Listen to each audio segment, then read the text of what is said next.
eyes and see for yourself. Open your eyes and know for yourself.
Greetings, and salutations, one and all.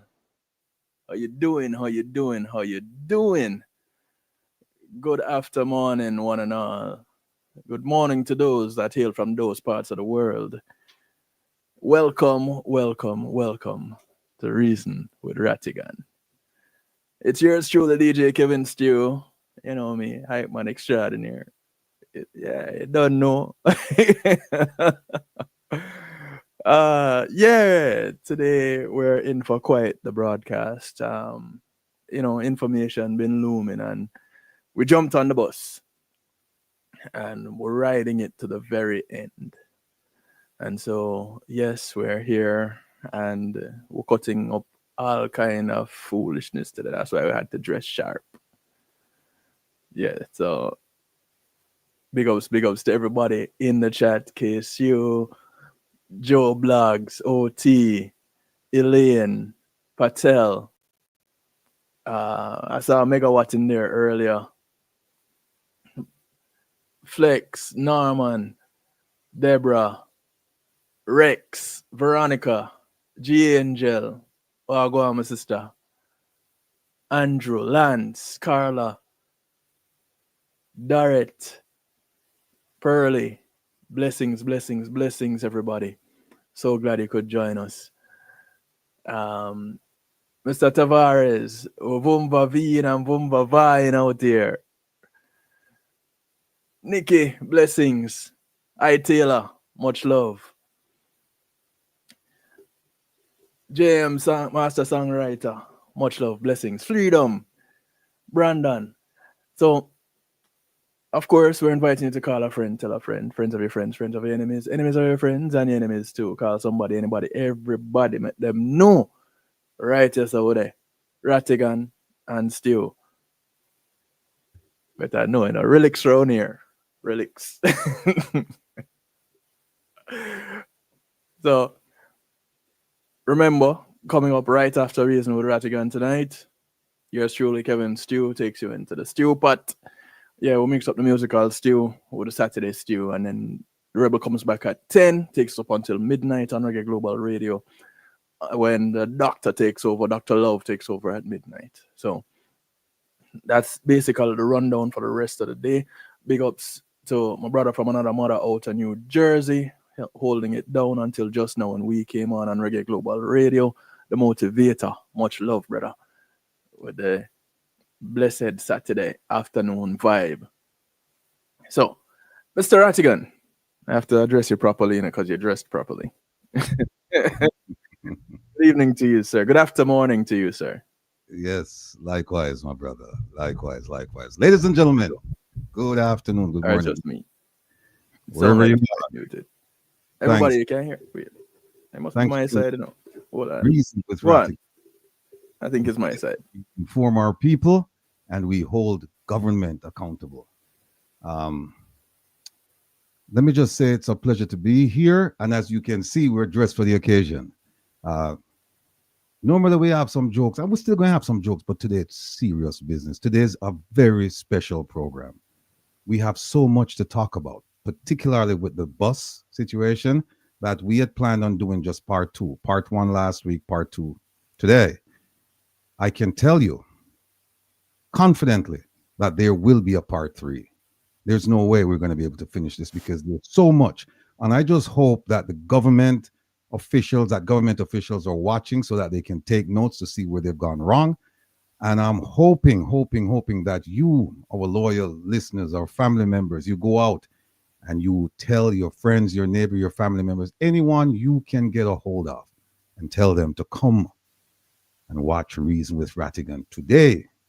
Let me just say that a dear, loyal listener suggested to me last week that what we should do, Kevin, is we should have almost like a court setting, and then we present the evidence and let the audience be the jurors. Well, you can do so today, because today we're going to be presenting a lot of evidence. Let me just say that Malcolm X said it best: without education, you're going nowhere in this world. Without education, you're going nowhere in this world. Kevin, the videos, the South African videos, I see where they're blank. I don't know what's going on with them. I got you. You. While Kevin's doing that, let's just say that today you're going to hear from some people, and I have to put in the disclaimer because I know some of them, they're going to come and them are going to burn a fire.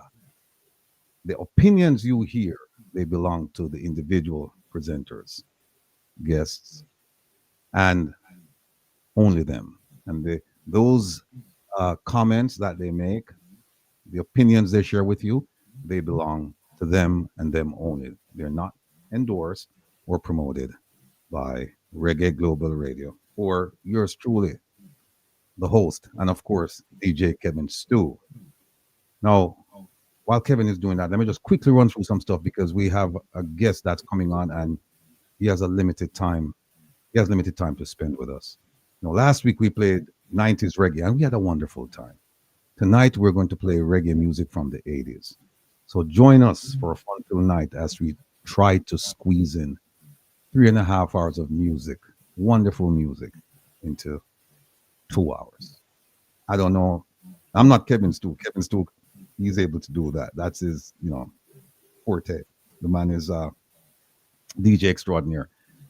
I just love music. That's all. But so I'm going to try tonight to squeeze in 3.5 music in 2 hours. And if I run into any problems, I'm sure Kevin will be there to help me out. So, easy like Sunday with the Rebel. Last week we had a fantastic program with the legendary producer Gussie Clark, and we wish him well with his project at the Edna Manley College of the Visual and Performing Arts. Now, keep this in mind. We won't have a program tomorrow. We won't. So please share that information with your friends, your family members, your neighbors, should they join us later. Because I don't know if I'll get back to this announcement. But we will not be on the air tomorrow or online tomorrow. But the following Sunday, we will return with Jeanette Calder from JAMP, the Jamaica Accountability Meter Portal. You know, that NGO, non-governmental organization. We will be here with her to focus on filling out or filing ATIs, access to information. I've filed God knows how many, and I've gotten a ton of responses. People, this should be one of your responsibilities as a citizen, that you ask your government for information. And you ask them timely. But it doesn't matter whether it's timely or untimely, just ask. So we're going to walk you through the process of asking for information. And once you start getting responses, believe me, you're not going to stop. You're going to keep asking. And remember, we have about 16 ministries and 2 offices and a whole, dozens of agencies and departments. And they have information that should be shared with the public. So we're going to be teaching you how to file your ATIs, what to do with the information. And if you don't get responses, we're also going to show you how to file your appeal. So for those of you who are interested in this topic, and I might hazard a guess that it's most of you, this program, not this Sunday, the following Sunday, Relax, Easiest Sunday with the Rebel and DJ Kevin Stew, it's going to be music to your ears. If you're interested in finding out what the government has in terms of information that you might be interested in, tune in a week from tomorrow for 2 hours. And we're going to walk you through the entire process. When we are finished, you will be an expert on filing ATIs. And we hope, we trust that you will exercise your right as a citizen to file these ATIs to obtain information from the government. Let me see. Come Reason with Rattigan, the Wednesday program. We had a great program this past Wednesday. It was very eventful. Miss P, Miss Philly, Miss Brooklyn, Mr. California, and all the supporters. People who called in, people who didn't call in. And even the people who they called in not because they support the program, but because they want to hear what's going on. We thank you. We thank you very much. And of course, big up to producer OT. Big up yourself, OT. Quickly, let me just say, put up some prayers. Greeting to Papa Trevor Ma P. Big up yourself, Ma P. See you soon. Ma Jean. Oh, by the way, Ma Jean is coming on the program, folks. Margene is coming. You saw Marpete, then you're going to say Margene. Desmond, Paul, Bunny Jump. Yes, sir. We know it up on the live. Joanna Marie, the small boss, big boss, the real boss. Fireball, Jaranje. Fit is the hardest dread. This is Nelson. Bobby D'Souza, Mr. Baxter, Sassy Diva, Raleigh, Danny Goops, and Roland, the valiant one. Big up yourself, Roland, with the family. And of course, big up our ambassadors. And we have, well, I call this person Assistant X. You know who I'm talking. Assistant X. We might change the name next week because you might not like it, but nobody knows who you are anyway. So, Assistant X. And, of course, Producer Joan. All right. Now, what we're going to do today is 17. Okay. We're going to be joined shortly by Andy Mashaile from South Africa. There's a huge scandal going on in South Africa right now concerning the police and politicians. And we have some videos to play to kind of like introduce you to the subject matter. And we're going to look to see any parallels between what's going on in South Africa and Jamaica, and also lessons learned. Is there anything that we could use from what's going on in South Africa to use in Jamaica? So, you know what, Kevin, I left the no, go ahead. You can put up the first one. The first one isn't up yet. Is it up? No? All right, this one, yep. Yeah. Megawatt, you know, listen, man. My big up OT, long time.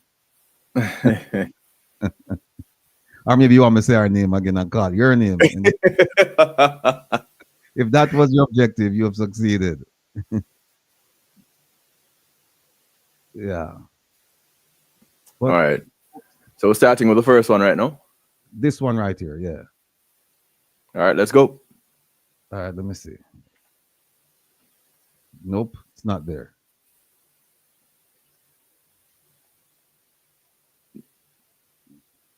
Then remove it.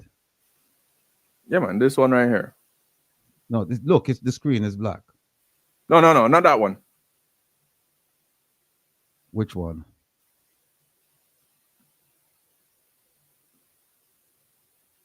Where? The one beside it. The first one beside it. Politicians. No. We're starting with this one.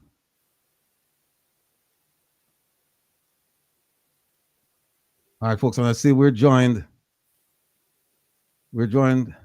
by Head Boy and of course Mr. Vumvavi. Let's just welcome them. Let me bring them on. Oh, go ahead, Kevin. Sorry. Yeah. That one needs to. All right, so is it because just now they left us? The videos left us? No, it's just one. It's the first one. That's not the first one. The first one is not showing. I can see the second, third, and fourth. Okay, 1 second. Yeah. Let me grab this real quick. You know what? All of these videos, they were up. They were loaded. They were up. And then, as usual, just before we start, things go haywire. So, yep. Yeah, but it's par for the course. We've gotten used to it. So we just power through. Yeah, I see Mr. Tavares is there. And I see Head Boy is there as well. All right, just go ahead and add that one from your side for me. Guys, my mouse response is slow on your computer right now. All right, so yeah, I'm gonna go to this. It's the first one.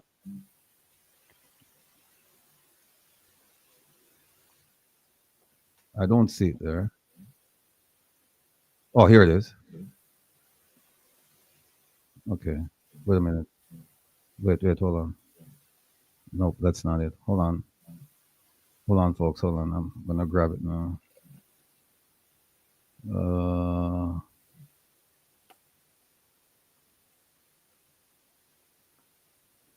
It's this Yeah. one, but it's not showing up. Go, do it again. See, it's There we showing. go. Scroll up. Yeah. There it is. Where? No. Remove that one. Remove the blank one. All right, hold on. Bear with us, folks. Yeah, but now you see we have this. All right, let me remove this.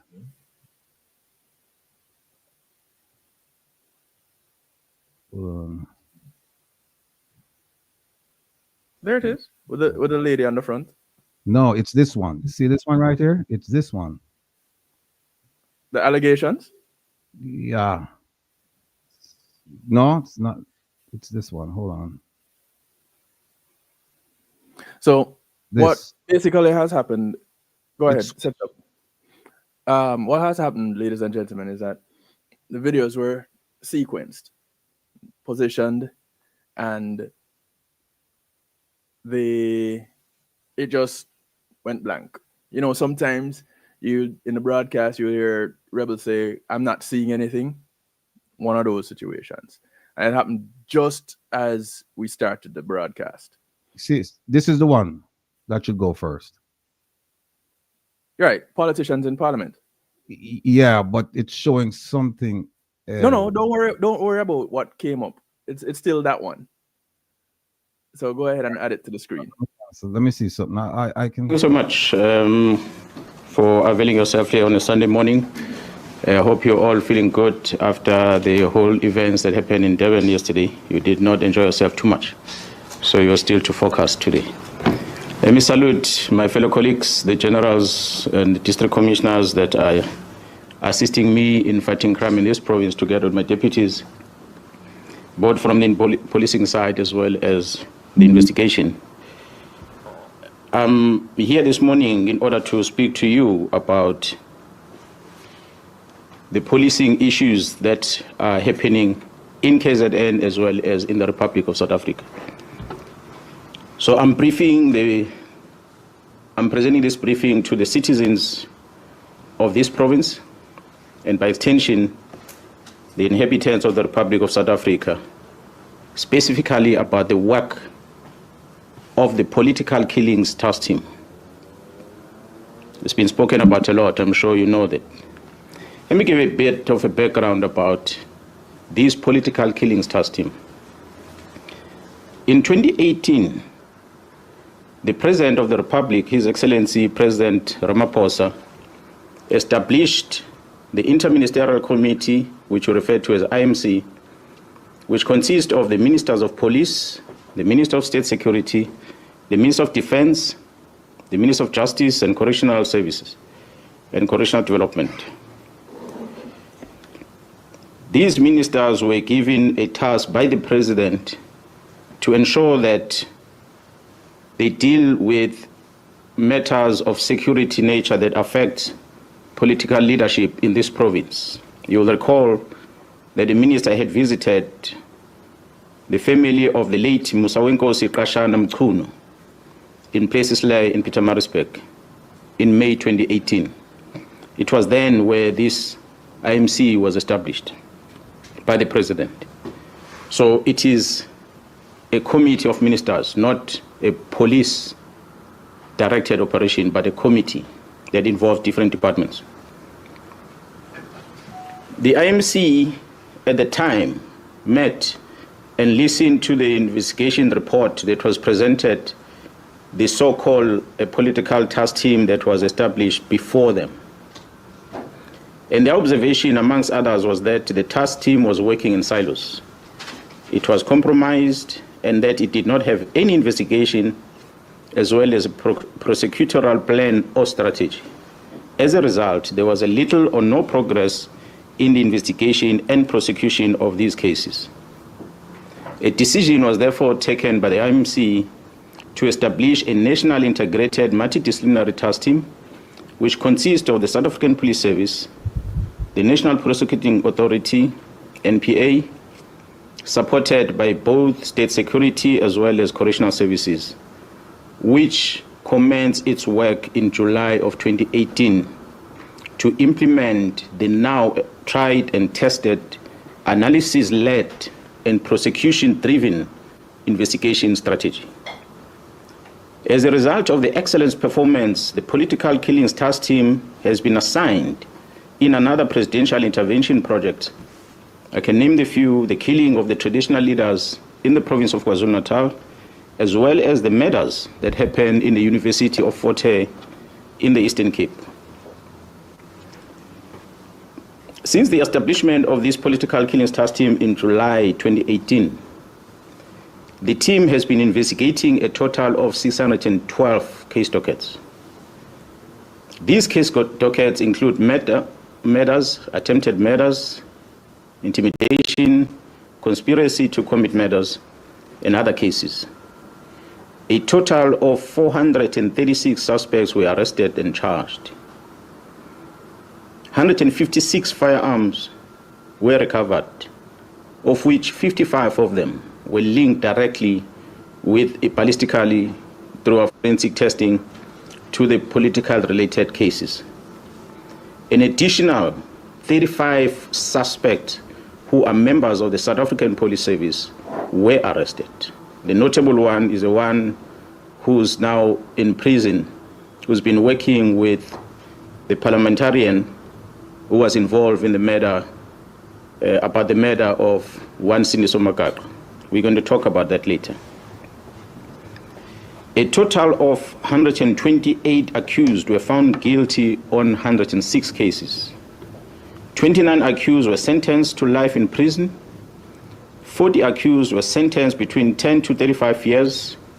25 accused were sentenced between 1 to 9 years. 23 accused were sentenced between 3 to 12 months. And there's quite a lot of awaiting trial prisoners that are going to be finalized in a few weeks.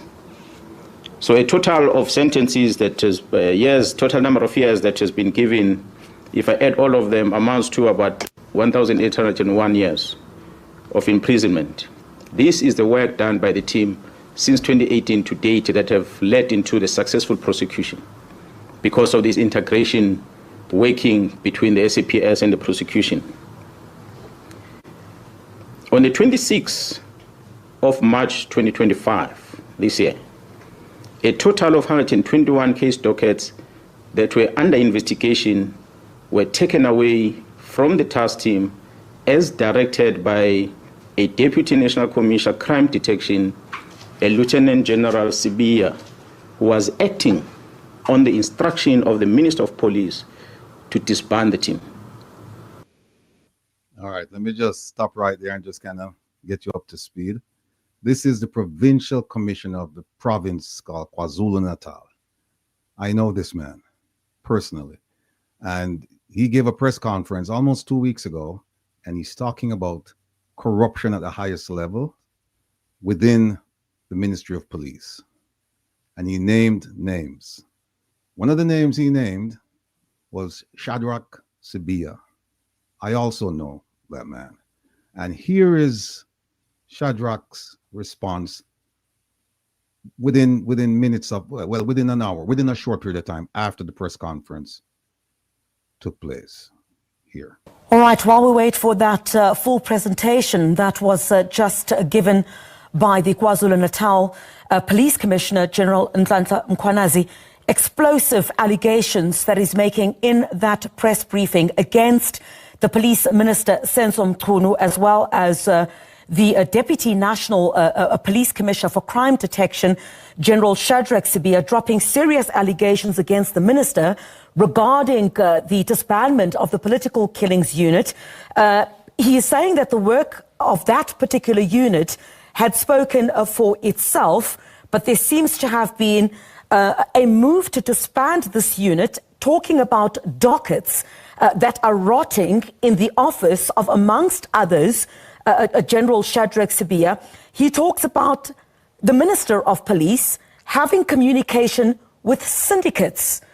This explosive material, he says, they have evidence of, listing some of those details. This is according to, of course, the police commissioner, in KwaZulu-Natal and MKHWANAZI. He talks about the minister having communication with syndicates, a certain Mr. Brian or Brown Mokhotsi having communications with the police about dealing with Khumalo as well as MKHWANAZI.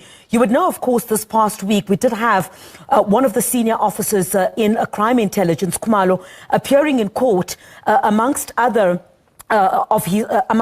colleagues, and it seems there seems to be an element of some miscommunication, or there seems to be some bad blood which is currently within the South African Police Service, from what we're saying. MKHWANAZI also speaks about known firearms being linked to the killings of celebrities, artists here in Gauteng. He also speaks about the manipulation of the vetting process when it comes to crime intelligence.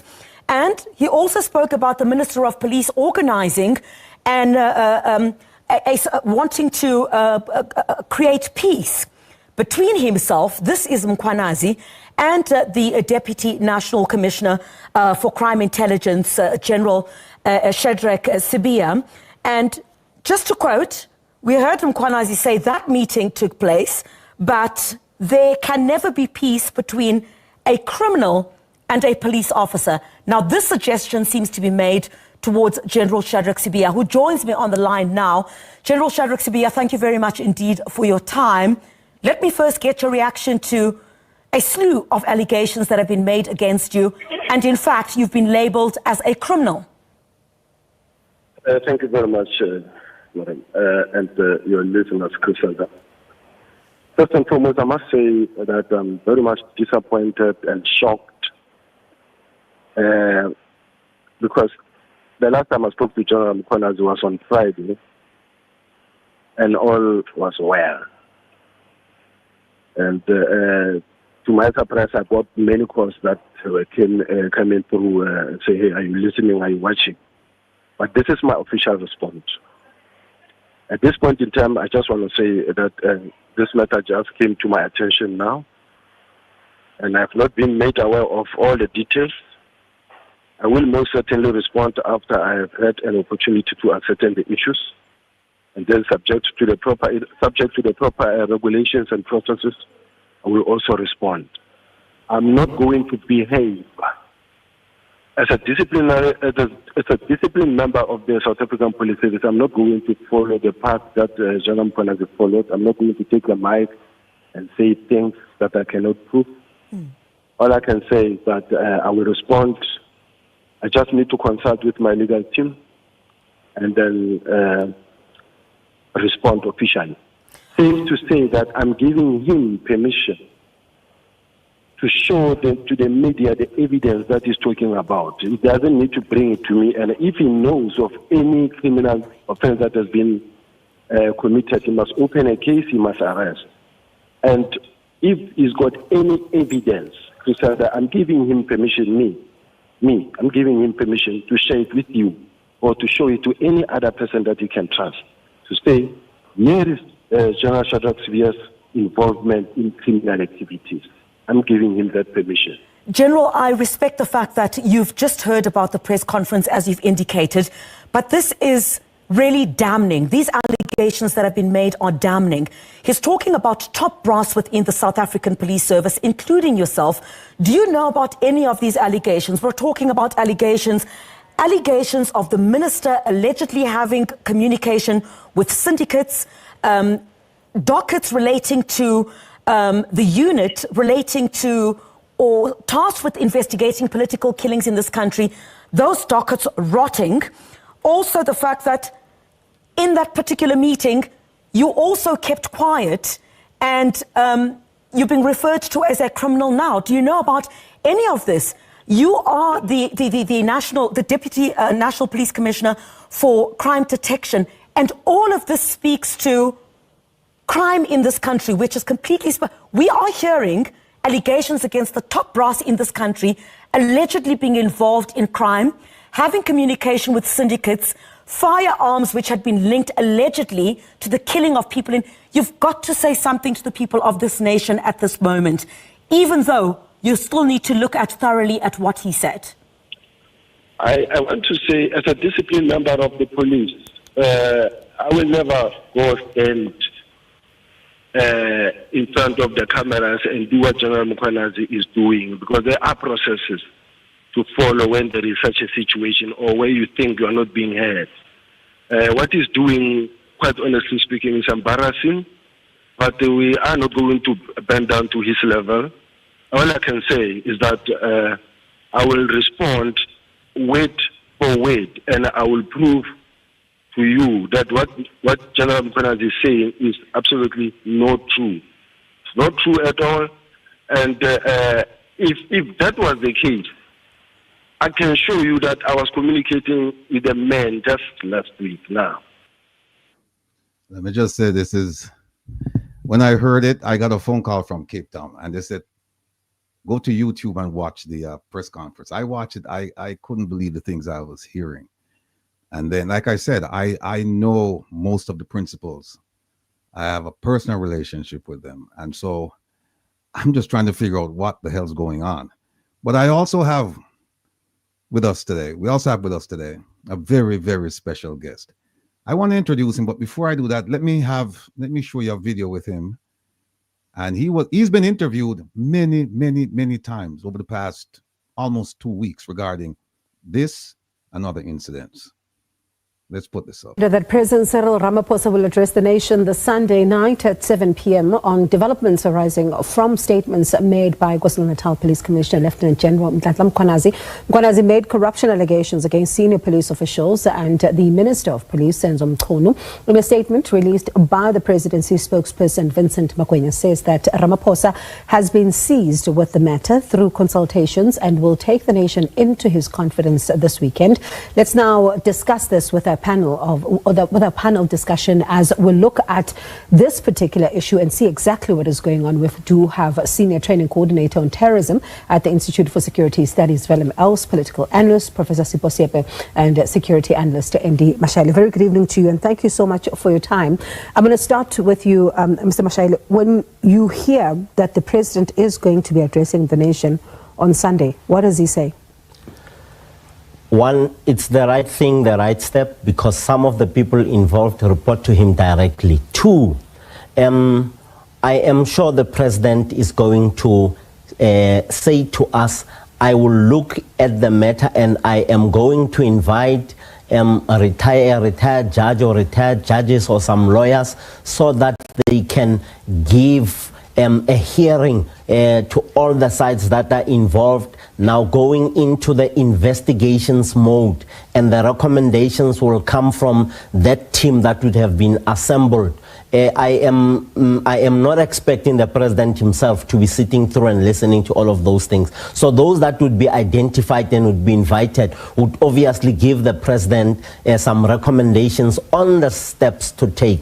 But this is not very nice. This is a threat to national security. In fact, this is an existential threat to a number of things. Number one being national security and all other programs that come after your national security. Valim, when you look at the fact that they've been...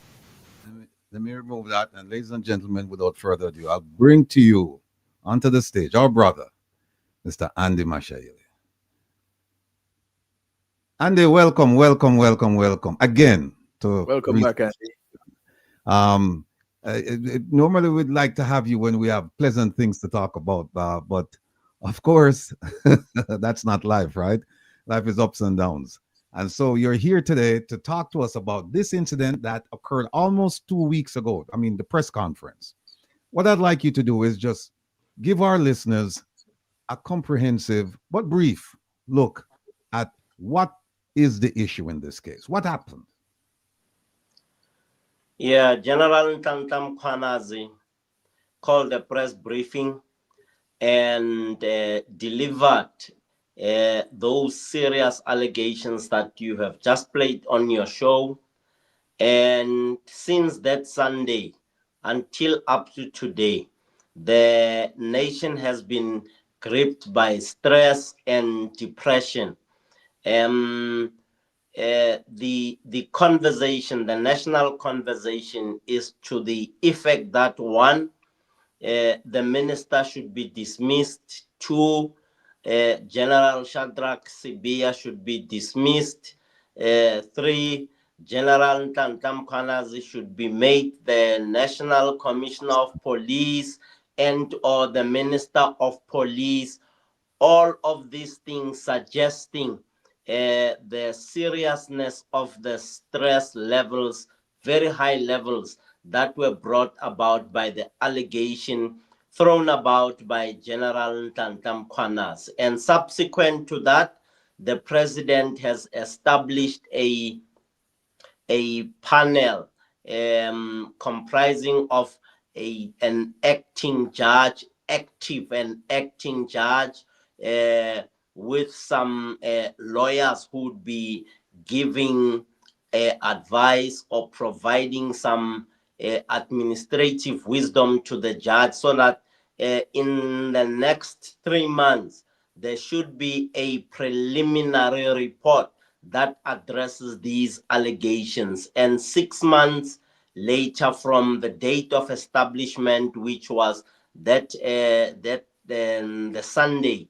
6 months later, a final report should be put before the president's desk, so that the president can then decide whether to fire people, whether to reshuffle the minister, whether to advise the national commissioner to dismiss Lieutenant General MKHWANAZI, and many other dynamics that would come out of this investigation.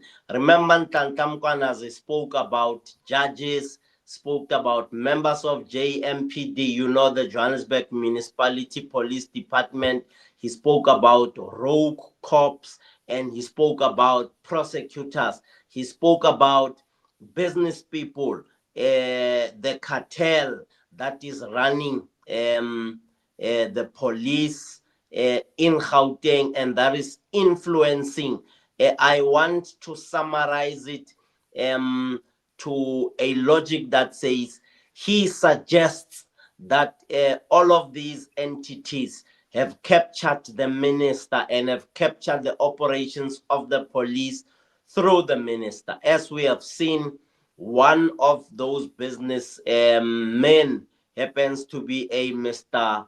Vos Cat Matlala. There's an article in the media that's referred to as 9 Lives, the cat with 9 lives, that looks deeply into these allegations, investigative journalism. So long story short, we are at a situation where we are awaiting for that commission to kick off and gather evidence, give a hearing, so that there can be fairness. Those that have done wrong and deserve to be in orange jumpsuits will be in orange jumpsuits. Those who need to be walking on the streets of South Africa as a result of the fallout or the findings would then be walking the streets no more associated with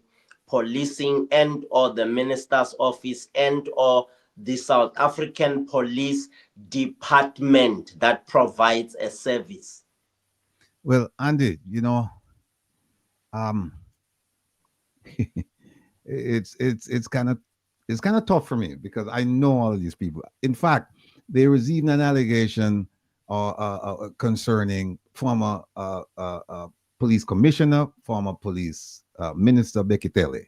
There's also there's some kind of allegation involving the current police commissioner, Fran Masemola, right?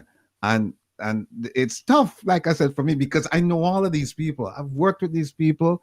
I have a relationship with these people, and so to hear all of these things, it's like I'm being punched left, right, and center. So that's why I'm going to defer to you now and ask you, because I you know, I don't know what's going on. I want to defer to you and ask you, what do you think really happened? Because before you answer, let me just to recap for people just joining us now. the provincial commissioner of police in one of the provinces in South Africa, a couple of weeks ago, he had a press conference and he came out and he said, listen, the minister of police, the police, a deputy commissioner of police, business people, politicians, all kinds of people are involved. Judges, involved yes. Criminals and involved with criminal activity. And he said that there were some dockets because they were killing celebrities and politicians and political leaders in South Africa, and they formed a task force to look into this, to arrest the problem.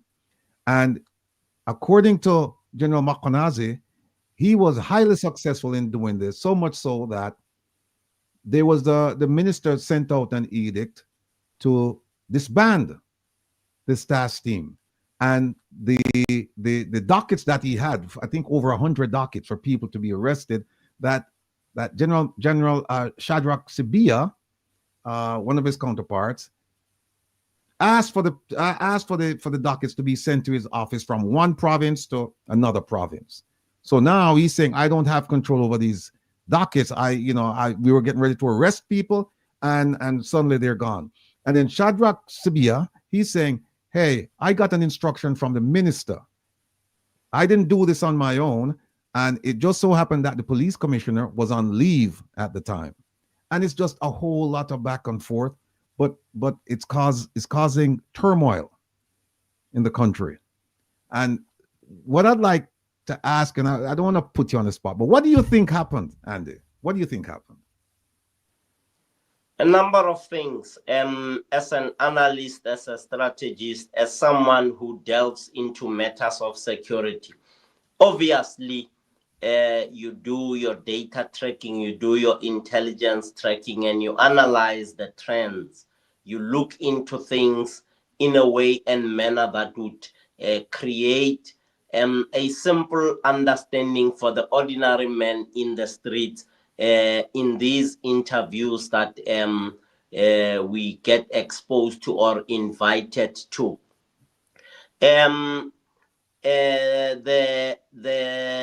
The press conference on a Sunday is the first of its kind. There must be a reason why there was a press conference on Sunday, and we don't know what the reason was. And we also learned that the rumor mill also indicates that either General MKHWANAZI or the National Commissioner, General MASEMOLA, were supposed to have been arrested on the Monday after the press conference as a result of some corruption to the value of 6.7 million and or including a 50 million rands corruption case affecting the former Minister of Police. So there are a number of theories that have been put forward for the reason why there was this conference on Sunday, and many other things that have happened include from my stand where I do my analysis in the calculation of the happenings in the law enforcement criminal justice cluster. Remember, Will, that the National Commissioner is going on retirement soon, in a month or 2 or 3. And one of the things that we have heard in the media is General Shadrach SIBIYA expressing interest in becoming a national commissioner after General MASEMOLA goes on retirement.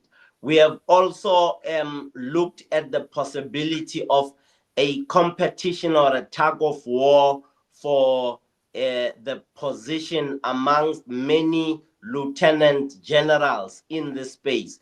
And that says to us, this might be a result of strategic moves in order to dislodge others so that others can be lone rangers in the race for the portfolio of the National Commissioner.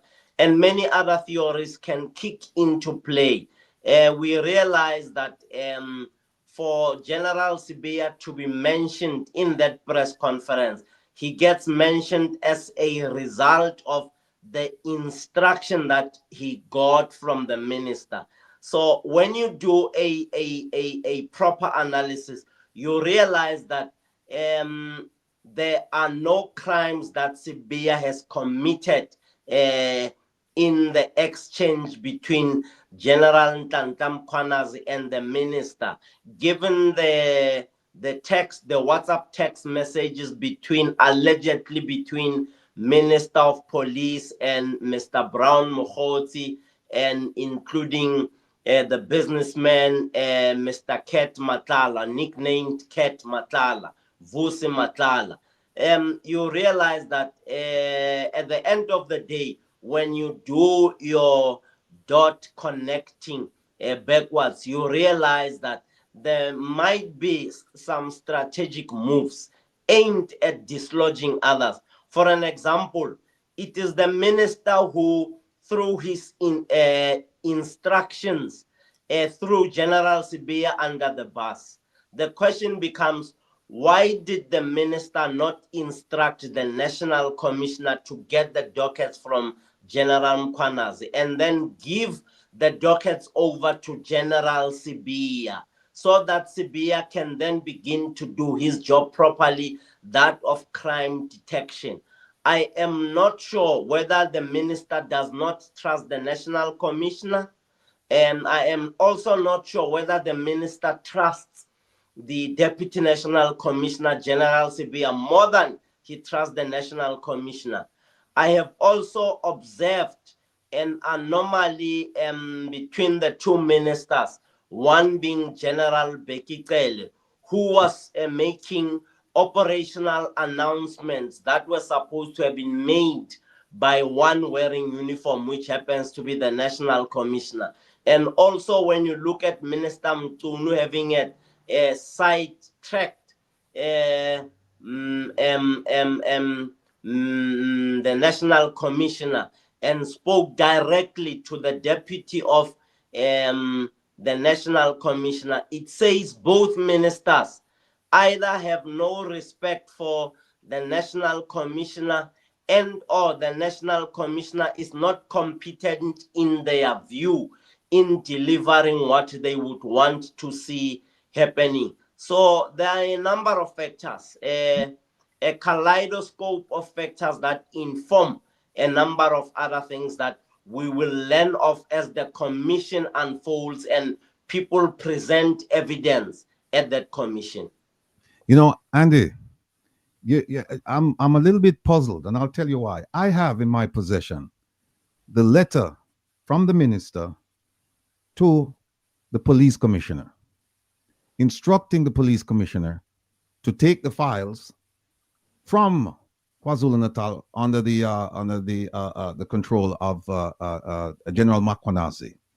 So the question is, if the police minister sent a letter to General Masemola, who was on leave when the files were removed, why didn't he follow up with the why didn't he follow up with General MKHWANAZI, or why couldn't he wait for the police commissioner to come back from leave to say, okay, fine, you can go ahead and you can take the files? Instead, what he did, he sent a letter to the police commissioner, and he said, I want those files. I want the in fact, I have the letter right here. It says, 1 second. It says, 1 second. It says here, my observation in this regard, as indicated above, is that further existence of this team, that's the ministerial team to address the political killings, is no longer required, nor is it adding any value to policing in South Africa. I therefore direct that the political killings task team be disestablished immediately. Who is the letter addressed to? The letter's address is going from it's addressed to General Masemola, the police commissioner.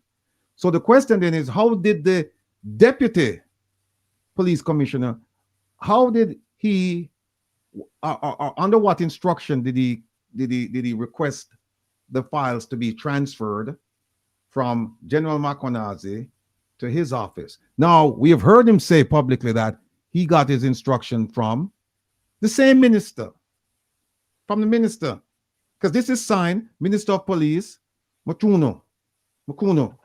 It's signed by, Yes. yeah, it's signed by him on the 31st of December 2024.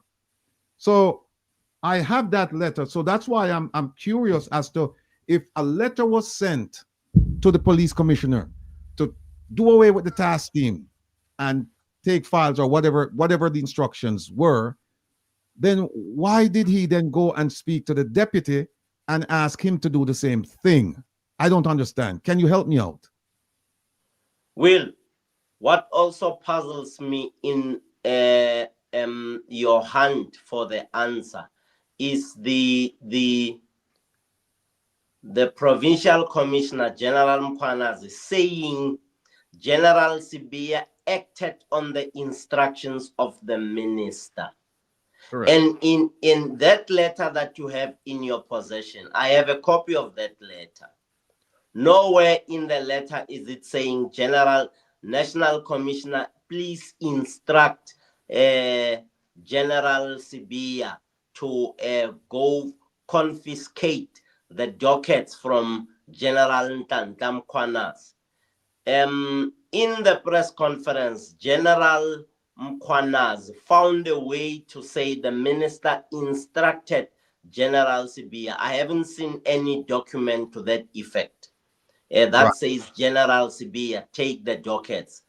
And the long and short of it being a by the way kind of a response from General SIBIYA, who says, I got hold of the dockets as an instruction of the minister.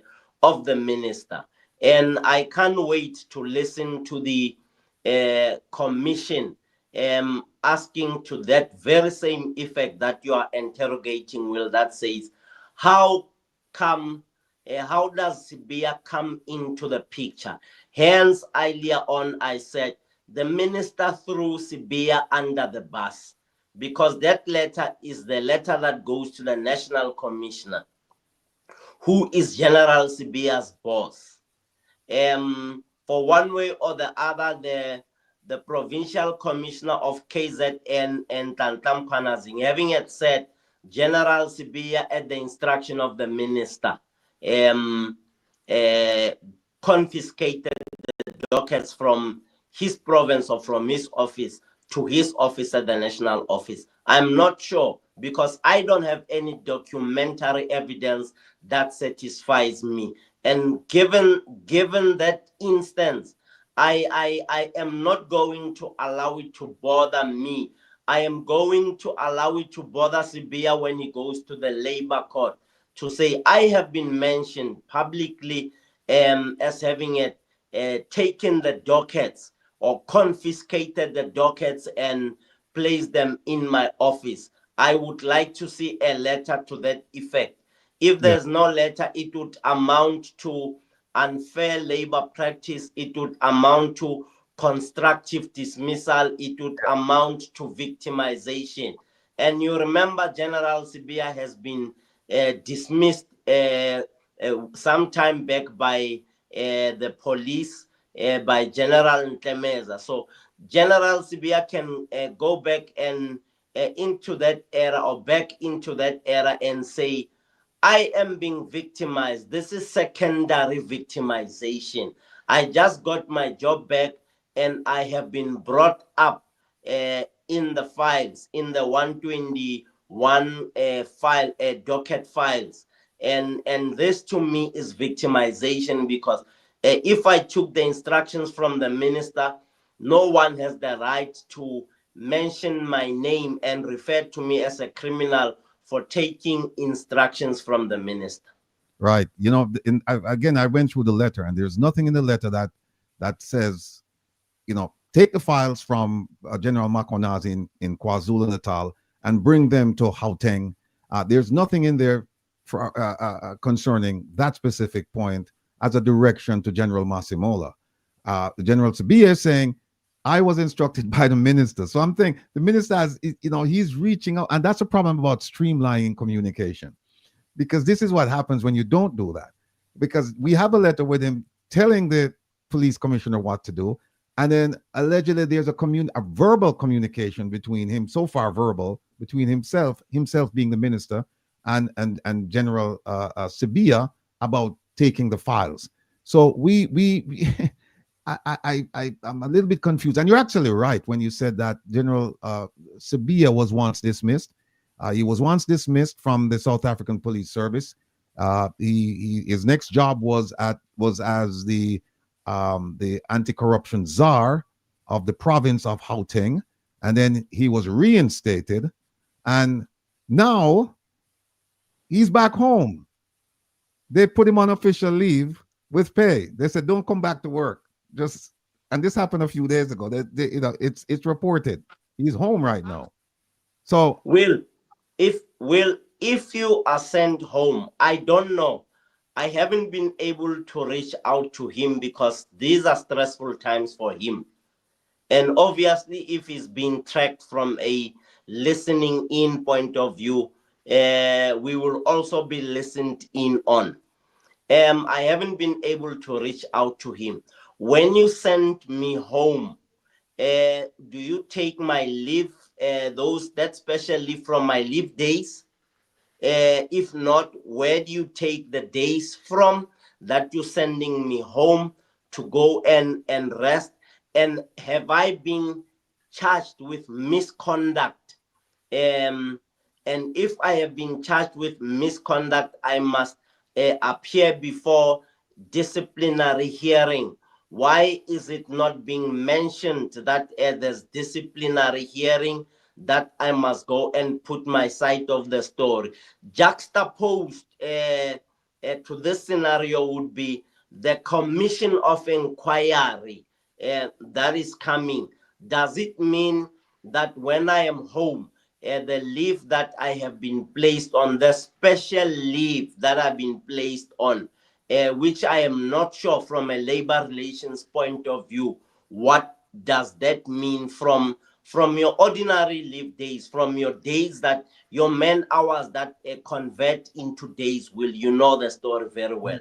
If you're going to sit home, it means there has been man hours that have been either minused from the man hours that you have worked, that has now added themselves up to a day or days or that kind of stuff.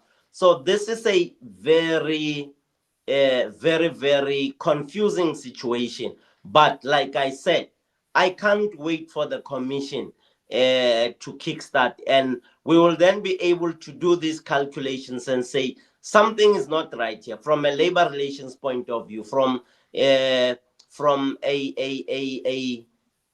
operational authority point of view, from the minister's authority in terms of reach to the national commissioner and to the deputy national commissioner. I'm actually interested in finding out if that letter went to General Masemola. Yeah. Is it possible that General Masemola gave General SIBIYA that instruction from the minister? And I want to say through the minister, obviously, if General Masemola knows and General SIBIYA gets a call from the minister, it means the national commissioner knew about these whole shenanigans, for the want of a better word. Now, Jeffrey Tavares is with us. Kevin Steele is with us. Head boy. Hey, gentlemen, do you have any questions, any observation? I have a couple more, but I want to yield to you. Do you have anything you want to ask, Andy? Good night, Ambassador. How are you doing? Hey, I'm blessed, and good afternoon to you guys, that other side of the world. Yes, Ambassador, based on what you're just saying to Will a while ago and the other people who's listening to us, it seems as if the South African Police Department is, I wouldn't say is as well. It seems like there's a lot of corruption going on in there. I couldn't hear you very well. Repeat your question again. I said it seems as if there's a lot of corruption going on in the South African police force. Yeah, there is corruption going on in the police force. And people have been arrested allegedly for corrupt activities. I think there are more than 3 generals or 4 generals arrested for that. One of them is General Dumisani Khumalo. Let me just stop you right there. Let me just stop you right. You know, I'm so disappointed with what's going on, especially with crime intelligence, because you and I know the former general who ran crime intelligence, Richard Ndul. Yes. I knew the man personally. Yes. And there's some things that he did, and he was arrested, charged, and I think he was found guilty on some of the charges. And so Khumalo came in, and you would think that he would have learned from what happened with Nduli, but apparently he didn't, because now he's ousted from that job. He was just arrested like what, 2 weeks ago, 3 weeks, about 3 weeks ago. Yeah, 3 weeks ago. Yeah, and people have been arrested, Jeffrey, including Major General Philani Lushaba, who is a nephew of the former Minister of Police, General Bheki Cele, as the facts have been put out in the public. So this whole thing, it's a big mess. And the CFO has been arrested. And the CFO at a certain stage lost a very critical tool, a laptop of the state that has to do with crime intelligence matters and some cell phones due to a prostitute that he allegedly took home or took somewhere else, and the prostitute stole those things. Many other things that have gone on. So 7 people are in court. One of them, we are told, it's public information and public knowledge. We are told a 28 or 29-year lady who came from BMW. We are told that she was a clerk at BMW. She became a brigadier, never been a constable, warrant officer, captain, lieutenant, colonel. She jumped onto the portfolio of being a brigadier. And I just read a few days ago, yesterday, that she has been, all of them are not suspended. They are redeployed to operate outside of the crime intelligence. And that is so funny. These people have appeared before a court of law. There is a criminal matter that they're facing. I would have expected them to be suspended, but you don't know what is going on. So, Jeffrey, yes, there is corruption within the police department, especially the crime intelligence matter. You know that General Mdluli who was the head of crime intelligence, also had to answer to the matters of corruption that got him arrested and that got him convicted. You know, there's been some serious challenges that have to do with corruption in the police, let alone the small operatives, the constables who get sentenced. There are others, Will, who used to escort me when I was the chairperson of the board, when you remember. My favorite guys, they are serving, I think one of them is serving some 20 years in jail. 2 of them, the guys that I trusted myself, having been convicted, they were formerly with Keynes, Lieutenant Sibitani's flying squad unit in the West End. When I learned that either they went to a house, took 14 million or 1.4 million, I got disappointed. They got convicted, they were prosecuted Ambassador, we have lost you. Can't hear you, Andy. We can't hear you. Yeah, we lost your audio. I don't know why this thing keeps jumping, Kevin. Ambassador? Yes, sir. So okay, long story short, that's it. Yeah. If Go ahead, Jeffrey. If I may, Ambassador, based on all of this, sir, and I'll come back home to my own country, Jamaica. At least there's something being done to what is going on in South Africa. Yeah. You touched on a point where you said the Commissioner of Police, some documents went missing, and they said a 29-year-old young lady took it. I remember when the former Minister of National Security was somewhere in Portland in Jamaica. Something went missing, and it's the same scenario, but similar to that. Based on all of this, Ambassador, do you think that the minister himself will go to prison or get charged?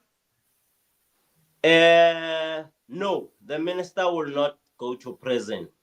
And no, the minister will not be dismissed. According to my own analysis and calculations, the minister is very important to the political organization that is leading government. The minister has ensured that KZN, the province, is won by the African National Congress, the ANC. So if you are the president, you would not want to create ruckus by dismissing the minister. You can either reshuffle the minister and or do something else except dismissing the minister. Andy, Jeffrey, just to piggyback on Jeffrey's question about the Jamaica situation, we have instances in Jamaica where there is suspicion of corruption at the very highest levels. Yeah. Within the police service and within the government, there are grave suspicions about what's going on.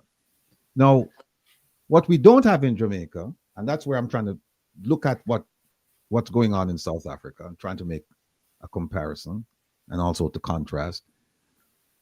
We don't have somebody who is like MKHWANAZI, who will come out and say what's on his mind based on his interpretation of the facts. Because, you know, and I say his interpretation because these things will be tested either within a commission or within. Yeah. We don't have that in Jamaica. We don't have that. We don't have people speaking out truth to power. Do you think, and we heard what General SIBIYA said. He said there are processes of addressing the concerns that MKHWANAZI had. Putting that aside, do you think that it was a good strategy employed by the General MKHWANAZI to have a press conference to talk about the minister, his colleagues, and essentially talk about the whole criminal syndicate that's operating within and outside the police? Will, I have heard the people of my country saying General MKHWANAZI has explored all avenues. I don't know. I haven't heard General MKHWANAZI saying he has explored all the avenues. 1, 2, I know that General MKHWANAZI in Parliament at the police portfolio committee has raised some of the things, has actually challenged the minister in that meeting, and by saying that the minister has a relationship with an unholy relationship with criminals or people outside of the police who he then shares critical information with. And he mentioned that Mr. Brown Mokgotsi. And we are told that the minister said he has no knowledge of who Brown Mokgotsi is. And that is why Ntlanhla MKHWANAZI at that press conference pulled out those text messages, communication between the minister and Mr. Brown Mokgotsi. So whether it was a good strategy or not, I realized that going back to my strategy mentor, who died some 2,500 years ago, Sun Tzu. Sun Tzu, in his book, The Art of War, says, act when it gives you advantage. Move when it gives you advantage. So I am sure General MKHWANAZI will, coming from a special forces background in terms of training and in terms of expertise and skill, he would definitely have read the book that we have read, this book, The Art of War. He would have realized that this gives me an advantage over the minister in these matters. And it also gives me advantage to ensure that the minister accounts to what I know. And what I know is contained in these text messages between the minister and Mr. Brown Mokgotsi. And move when it gives you advantage to then say, the minister said in parliament under oath, he doesn't know who Mr. Brown Mokgotsi is, but communicates with him. How do you communicate with someone that you don't know? So that is the advantage that General MKHWANAZI created or exploited in ensuring that the matters that he wants to discuss are put before the nation. Whether it was a good strategy or not from a protocol point of view, I don't know. But as a strategist, I would have advised him to use that tactic of using the advantage that he has in terms of the communication and the weakness of the minister in terms of the response that he gave to Parliament. Yeah, we're having some technical issues here. The camera keeps switching over to me. No problem. All on its own. All on its own. Yeah, I don't know what's going on here, but that's fine. Kevin, go ahead. You have a question for... So, Andy, listening to all of this, some individuals have already been arrested and doing time. In the process of investigations, those that have already been arrested, do they also have ties and connections leading back to this minister? There are two factions. There's a Minister Begikele faction and the Minister MCHUNU, this current minister, Senzo MCHUNU. And you look beneath him. Beneath the former minister would be MASEMOLA, MKHWANAZI, as well as Khumalo. And beneath MCHUNU, it would be SIBIYA and a certain Firoz Khan from formerly with intelligence. Now, some of these operatives would definitely have to do with the minister, in that the incumbent minister is Minister MCHUNU. So for want of a better word, if there's an instruction, it would be an instruction that's streamlined from the current minister or the incumbent minister to that individual who's involved in the instruction. So the long and short of what I'm saying is all of them are directly related to Minister Senzo MCHUNU, who's the incumbent minister. But whether he talks to them directly or not will be seen in the unfolding commission of inquiry. Whether the minister has dealings with the criminal networks that MKHWANAZI talks about, and those networks are related to others who have been arrested, we stand to see that out in the commission that will be coming out. Andy, there's you mentioned something about General SIBIYA, and I commented saying that at one point he was relieved of his duties for years, actually, and then he went on to become the chief of the anti-corruption. For the city of Johannesburg, yes. Johannesburg. And then he was reinstated back into the police. Yes. Now he's sitting at the deputy national commissioner level. And before he was relieved, he was in charge of the functional equivalent of the FBI. It's called the Hawk, DCPI. The Hawks, yeah. Right. Yeah. And he was in charge of the province. No, he was in charge of provincial. Gauteng province, yes. Gauteng province, yes. The whole province. So I worked with him in the same office, in the same provincial office. I remember. So he went from there, then he was dismissed, then he was brought back into the regular police now, not their version of the FBI, not DPCI. Yes, not the Hawks, yes. Yeah, he was brought in as a deputy national commissioner. And now there are 2 vacancies available, or will shortly be 2 vacancies. The South African version of the FBI, yes, it's vacant right now. The gentleman who just retired, General SIBIYA, that position is open. Yes. And so there have been talks about General SIBIYA taking up that role. Also, as far as the police is concerned, the police commissioner's position, General MASEMOLA is getting ready to retire. And there's also talk that this gentleman, General SIBIYA, is a contender for that position. So there are 2 leadership positions. Yes. One is open right now. The second one will be open, will be vacant in, 2-3 months. Do you think that there could possibly be some kind of conspiracy to try to prevent him from occupying one of those 2 seats?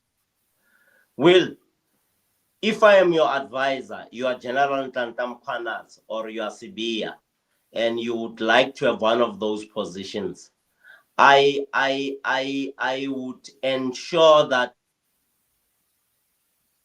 you use any other tactics to dislodge your competitor.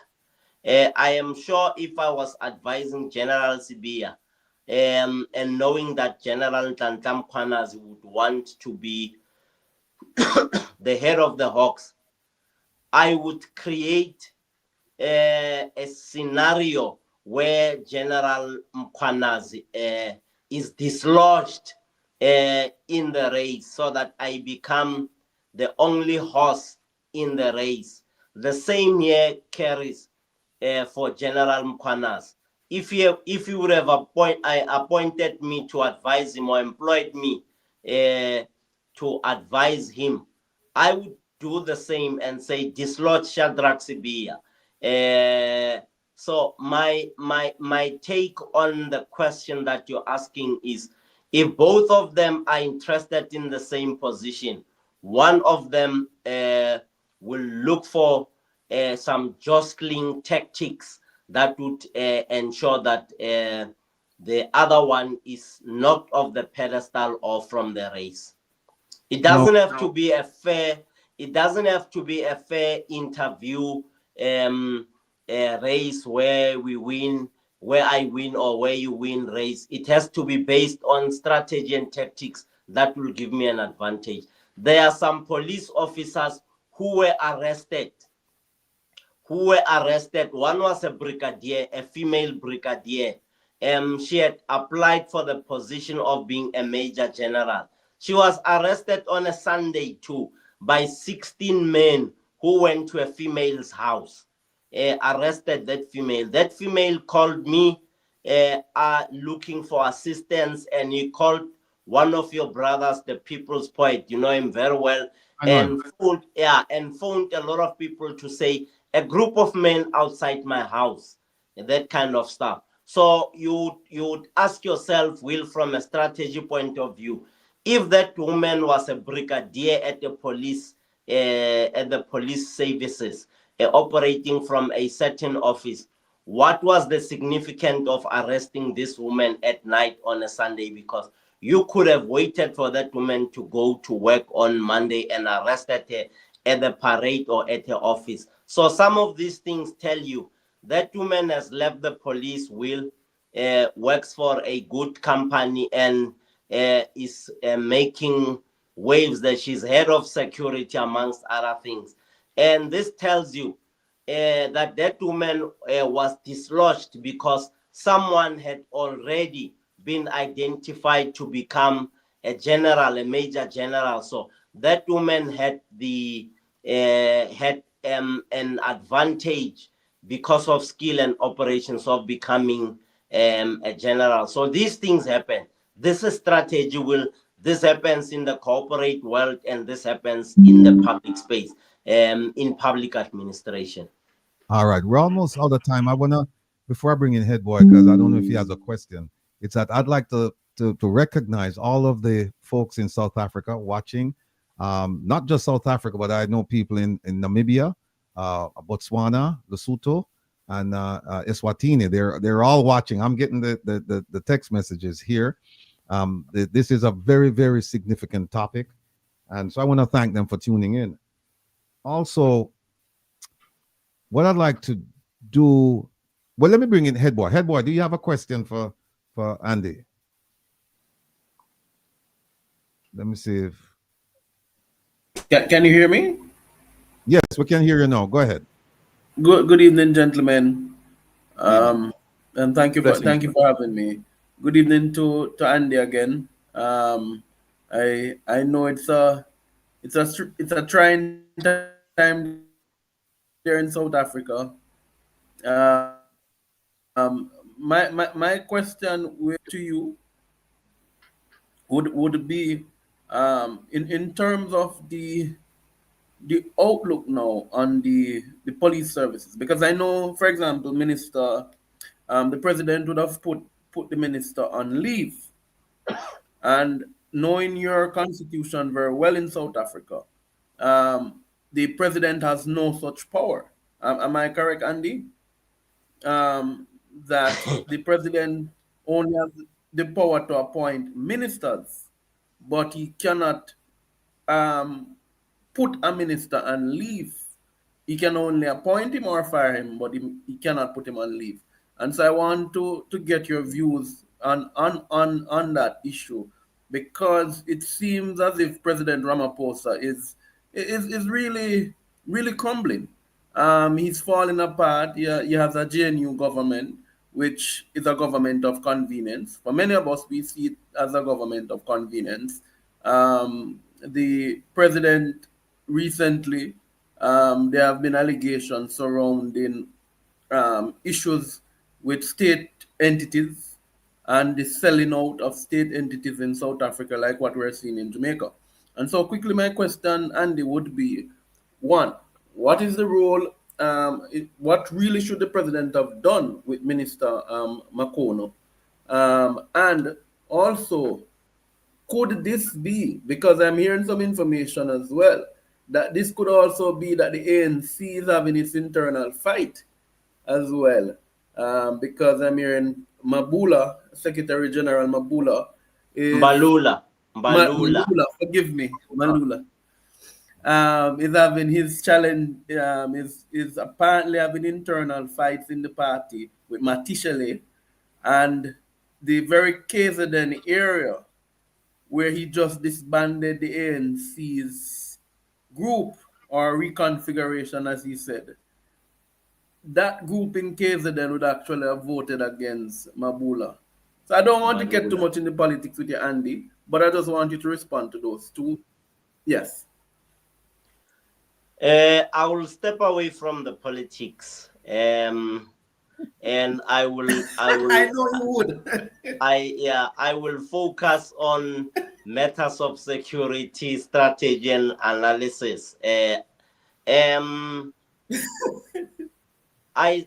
This morning I received a letter that was sent to the president.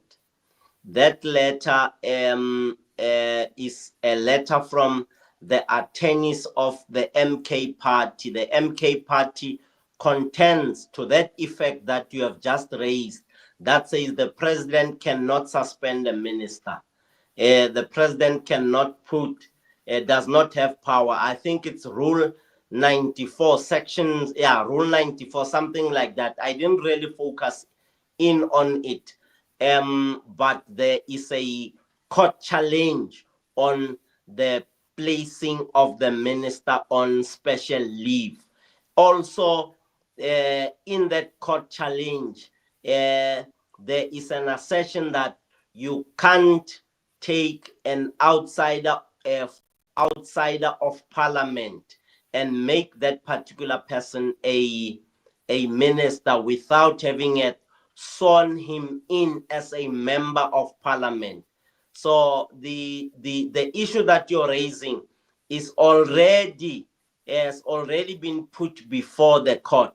I am sure the president and his legal team would be looking into that in a way and manner that would further clarify those sections of the constitution that the president quoted in requesting the minister to go on special leave, or putting the minister on special leave, or what you and I from a labor relations point of view would say, putting the minister on suspension. The second question with regard to the internal processes of the ANC. Once again, as a strategist, I understand the strategy, whether it's wrong or right, giving a benefit to an individual or not. Obviously, the ANC would look at what gives it an advantage to remain in power, to remain in charge of Province A or Province B, either Gauteng or KZN. When it comes to members of the African National Congress vying for positions, that would best be looked upon by a political analyst who spent a lot of time looking at the politics. Andy, if you, and we're just going to have a quick fire question and answer because we're almost out of time. If you were, because we have some of these situations in Jamaica, it's just that we don't have people speaking out. As a strategist, if you could advise those who would be inclined to question power and the power in the police, in government, what would be your advice to such a person or such a group? If everyone is being bought off, or if everyone is scared, we will not be able to win, number one. Number two, if people don't have the interest of the country at heart, they will not be able to ask questions. Based on those two factors, I would draw my strategy and say, I realize that fear is gripping Jamaica. Who is best positioned in Jamaica? Who has a following? Who has been talking? Who has been an activist in the war for justice? I would advise that individual, please go to court and you and your followers go to court and challenge the constitutionality of some of the behaviors that have been displayed by those in leadership, and or challenge those in leadership to provide sections that are provided for by the Constitution that protects them from the wrong that they have been doing. When you do that, you now force those individuals to expose themselves by providing those sections that would give them the right to do what they do. When they do that, they would be exposing themselves in a way and manner that would then allow a group of those people from Jamaica, be them activists or those in the diaspora, to look at a weakness or some vulnerability in the strategy of those who are in leadership. All right. Let me just quickly go around the horn here before we end this segment. And Jeffrey, Mr. Tavares, question, final word for Andy. What I have to say is that Ambassador Andy Mashali has some very, his brain is still ticking when it comes down to a lot of things in corruption is going on in South Africa. And we would love to have him in Jamaica. This is a person to have in Jamaica to really do some investigative thing down there and to see if we could get some of those people in the land of wood and water wearing some orange jumpsuits. My question to you, though, Ambassador, is this. Well, not really a question, is this. In all that is going on in South Africa, do you think that the corruption in the highest level of South African parliament or South African politics will ever stop? I am very certain when you convict those at the higher echelons of leadership and government, you would reduce corruption in South Africa. And the same goes for Jamaica. When a few, there is no way in which those people will not be arrested. Let me cite an example. President Rodrigo Duterte from the Philippines once went into the chambers of a judge. He wanted the judge to sign off a warrant of arrest. The judge did not want to sign the warrant of arrest. He kicked the judge and he asked for a gun from one of his protectors. And the judge signed that warrant of arrest. And as a result, someone got arrested. But let me fast forward it to 2025. He is now sitting in detention, having violated human rights for the era when he was the president. Now, those who are sitting in the higher echelons in Jamaica and South Africa, and they commit crime, and it happens that they lose power, they are going to be tried. They are going to be prosecuted. So it would be much easier and wise for them to can change the tactics that they are using. I am saying when we convict one or two or three of them, the cookies is going to crumble. The house of cards is going to collapse. The dominoes are going to fall. The house of Andrew will fall. Go ahead, sir. Sorry, Ratty, go ahead. Let me just say that I'm getting news from South Africa here, Andy. I don't know if you're getting the same news that police minister, incoming acting police minister, Professor Firoz Kachalia, is wasting no time. They said that he's in a move sending shockwaves through the South African Police Service. Kachalia has openly criticized and now reportedly plans to remove Lieutenant General Natla MKHWANAZI from his post as KwaZulu-Natal Police Commissioner. If this is true, there is going to be civil unrest. I have seen an interview that my colleague in ethics and anti-corruption circles, he is the chairperson of the National Anti-Corruption Advisory Council, NACAC. We have a functional relationship with them. I would have sent you the photo if I remembered earlier on. We took a photo together. Remember, I am advising on ethics and advisory council to the Premier of ethics and anti-corruption to the Premier of Gauteng. You know Panyaza very well.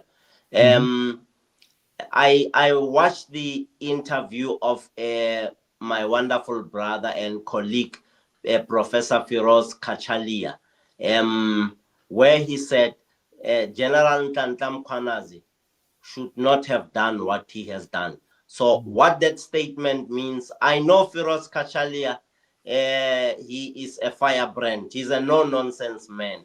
I am sure that he has already applied his mind to one of the questions that you asked me. Was this the right thing for Ntanta Mkhwanazi to have done? Did he follow the channels, the proper channels and protocols?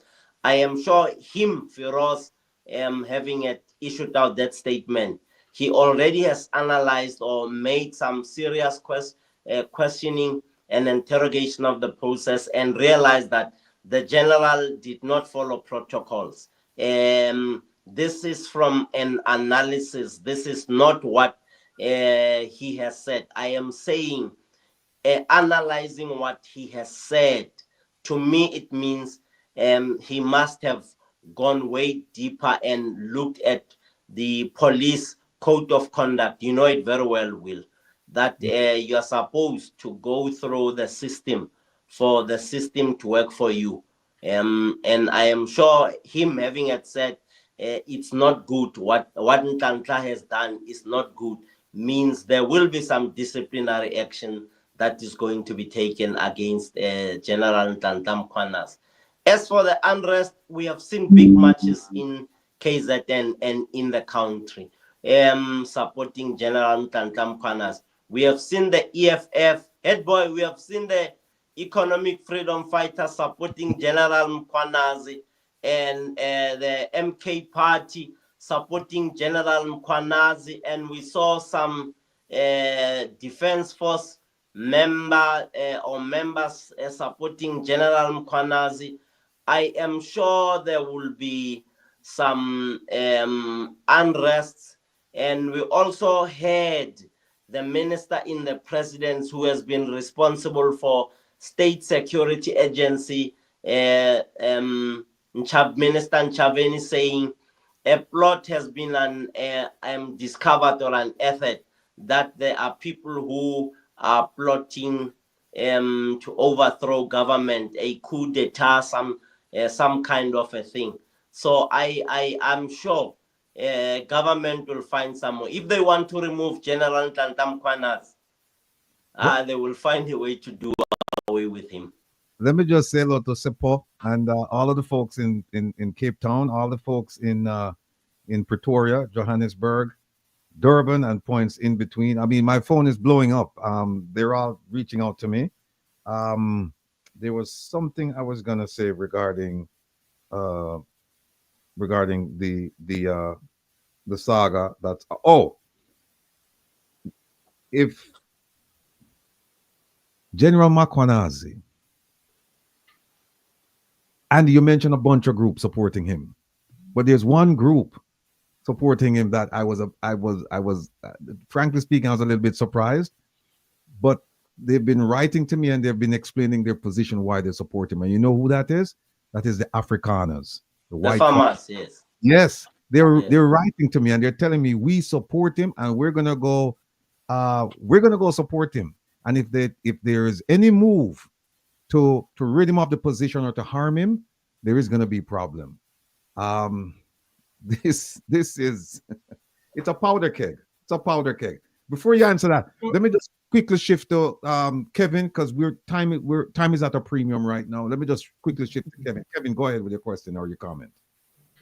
Well, like you, Andy, I'm waiting to see what comes from this investigation. You think this is something that we can transpose? First of all, how long you think something like this would take, and how long has it been going on? Those that were already arrested, how long ago was that? And for us to get to this point now, much longer do you think it will go on? And do you think it is something that we can just take at its face value and transplant it into Jamaica to get something like that to work in the fight against corruption? It is not good to transplant it, for the want of a better word. The tactics, the strategy and tactics should be informed by various dynamics. One, the mood in the country. What are the people saying? Are people sick and tired of crime in Jamaica? In South Africa, the people are sick and tired of crime. That's why Ntanta Mkhwanazi has a huge following. Now, in South Africa, the people are tired of crime in the police department. Are people tired of crime in the police department, the JCF or the JDF? I'm just citing examples. Are people tired of the JCF, of the crime in the JCF, or are people tired of the crime in the office of the Prime Minister or in government? Juxtapositioning it with South Africa, are people tired of the crime in the minister's office? When you now do an analysis and comparison, you realize that the people are angry that the Minister of Police is associated with criminals. 1. 2, you realize that the people are angry that the police are involved in corrupt and criminal activities. Hence, an independent institution called the Investigative Directorate Against Corruption, IDEC, has arrested those generals and that lady brigadier who they call her the BMW brigadier in this space. So it tells you that the dynamics would inform the action of the people. And a six-shooter in this, or should I say a revolver in this fight that neutralized and created this chaos was the IDEC. IDEC is associated with the prosecuting authority that arrested General Khumalo and others. So when you have one of those institutions in Jamaica that can arrest a minister or 2 or 3, there will be serious challenges. In this case,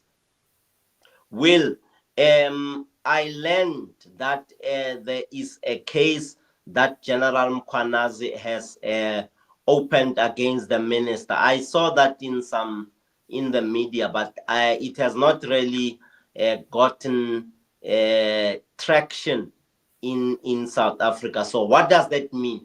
If there is a case, it means General MKHWANAZI will go and arrest the minister should the minister go to KZN. And what does it say? It further complicates the matter. What does it say to the commission? So I'm not sure, Kevin, when you have these dynamics, hours are ripe for change. I'm not sure in Jamaica, what is it that can be a powder keg that would need a single matchstick to can light that gunpowder, leading to an explosion of those dynamics, leading to the arrest of the individuals involved. You know what, Andy? You're laughing because you're saying that General MKHWANAZI, that you heard that he laid charges against the minister, his boss's boss, right? Yes. And that he would arrest him should he travel to KZN. The fact of the matter is that the minister is from KZN. That's his home. So so he can't go home. So but hold on, I feel the same way. Let me throw in a cat amongst the pigeon as we close off. General MKHWANAZI is in possession of evidence for crimes that he alleges that have been committed. If he doesn't open a case, it's a criminal offense, a criminal offense against him. He knows that someone has committed a crime, or alleges, or someone is involved in criminal activities. That knowledge makes him, forces him to go and lay a case against the minister, or to lay some charges against the minister. If he has not done so, someone else should arrest General MKHWANAZI and actually ensure that the evidence that he is in possession of is used by the court. So this whole thing, it's a big mess and it's complicated. If he has opened the case, it means the minister will not be able to go home. Yeah, it's perverting the course of justice. So Yeah. So he would have to, like you said, if he has evidence of a crime that's committed, he's under the responsibility of bringing charges. He has to. Now, couple more things. One is, this is just a comment. I'm just curious as to the time that it's going to take for all of these things, all of these incidents, all of these hearings to play out, because we know in South Africa, and to some extent Jamaica, that we see it more in South Africa than Jamaica, where when a police officer is suspended, it takes years for the matter to be resolved. You and I, Andy, we know of an officer who was the number 2 person in the South African police service. I don't want to put out her name. She's a sister. I don't want to go beyond that. But it was removed, and it's been years now, and nothing has taken place. But here's a question I have for you. Someone asked me to ask you this. They said, one of the ways Jamaican politicians corrupt the system is by appointing special envoys and pay homage who are their friends to economic, security, education, and other areas. These special appointments are often not transparent. Do you think this is consistent with good governance, and does this happen in South Africa? No, it doesn't happen in South Africa. 1, 2, this is not good governance. And 3, strategy. The one who's appointed as a special envoy has weaknesses. There's no one who does not have weaknesses. There's no one who cannot be profiled. There's no one who does not have skeletons in their cupboards, the little skeletons. Those skeletons can be made to wear Louis Vuittons and stumble out of the cabinets, so that you can use those skeletons against those special envoys. When they get arrested, those special envoys, they will spill. I'm trying to say, when we want to deal with crime in Jamaica, either committed by whoever, we can. We just need to know. We just need to have strategies and tactics. I'm not a fan of people going out to rallies and holding microphones in their heads and megaphones in their hands and saying a whole lot of things. It does not yield results. What yields results is when people sit down and strategize and look at a number of things. You'll ultimately be able to say, here's a vulnerability. Let's go to this vulnerability. We will then be able to get to the bad guys who are employing those special envoys. Simply put, people are corrupting individuals so that they can continue to commit crime, defeating the ends of justice. These are things from an analysis point of view that I'm seeing.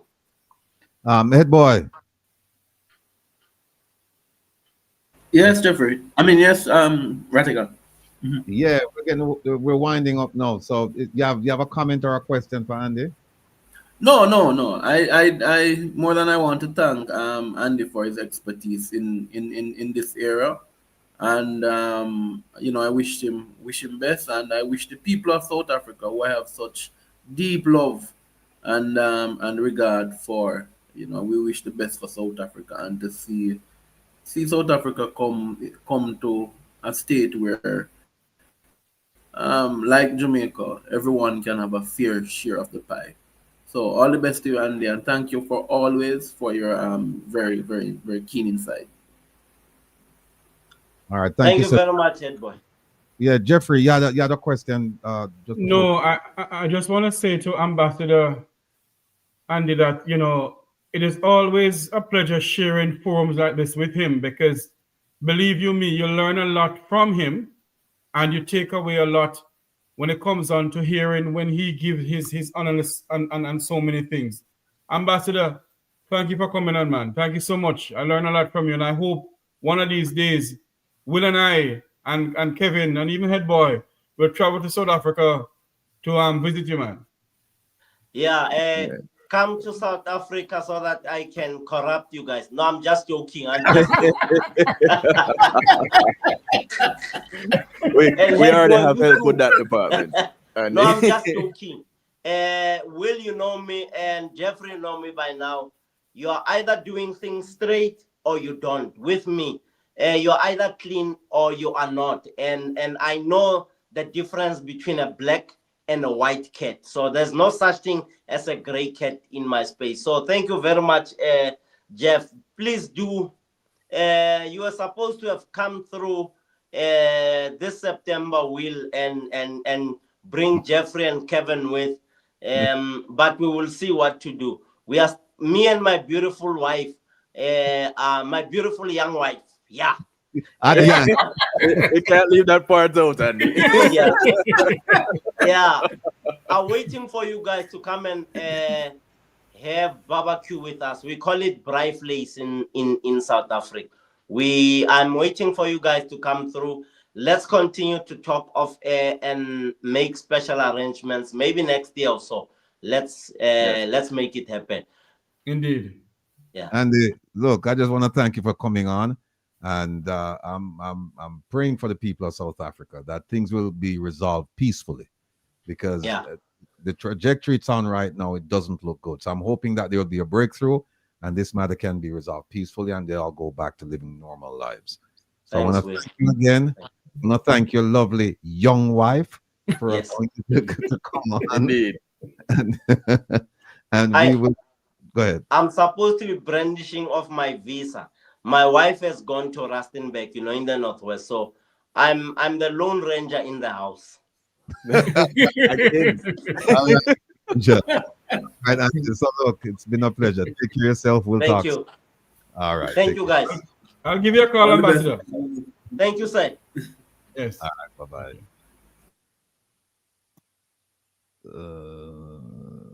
It seems like Pegasus is on this thing, Mr. Rattigan. Yeah, I don't know why we're having problems. The thing just keeps shifting from one person to another, and I don't know what's going on. But we had that problem the other day, Jeffrey, didn't we? Yeah. Yeah, we'll continue. Yeah. I'm looking for George, but I don't see him. But you know what? TT's here, so we'll just move along with TT. Let me just quickly put up this Jones slideshow for us here. There we go. That's me. Turn a blind eye to corruption and you'll lose sight in the other eye. So you'll be fully corrupted. I was supposed to read this poem. I just love this thing. It speaks to me, but we're going to skip that for another time. There it is, folks. The three topics we're going to discuss at length today. MKHWANAZI, that's if you look at the third bullet point, MKHWANAZI, these are gentlemen who had the press conference. SIBIYA is colleague from another province. MASEMOLA is the police commissioner, and MCHUNU is the police minister. And we were talking, what can Jamaica learn from the corruption crisis in South Africa? Well, a lot. We're also going to talk about the pension scheme.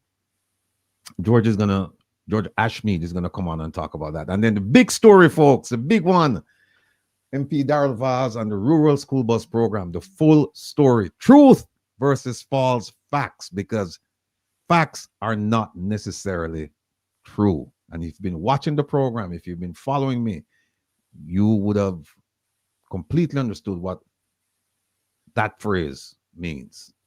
But we have so much to talk about with the school bus program. You have to stick around for that. And let me see what else. Oh, there we go. Head boy, Kevin. Oh, we forgot to put Jeffrey on that. My mistake, Jeffrey. You're supposed to be on the panel. There it is. George Ashmead, he's coming on. TT's here. Andy, we just finished the segment with him. And there you have the engagement norms. Again, want to say a heartfelt thanks to all of the folks in South Africa, Namibia, Botswana, Lesotho, Eswatini, all of those folks in Southern Africa watching the program. Don't leave, because we've got a lot more to talk about. So, it's not just about what's happening in your part of the world. It's also what's happening in our neck of the woods. And sometimes there are connections. There it is. The truth will set you free, but first it is going to make you miserable. And we're not talking about TT. We're talking about things going on in Jamaica. So we're going to leave that right there. We're going to remove it because that's how we're going to start the segment with the rural school bus program. Without further ado, ladies and gentlemen, let me just bring up TT. But I think we have a video for TT, Kevin. I think we do. Let me look and see if it's. Oh, yes, there it is. we do. Yeah, the lovely TT. Ladies and gentlemen, let me just play the video and have her come on and. Oh, wait a minute. Where did the video go? Oh, here it is. Hello, my name is Tomica Thomas, and I am your laser tech at Risen Medical and Aesthetics. I'm excited to share with you our Airlace laser treatment. This treatment will take care of your unpleasant hyperpigmentation, dull skin, redness, and texture, leaving you with a radiant glow. It uses laser light energy to stimulate rapid collagen reproduction, which enhances your skin's natural turnover process. Ready to start your skincare journey? Schedule your appointment now. All right, that was the lovely Tomica Thomas, TT. Now, ladies and gentlemen, without further ado, Kevin, I don't know what happened over that side there, but that's it. One of my screens went blank. Don't worry about it. Don't worry about it. All right. All right, greetings, folks. Hi. Hey, TT. What's going on? I've been enjoying the show so far. Good afternoon, ma'am. Good afternoon, Jeff. Jeffrey here, right? Ma'am, I'm astonishing. I can't see anything. It's no Tigo can't see my lips anyway, Jeffrey Beaverson. Yes, I mean, I'm here to lighten up everybody's day. Other than the corruption and everything else going on, there's still the positive side, which is what we're going to be discussing today. And I'll be discussing the event at Risen Medical and Aesthetics, which will be held next week, Saturday. So that is July 26th. So I'm here to share that with you. Rattigan will be there as one of our, attendees and speakers. So if you guys want to join, our address is 3215 Avenue H, Suite 1P, Brooklyn, New York, 11226, 1210. I will put the address in the chat again and the phone number if you would like to contact us. But we'll be having a wellness experience event. And at that event, we'll be addressing hair loss on men and women and our treatment for that, which is PRP. PRP is also a skin treatment for facial rejuvenation and also can treat penile issues in men as well. And so we'll be covering all of those topics. Other than all our skin treatments, as you can see earlier, we had demonstrated the laser treatment and what that is like. So when you said, I just wanted to just throw it out. When you said we'll be covering penile treatment and will, and I heard will, and I go, wait a minute, how did I get involved in penile treatment? Absolutely not. But listen, remember, we're a primary care medical office. I got to tell people, we're a primary care medical office. So we're not just based on aesthetics. So we have providers with up to 20 years of experience, board certified. So let's just say you don't have hair loss issues. Let's say you don't have skin issues, or you also do hormone replacement therapy, testosterone for men. So if you're feeling lack of energy, if you're feeling like you can't get through your day, you don't have the stamina that you used to have, you should also attend this event. If you're diabetic and whatever regimen you're on just have not been working for you, this event is also great for you to attend as well. So a number of health concerns. Remember, it's primary care, well-versed providers. We would like to meet with you, answer your questions, provide you with some refreshments, and just get to know our community so we can take care of you even better than we do now. All right, let me play this video here because I see George is here with us. Let me play this video here. This is our... You want to stop it? Yeah, no, it's fine. I just can talk over it. Know that this is the link. The link is going to be to RSVP, which you'll be able to purchase a free ticket. So we just know, numbers as far as who to expect. So the link that will just play the clip from, so we have a number of pictures on there as well. Well, if you can exit the video, then slide through. So we have our guest hosts, pictures on there as well, but the link will be in the comments. Can we get the link in the comments for the Eventbrite so that you guys can RSVP for the event. So we at Risen look forward to spending time with you, seeing you. Ratigan is looking forward to chatting with you and everybody else there. So yeah, and let me just say that 2 lawyers have confirmed their appearance on Saturday. It's not a legal affair. Let me just make that absolutely clear. I just asked 2 of my associates to just show up. And if you have legal questions, general legal questions, it's not going to be a consultation where you're going to sit in an office and give them the nature of your problem, but you can chit chat with them and they can point in the right direction. The purpose of us being there is for this wellness expo. Just remember that. And we're also going to be broadcasting as well. So I'm looking forward to seeing all of you there. It's a chance for me to get back in New York. I'm not there as often as I used to. In fact, I used to live there.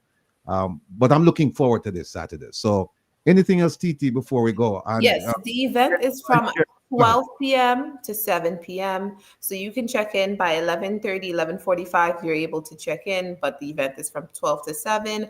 We do have a few mini consultations, limited amount, but we are going to provide mini consultations. They're shorter, they're not as in depth, but just so you, and they're free, by the way, which typically we would charge for a consultation, but for this event only, you're getting free consultations. There will be some free gifts, and also there will be event pricing to a select few of people who book any of the services with us. So do look forward to all of that as well. Okay. All right, gentlemen, before we let TT go, Jeffrey, starting at the top. Anything for TT? Yes, I think I'll be coming there one away. We could sit and talk one away and about this stuff, Yes. What is going on. That's all I have to say. Awesome. We look forward to I look forward to it. Okay. Thank you. Sorry, head boy. Kevin, any questions? I'll let head boy go ahead. Oh, head boy. Head boy, you're still muted. Easier. Can you hear me? Yes, you're good now. Are you hearing me now? Yes, head boy, go ahead. Okay, right. No, I was asking, do you offer? Yes. Do you offer any services in the, what do they call that sector? For women, particularly for women who have difficulties getting pregnant? That's a great question. So we do focus on women's and men's health. So it's not only just for aesthetics, but for women's hormonal health. But it'd be, trying to fertility health. So that's what it would be under. We do focus on fertility health. So whether it be hormonal issues, there could be a number of reasons why that's taking place. We can run deferral testing and, look into the medical history and her background to be able to find out why this is occurring, and we can help with that as well. All right, Kevin. I'll just like to publicly state again, I do apologize. I won't be able to be there next week, but no, not in the flesh anyway, but I'll definitely be there in spirit. Okay. So I leave Will to hold it down and to represent. Yes. Well, you know what? You'll be able to make it to our next event, I'm sure. I will definitely do that. There's one question before you go. Elaine has a question. Any dermatologists on site? Oh, yeah, we work closely with dermatologists. So even our dermatologist will not be attending the event, but we do work closely with a dermatologist. However, all our providers that will be there will be board certified and with years of experience across the field. So they will be well equipped to share information on those services with you. All right. One more question before we go. Dawn is asking 2 questions. We'll ask the second one. Do you accept insurance? And if you do, what type of insurance? Yes, we do accept insurance, but there's a large number of insurances that we accept. So for that, you would need to call us at 718-717-2278. Again, that's 718-717-2278, and let us know what type of insurance you have, because it's a list of about 20 of them. And so we need to, you can just reach out to us and ask. Also, feel free to text us if you don't want to call. And our text number is 929-564-4060. Okay, so yeah, OT put everything up right. Yeah, everything is right. I'm in the comment section now. So even I may end up, okay, whatever is not there, I may end up, once I leave the call, I'm gonna go ahead and post anything that's not there. Yes. Oh, the website. The website. So we do have the Brooklyn Health Clinic website, but for anything aesthetics or skincare, you can visit risenaesthetics.com. The first part of the question that Will chose not to ask, I'll paraphrase it. What kind of price range are you looking at for skin treatment? Okay, so for the skin treatment, it depends on if you're getting PRP or if you're getting laser done. So the treatments are custom. However, from one treatment for Airlays would start at probably $280. We'll start at $280, not probably, but we'll start at $280 for one treatment. However, if you bundle between 3 to 6 treatments, you will have a discount on that, paying probably about $240 if I do the math correctly. And for PRP, it will cost you a lot more, slightly more, but each treatment has its benefits to it. So I do recommend for most people a combination of both, but it's case by case, and it depends on what you're doing. Okay, so you won't pay for PRP for balding the same that you would pay for your skin. And we're looking at a minimum of 3 treatments before you actually start seeing some positives or the first real results. The first treatment you see results, but if you want to see something more like drastic results, different, I recommend 3 treatments. But the first treatment, within 2 weeks, you see results. For the skin treatment, for the balding, 3 treatments. Because getting those follicles to stimulate those follicles to start growing the hair, especially depends on how long you lost that hair and what you've been doing, and that can also be in combination of if you want to get on minoxidil or what you're ingesting as well, and hormone levels as well is actually very important, because we have seen a difference in hair growth in men on this treatment alongside taking testosterone, because that impacts men's hair growth. And I know, Jeffrey, I'm not going to get the hair treatment. No, I was going to ask about our friend in the middle there, if he's going to get his hair, because he has bald head, The one there, I'm not calling it the name, the one in the middle there. The one in the middle. Huh.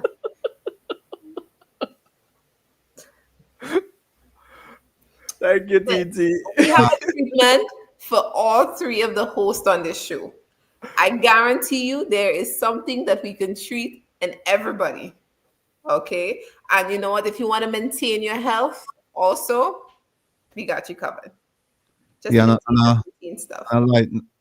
a light note, that's a megawatt. It's another attraction. I thought TT and Richard and the facility attraction, and then I was gonna be an added feature. But I see where Megawatt now says I'm gonna be there, and he says anybody wants to take a picture with me, it's $10. Big up yourself, Megawatt. That's the way to do it. Again, based on the comments, the event starts at 12 p.m. and ends around 7 p.m. But we would say onwards. So if you're hanging out a little bit past that, the time is not set for the end time. Okay. I see Megawatt asking for a discount. It's all right. After all the pictures, he'll be able to pay for it. All right. Thank you so much. Thank you so much for having me. Appreciate the time on the show. I look forward to seeing everybody at the event. Let me just say that I'm getting calls. A lot of people, they have a lot of questions. And please, you can reach out to the Risen Medical and Aesthetics. at where is it? There we go. There it is. That's Yes. where. No, that's for the event. Yes, so that is for the event, but also there, if you want to contact the organizers of the event, there's also a section in that link where you can contact us. But if you want to reach us a little bit faster via text, if you have a question, that's 929-564-4060. So 4060. All right, so 929-564-4060. All right. TT, thank you so much. Big up yourself. All and right. Soon. No, thank you. Take care, Kevin. Take care, Jeffrey. Bye-bye. Later, TT. All right. All righty. All right. Look, we want to thank Mr. George Ashmead for patiently waiting. He's got lots and lots and lots of interesting news, very significant news to share with us. And without further delay, here he is, Mr. George Ashmead. George, welcome. Greetings, Mr. Radigan, and the rest of your crew. Welcome back, man. And blessings. Welcome. And I say greetings to your audience as well. Good evening, We're sir. here. God bless you all. You know, All right, another day above earth. This is your segment. What I'd like you to do is kindly, briefly, just tell folks who you are, and then I want you to describe your purpose here. What is it that's concerning to you while we're here? Well, my name is George Ashmead, and I have a podcast show called Naram Promotions, the Real Deal Podcast Show. I was approached by a very dear family member of mine who worked with a company called Alumina Partners of Jamaica. And they closed down in 2009 because of the economic downturn globally. However, there's hundreds of these hourly workers who were employees of the company that signed up for a pension plan and were vested, and that are now being told by the pension holder that they do not have a pension. So this is my contention. So I looked into the matter because I did not know this was still looming. Years later, I thought this was resolved. So here we are.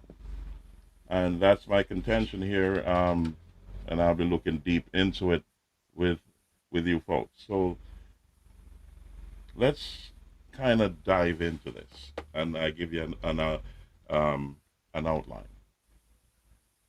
Alumina Partners of Jamaica is one of the largest alumina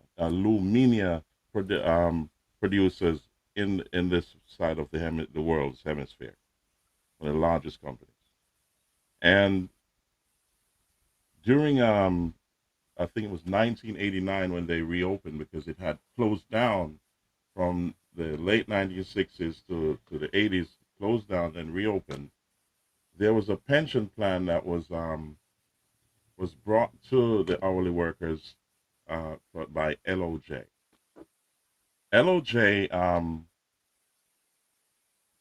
everything was going good based on the plan, and they were told they had to sign this agreement and get vested over 7.5 to 10 years. So that's just a gist of it. So therefore, they were happily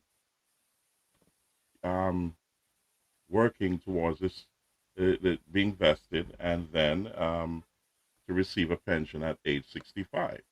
However, during the 2000s, there was a global crisis. There was a recession during this was looming back in 2006, 7, and so on. And at that time, the plant was forced to close down because of the decrease in demand for aluminum, and also the oversupply of aluminum on the market. So they were forced to close down because they were no longer profitable. However, at that time, they said at that point in time in the 2000s, they said, we're going to close our doors for a year. That's around 2006. So the members were alerted. And during that year, they were told that they're going to wind up the plant. And now this is what I call the art of the steal. So they were told, these hourly workers were told that on one hand, you're going to sign off on A, B, or C choices. A being, you can take what you put into the fund and plus get a retirement income when you qualify. B, take a partial amount, then you can get plus you can get a retirement at the end of it, or you can leave everything until age 65, or when you qualify for retirement, then you will get a pension. That's what they were telling them on one hand. On the other hand, there was what we call a wind-up going on. So just to explain what a wind-up is, there's two different pictures here. One, you're saying, okay, you're terminated with a redundant, we're going to give you back your money, and you're going to get your pension at age 65. That's one picture they painted. And where the art of the steal started is when they said, we're going to close for a year. So that means nobody rebelled, because they said, okay, we can hold out for a year, not knowing that the art of the steal was being set up. So on the other hand, they began what you call winding up. Now, wind up means you're ending the program and distributing the assets and the surpluses and so on. So here's two pictures. One, you're telling the people, choose A, B, and C. You get a pension in either category. So everybody choose A. They'll take what well, majority of them choose A and said, okay, we'll take A because we'll get all our money that we put in, plus the portion that the company put into the fund will be distributed as a pension at the end of it, when they become eligible for retirement. That's what they chose. That's the picture they were being painted. At the same time, we have another picture that they're crafting, and I call it the art of the steal. That's the wind up. Wind up means you're going to end the program, distribute the assets. So, in order to wind up, you now have to get the consent. It has to be unanimous consent to amend the pension program to wind up. So in this section, if based on the documents I have, I found that the trustees that was on the board, a couple of them were illegal. These trustees, and more so one of them, had a conflict of interest. And I'm going to put up the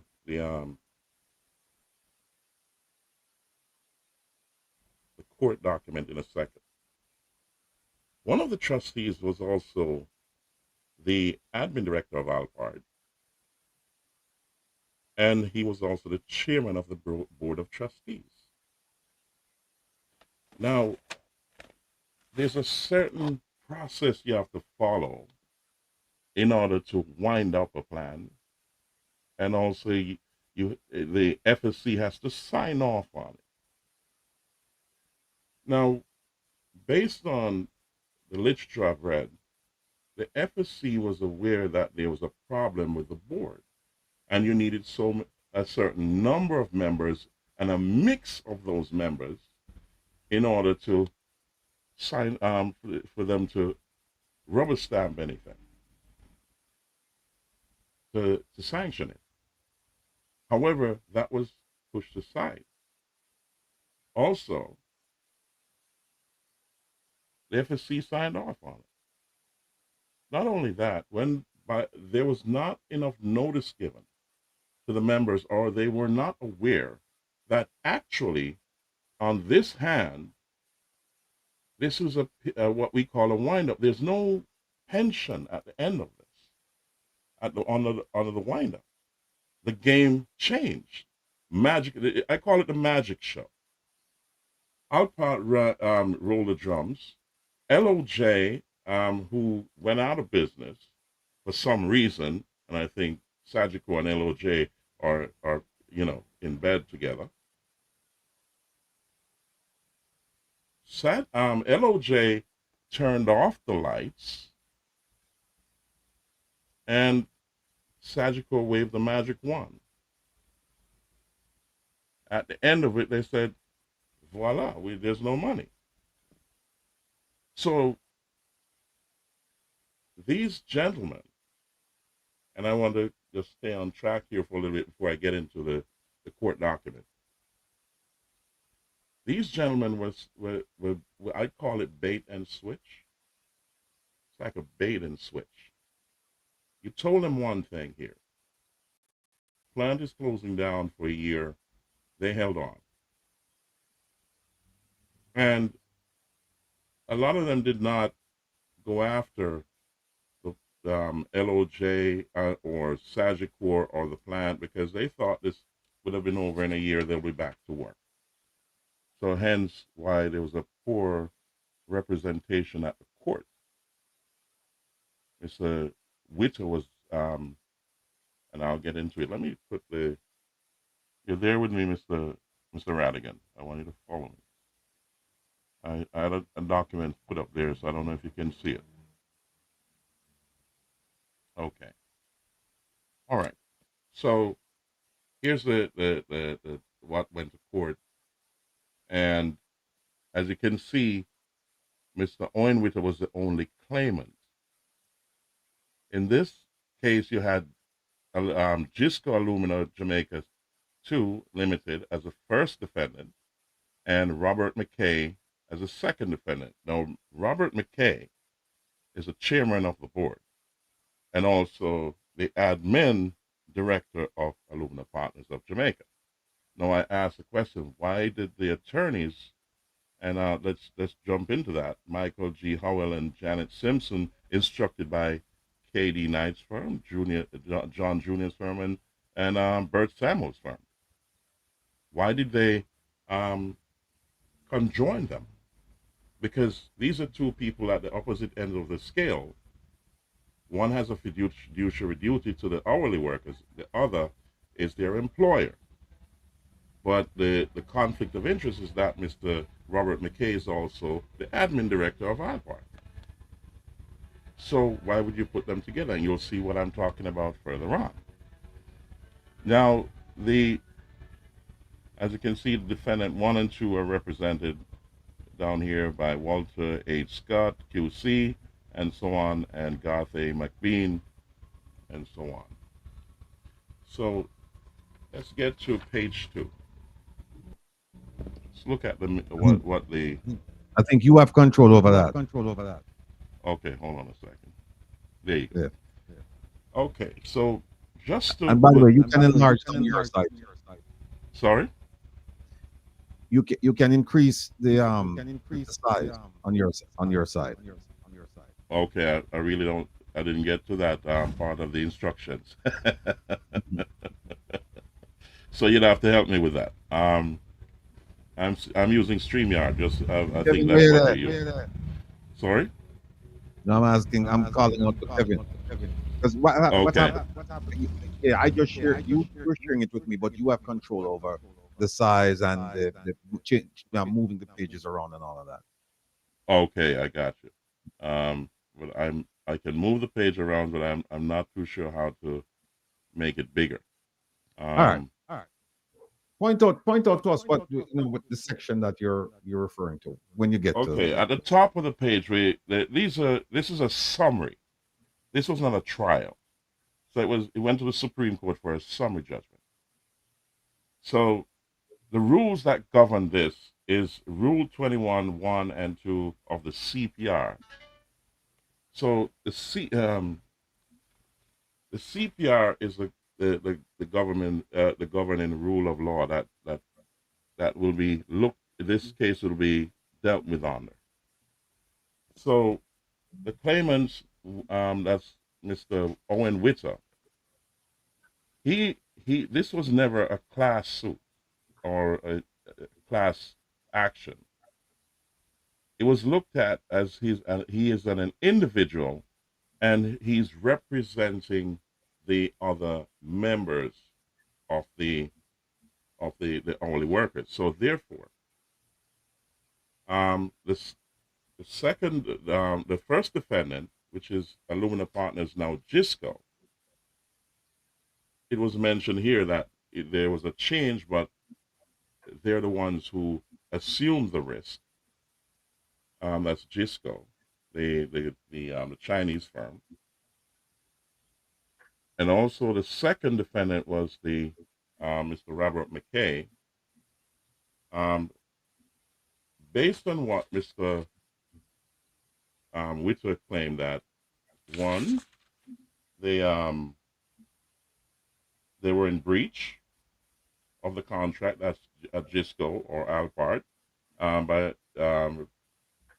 by not funding the ALPART employees' hourly retirement plan, and by failing to make provisions to pay pension benefits to the members of the plan who were employed at June 30 when the plan closed down. And at that time, based on the plan rules, they would have been vested, because it wasn't the hourly employees' fault that the plan closed down. It was the plan itself. Also, another claim for the claimant is that the chairman and the board also breached their fiduciary duty at that time. And on the other hand, the first defendant, and I'm just kind of skirting over everything just to get to the real meat of the steel. At that point in time, with the defendants are saying, that is, Alumina Partners of Jamaica are saying, hey, everything went according to plan here. They're not responsible for how it runs, because the National Workers Union represented them. They had a board of trustees that oversaw everything. So we just made our contributions, and that's it.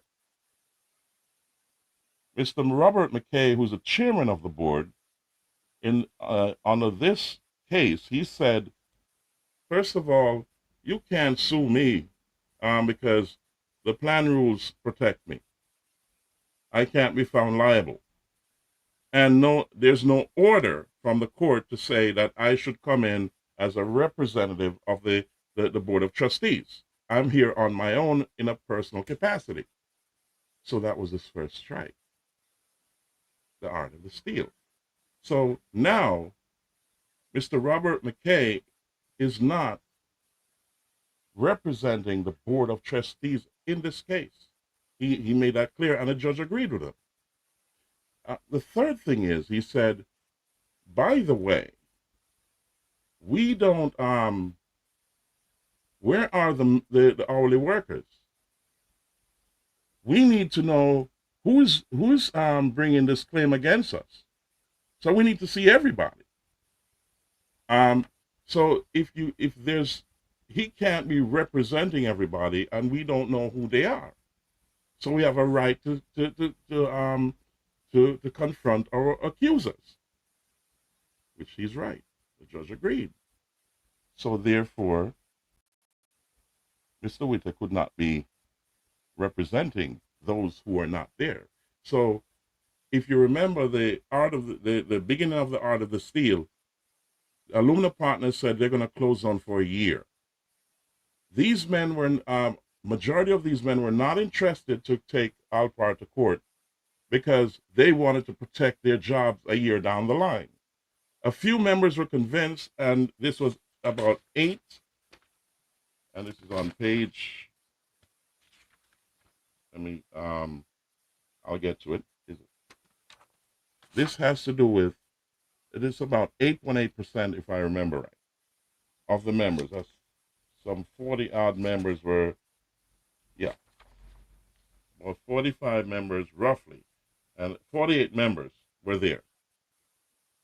At that point in time, you had 545 members who were accounted for, but only 48 members were there, which they say on page 6 at the top, only 8.8% of the members of the plan were purportedly a part of the action at this point in time. And I'll just scoot over to page 5 at the bottom. And yeah, at the top there, it says only 8.8%. So below that, it says defendants have a right to know who is bringing the claim against them and who they would be entitled to pursue for costs in the event they were successful. Okay. So this started an uphill battle for Mr. Witter at this point in time. So moving forward, I'm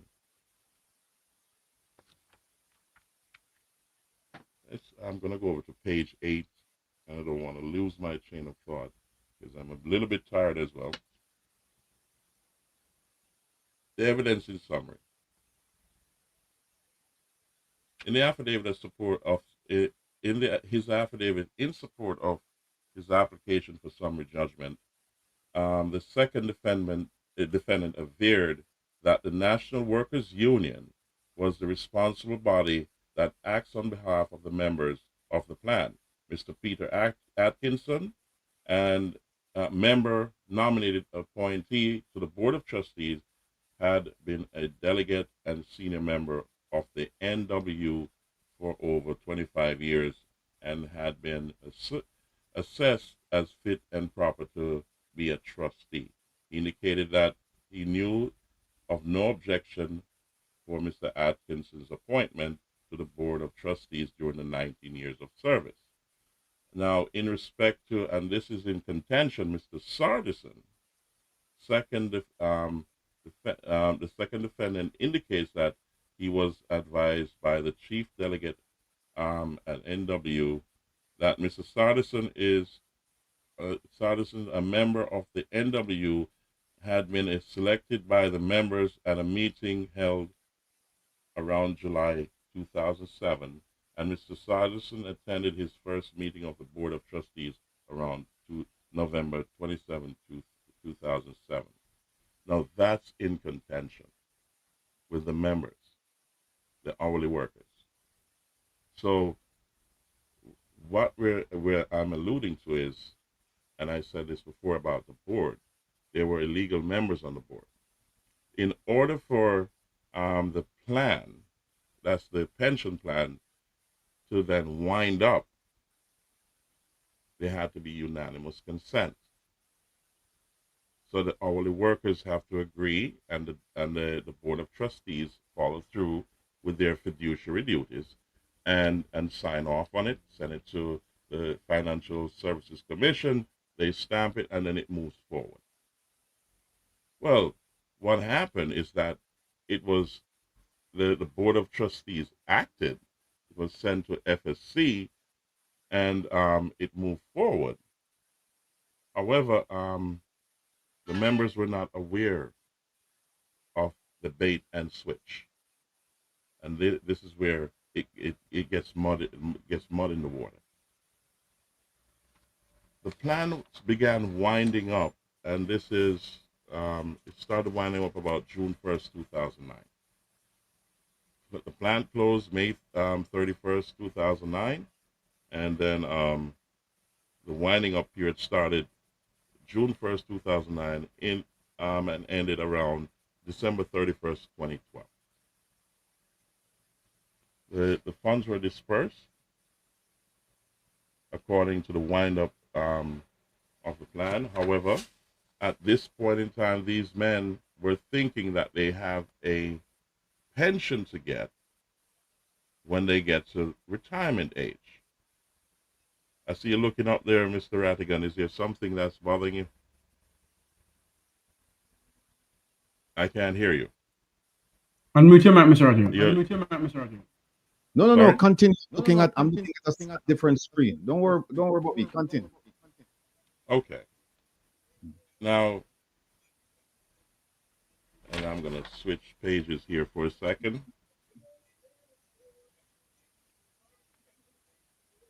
Hold on.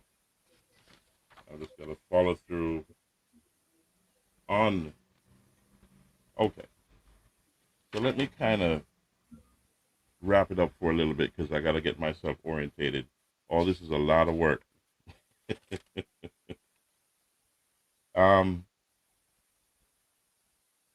In a nutshell, the courts made a summary judgment. That's, well, it looked as if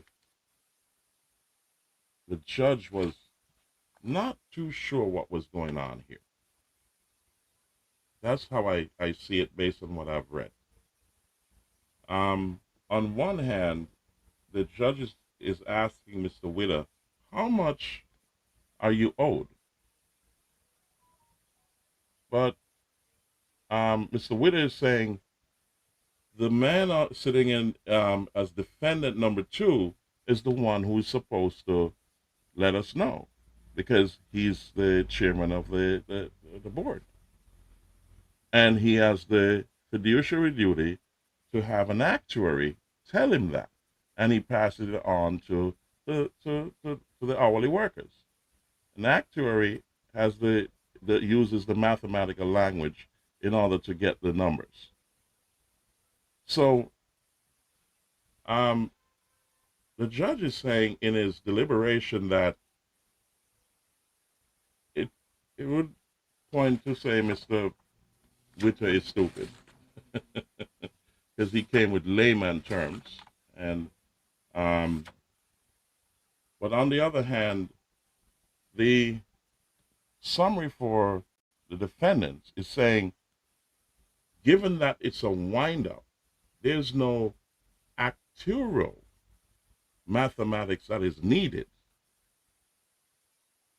So how can we now look at that from a perspective of, you're asking Mr. Witter to tell you how much he's owed.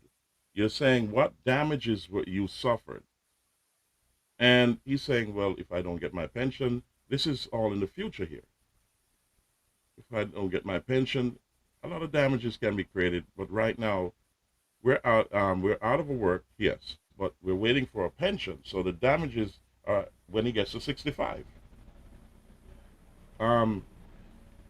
However, the judge is saying you need to have an actuary, but you're talking on the plan of a pension, not a wind-up. The summary for the defendants is saying you need they don't need an actuarial report in order to wind up the plan. It's not necessary because they're distributing the assets. So there's two different schools of thought here, and the judge is summarizing in that way. So he's intertwining the two, which is incorrect. So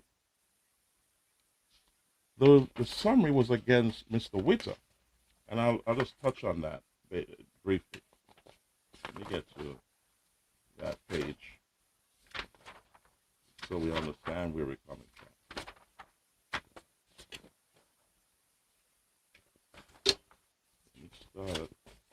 is at page 37. I'll just start from the top there. Well, from page 36, actually. Let me get to page 36. Here we go.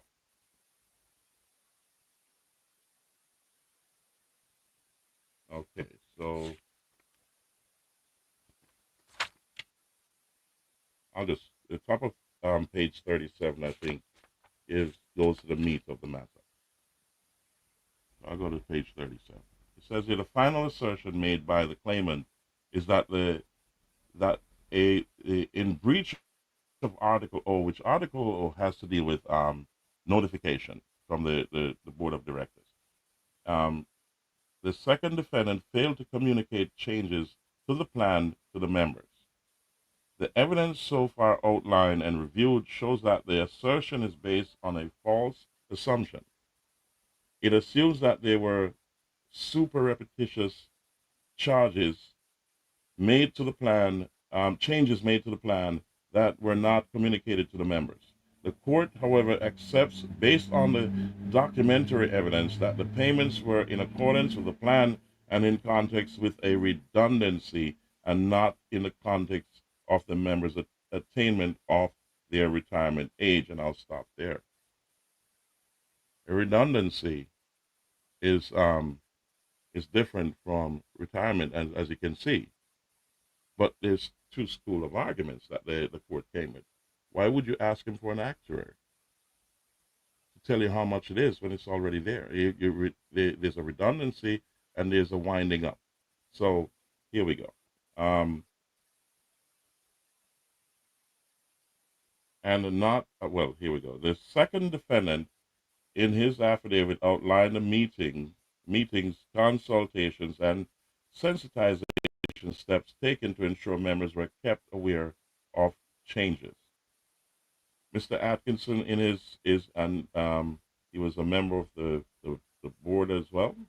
In his affidavit, provides support for that evidence by indicating that he was part of a meeting in June 2006 where the amendments to the plan were outlined and explained. Now, this is the switch meeting. Now you're saying choose A, B, or C. A, B, or C says take a full payout of your contributions, partial or none. But with A will say if you take the full payout of your contributions, you'll have a pension at the end of it. Partial, you'll have a pension at the end of it, and I'll put that up in a second. And the third is say you can leave it there and have a pension at the end of it. The meeting he's talking about is winding up. That's ending the plan. So they're signing for one thing, but you're telling this is where the switch came in. So he's saying that this was fully explained. Nothing of the sort. He said there is no suggestion from the claimant that he and other members were unaware of the contents of the plan as amended and produced to this court. Now, in order for them to wind up and get rid of that plan, they had to amend the rules. And that's another thing in contention, because the amended section is different from the section that they were given. So it was all a bait and switch. So his contention is that there was no amendment. There was some other amendment or there must have been some other formula used, given that the changes he noticed in his payout between December 2007 and May 2009. So Mr. Witter saw the change on his statement, and this is what triggered the suit, because he's saying something is not right here. Why are you now not calculating my using the the mathematics to calculate my retirement year rather than my current age. So now it's switched.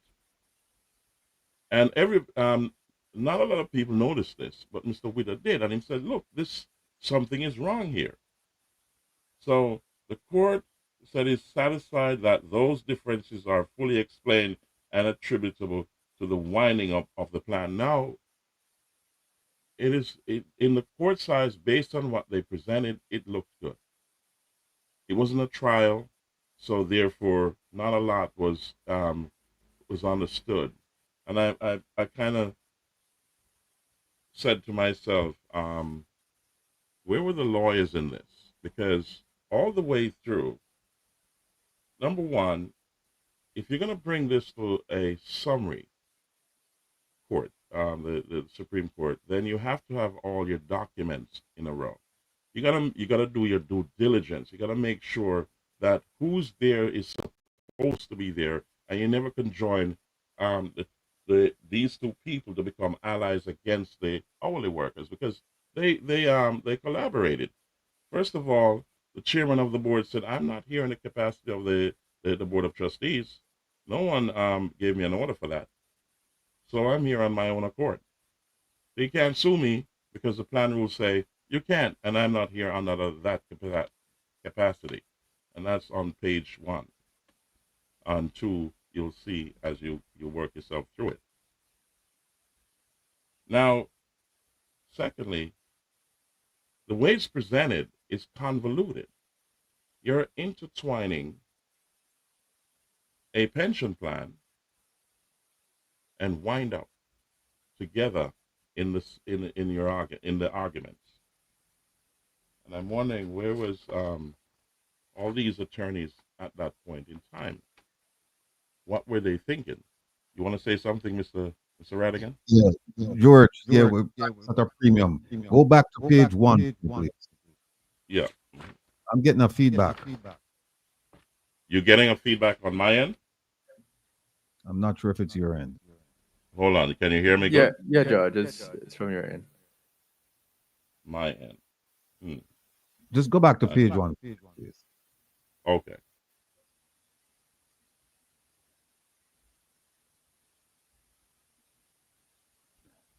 And forgive me for being critical, but I'm now putting on a lawyer's hat, and I'm going to go through briefly some things that you raised. Now, when I look at this, I see that the claimant, Mr. Witter, was represented by some very, very outstanding attorneys. Let me see it right here, but for the claimant. Yeah, Knight Jr. and Sam, that's A.D. Knight's law firm with we call him Balahula. He and I went to school together, Bert Samuels. So when you say you don't know what the attorneys were when I was going, these are not fly-by-night attorneys. These are experienced attorneys. So I'm a little bit taken aback that you would say that, knowing the qualifications of these guys. But people are people, and people make mistakes. Lawyers make mistakes. So, but I'm just looking at the firm, and I'm going, well, it's a firm that I don't recognize. It's a well-recognized law firm in Jamaica. The second thing is this. I read the case, and let's just go to the court's decision. The court said that the claim from Mr. Witter was time barred. They said the claim arose in 2009, but now the filing took place in 2015, and that was way past 6 years statute of limitations. That's one. The second thing the court said was that that the claimant, Mr. Witter, presented no credible evidence of improper plan amendments or personal financial loss, because he had to prove that he had lost to get the damages. Then another point the court made was that the trustees acted lawfully and that their decisions were approved by the Financial Services Commission. And then the court granted summary judgment and issued costs to Gisco and McKay, saying that Mr. Witter had to pay these people for costs. Do you take? Are you saying that the judge's decision was improper and wrong? You know what I liked about his decision, and before I go into what I don't like, is that given that is a summary judgment, he did not take out the claimant's statement of case, so he has some recourse. So if he had taken that out, then it would be an uphill battle for the future trial of this. However, for the based on the documents in front of the judge, he had no choice but to say that. That's his conclusion. Yeah, but here's where I'm going. Where I'm going with this is, where do we go from here? It's a 2020 case. And back then the judge said, look, even if you had a case, I cannot render judgment because it's time barred. You filed it too late. So that was 2020. So the question I'm asking is this: where do you go from here? Because I'm sure the appeal, the time to appeal has expired as well. So where do we go from here? It's not over, not by a long shot, Mr. No. So where do we go from here? And so therefore, this case has to go to trial for it to be hashed out, because one, you had a board that sanctioned something that they should not have. So that changed the whole picture. It was a bait and switch there, from a plan to a wind up. The wind up is critical because it changes the whole trajectory of everything. No, I understand. So, I understand. To step back, if you notice what the credible law firm that represented Mr. Witter, their arguments that it could not have expired based on the time frame of the plant closing down. That's one aspect, is the plant closing down, and these people are given notice that they're going to close their doors. And then the clock started at that point in time to 65, not to wind up. Now, if to get the wind up, they had to do an amendment. So the amendment has to be a unanimous decision. George, hold on. Here's a problem. The problem is that you're making an argument that should have been made way back then. And now the question is, the argument you're making now, how do you get jurisdiction within the court to listen to this? Because the first thing you're going to say is the statute of limitation has long expired. So the arguments you're making now, I'm not saying the arguments are not valid. I'm saying that they're late. So you're an attorney, Mr. Radigan. If there's evidence to show that this is incorrect, and this summary, not a trial, the summary was incorrect. No, are you telling me that the word, when you're dealing with two different scenarios, one is retirement pension, vested retirement pension, and a wind-up.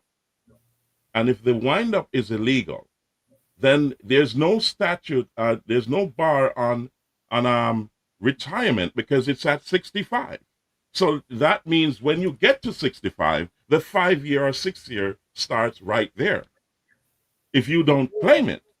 No, So basically, what I'm saying is this: if the wind-up is illegal, then we're now looking at a retirement that SAGICOR is still on the hook for, and the NWC has to represent the man up to 65. All right. Well, let me ask you this: what have you filed? Have you filed anything? I have, as I said, it dropped in my hand just a month ago. This is when it dropped on my lap. So I'm reading through all the material. Yeah, but let me talk about summary judgment. Summary judgment is essentially the court saying that there is no dispute regarding material facts, and so the court is going to rule. That's essentially what the court is saying. The court is saying, I don't see anything here that this should go to the trier of facts. whether it's a judge or a jury, because it's a civil matter. And so that was said way back in 2020, and now we're in 2025. And so what I would do is this. What I would do is this, and it's something that should have been done a long time ago. I would go back to that law firm that represented Mr. Witter and say to them, listen, what are you guys doing about an appeal of this? Because you can appeal it, but I suspect that the period to appeal has long expired as well. So it's an uphill battle now to get a court to grant jurisdiction to listen to this. So I would go back to that reputable law firm and say, listen, we need some answers from you regarding how this case was handled, and also where do we go from here. That's what I would do. That would be the first move. Absolutely. I agree. So has that been the move, George? Well, a couple of things. First, you probably have a loop back on your system, which causes when we out here talk for it to come back into the mic. So whether it is to turn down your monitor or check the loop back. Second thing, taking this into consideration, what Will just said about the appeal, and given the time that has passed. So statute of limitations is something that has been used on both sides. Those who are actually criminals that have done their best to draw out a situation so that nothing gets filed and boom, you can't file it again. Oop, so be it. And so the way how this is based on the information that I just got, I'm no attorney, but just looking at it, statute of limitations comes into play. We've addressed statutes of limitation on this broadcast before with legal matters with politicians. So with this being a suggestion and you agreeing that this is a suggestion, where are you going to go from here? So the suggestion is go back to the attorney. Absolutely. The law firm. Exactly. Okay, so you agree. You haven't done so yet. What are you going to do? Well, that's the next move. You see, as I said, it dropped in my lap 3 weeks ago. I had to read through all the material. I did not get the disposition of the course until I sent it to you, Mr. Rattigan. That's when I got it, and I just barely got through reading it. It was yesterday. And to combine all the evidence together, and then I'm saying, whoa, hold on a second, this is a bait and switch. So I'm saying, okay, let's hear from your panel. How do you see it? Let me get your feedback. Because in my mind, this needs to be acted upon now. And that's my chain of thought as well, Mr. Rattigan, that they need to go back to that law firm. It's a powerful law firm. I don't know what happened, but at that point in time when they were representing them, but there's a lot of unanswered questions here. So I'm just, this is a learning curve for me where this panel is concerned, because I don't want to be hearing my own voice in my head. I want to hear your voices as well. So you're telling me, based on what you're seeing, Mr. Rattigan, this is over. You're muted. You're muted. Ratty? All right. You're muted. You're muted. You're mute. Yeah, okay. From what I've seen, what I've read, this case is over unless they can find an exception clause that says it's over except in the case of, and then they can find their way into court. Because the problem right now is to get a court to listen to this. Because I can tell you right now, the court, when you get this, they're going to look and they're going to say, well, wait a minute, statute of limitations expired back in 2020, right? Or expired before then. The court decided in 2020, 5 years ago, that the statute had expired. So how do you get before a court right now? And the summary judgment was just to say we don't need a trial because there are no disputed facts of significance. So how do you get before a court right now to listen to the matter. And we're talking about listen to the substance, not the procedure. Because right now you have a procedural, you have a substantive, but you primarily have a procedural problem. The procedural problem is how do I get the key to open that door so I can go in and argue the substance? Because you may have the best substance in the world, but if you don't have that procedural key to force the court to listen to your argument, it's of no moment.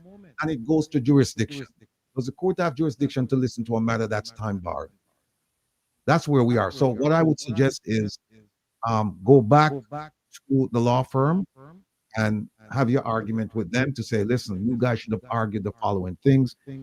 These things weren't argued, and so we would like to get another day in court. And what's your plan to appeal this decision? That's what you're going to have to do. You're going to have to appeal the summary judgment. All right. Okay. Well, point taken, and I do agree with you because I've heard that this morning. And I'd like to hear from the other members. What do you think? If you had a chance to, is there anything else I can learn from this? With based on what Mr. Rattigan said, I'm no legal mind, but listen to what you're saying, and the statute of limitation has run out. As what Mr. Rattigan said, that's the only hope you have, and hopefully they'll hear your case. Because if the statute of limitation is run out, there's not more you can do. And I can tell you, George, what's going to happen when you file that appeal, when you file out Gisco, whoever is representing Gisco and Robert McKay, whomever, that's the first thing they're going to file. They're going to file that the statute of limitation has expired, and therefore you can't get a second bite at the apple because you should have done so years ago. That's the first objection. So they're going to say, Judge, there's no jurisdiction here. You don't even need to listen to this matter, Judge. Because it's been years that they should have appealed if they disagree with the ruling, but now they're coming 5 years later after they were told that they were already late. So what I would say is go back to the law firm, raise the arguments you just raised with them, and then see what they have. I'm listening to you, and I really appreciate all the input, and I'm making notes of those. However, there's one other nuclear option that you have not considered because I've not heard you say that. That's a big one. I'm not going to say it here because it may rattle some cages, and it will unearth the whole case and bring it back to life. Okay. You should, as an attorney, I think you have it rolling around in your mind, the nuclear option. Well, call me next week and we can discuss that. Oh, definitely. All right. So this, I do not believe is statute barred. Not in from what I'm seeing. However, as you said, which court is going to listen to it? No, here's the thing. They have to go find a tolling provision.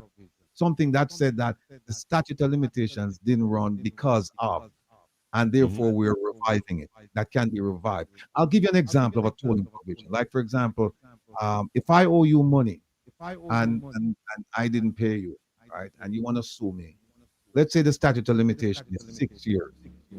And now I promising you I'm going to pay you. Now we're in the 7th year. And I said to you, I'm not giving you any money. And you say, I'm going to take you to court. You go to court, guess what? I'm going to raise statute of limitations because I'm going to say, Judge, George should have sued me within 6 years. He didn't.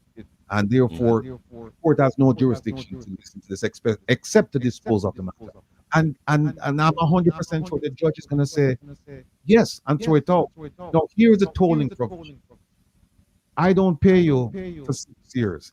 And in the seventh year, I said to you, I said to you, George, you really should pay me this money. And then I send you an email and say you owe me. And then you write back and you say, yeah, no, I owe you, but I can't pay you right now. Guess what? The 6 years start to run all over again because you've just admitted that you owe me money. If you didn't respond, then that would be the end of it. But the moment you admit or you make a payment, it starts the whole thing. That's a tolling provision. It starts the whole thing all over again. So they have to go find a tolling provision for you. Otherwise, you're out of luck.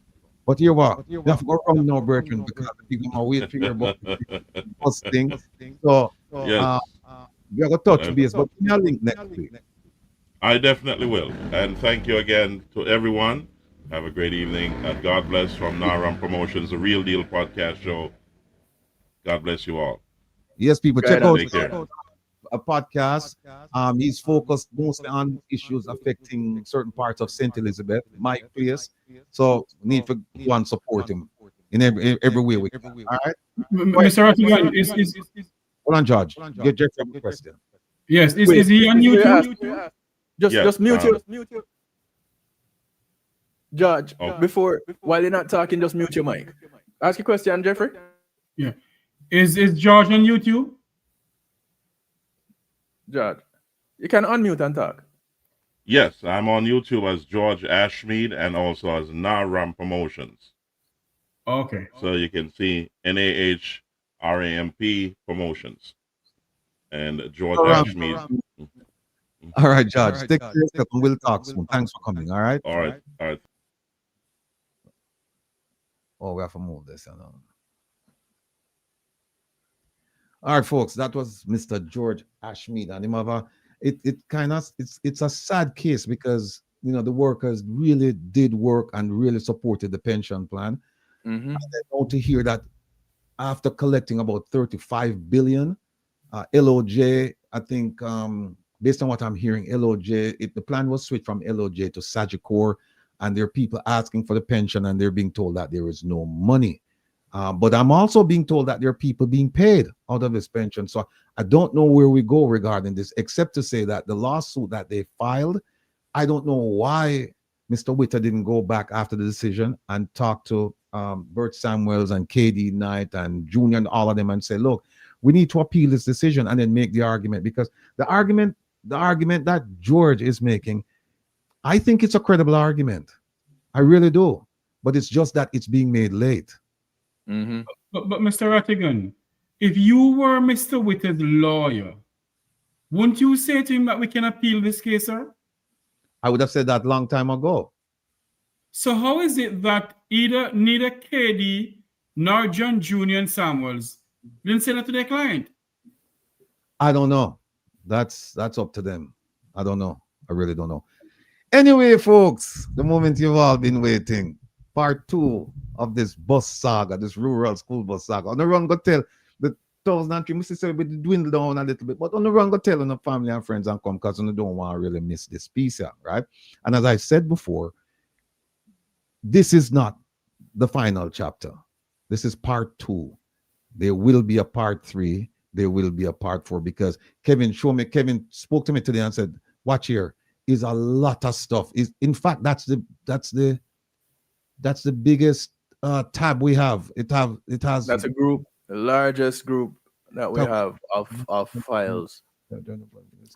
There's probably the IC and DPP combined might come close, but nothing comes close to this group of files and articles that we put together for one topic. It has more than 30 entries in it. But anyway, folks, wait. Where's the fanfare? I know. Me I reach Peter, where is it with it, Kevin? You fling it well. All right. No, that's the end of it. Okay, here we go, folks. Here we go.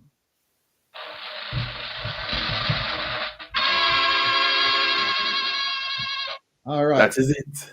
That's like a Western movie ready to start. Here we go. First one. The folks, those of you who watch me or listen to me on a Saturday tonight, on a Saturday night with Relax with the Rebel, there's a gentleman who he comes into the chat quite often. Very popular man, particularly with the ladies. His name is Herbert McDonald. That man was my best friend during my high school years. His sister-in-law used to teach me at Balmaji Primary. And then when I passed exam and I was going to Meadowbrook, she told me that her brother-in-law was going to attend the same year. And she kind of, greased his kids. And so when I got to school, I met Herbert McDonald. And we became besties. And we were besties for the 6 years I was at Meadowbrook.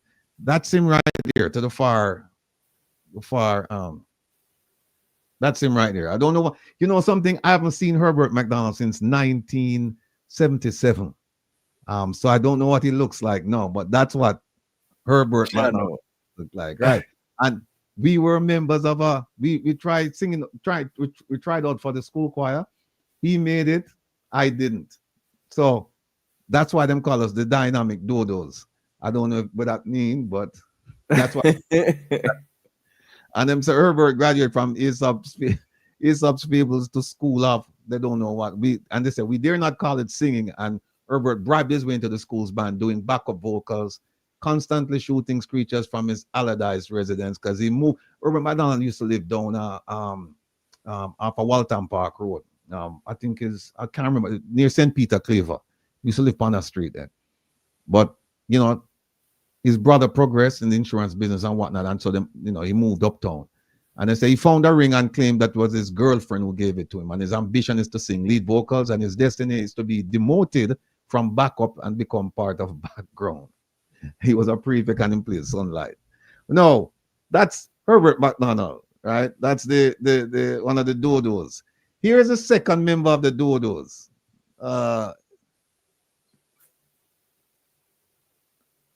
That's him right there.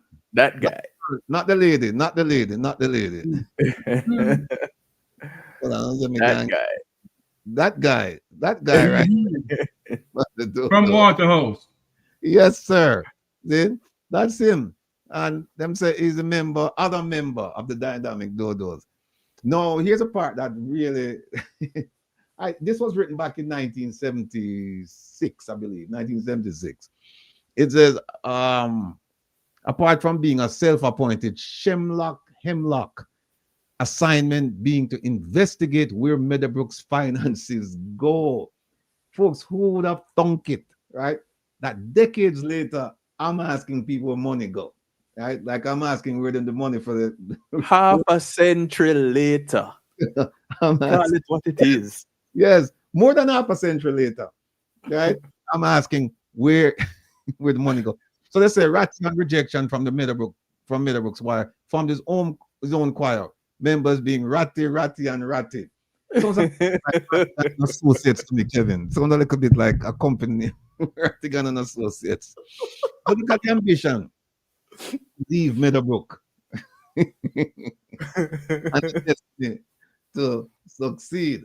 Now, I put up all of that, people, to kind of give you a sense of who Rattigan is, and for the people out there, and has always been.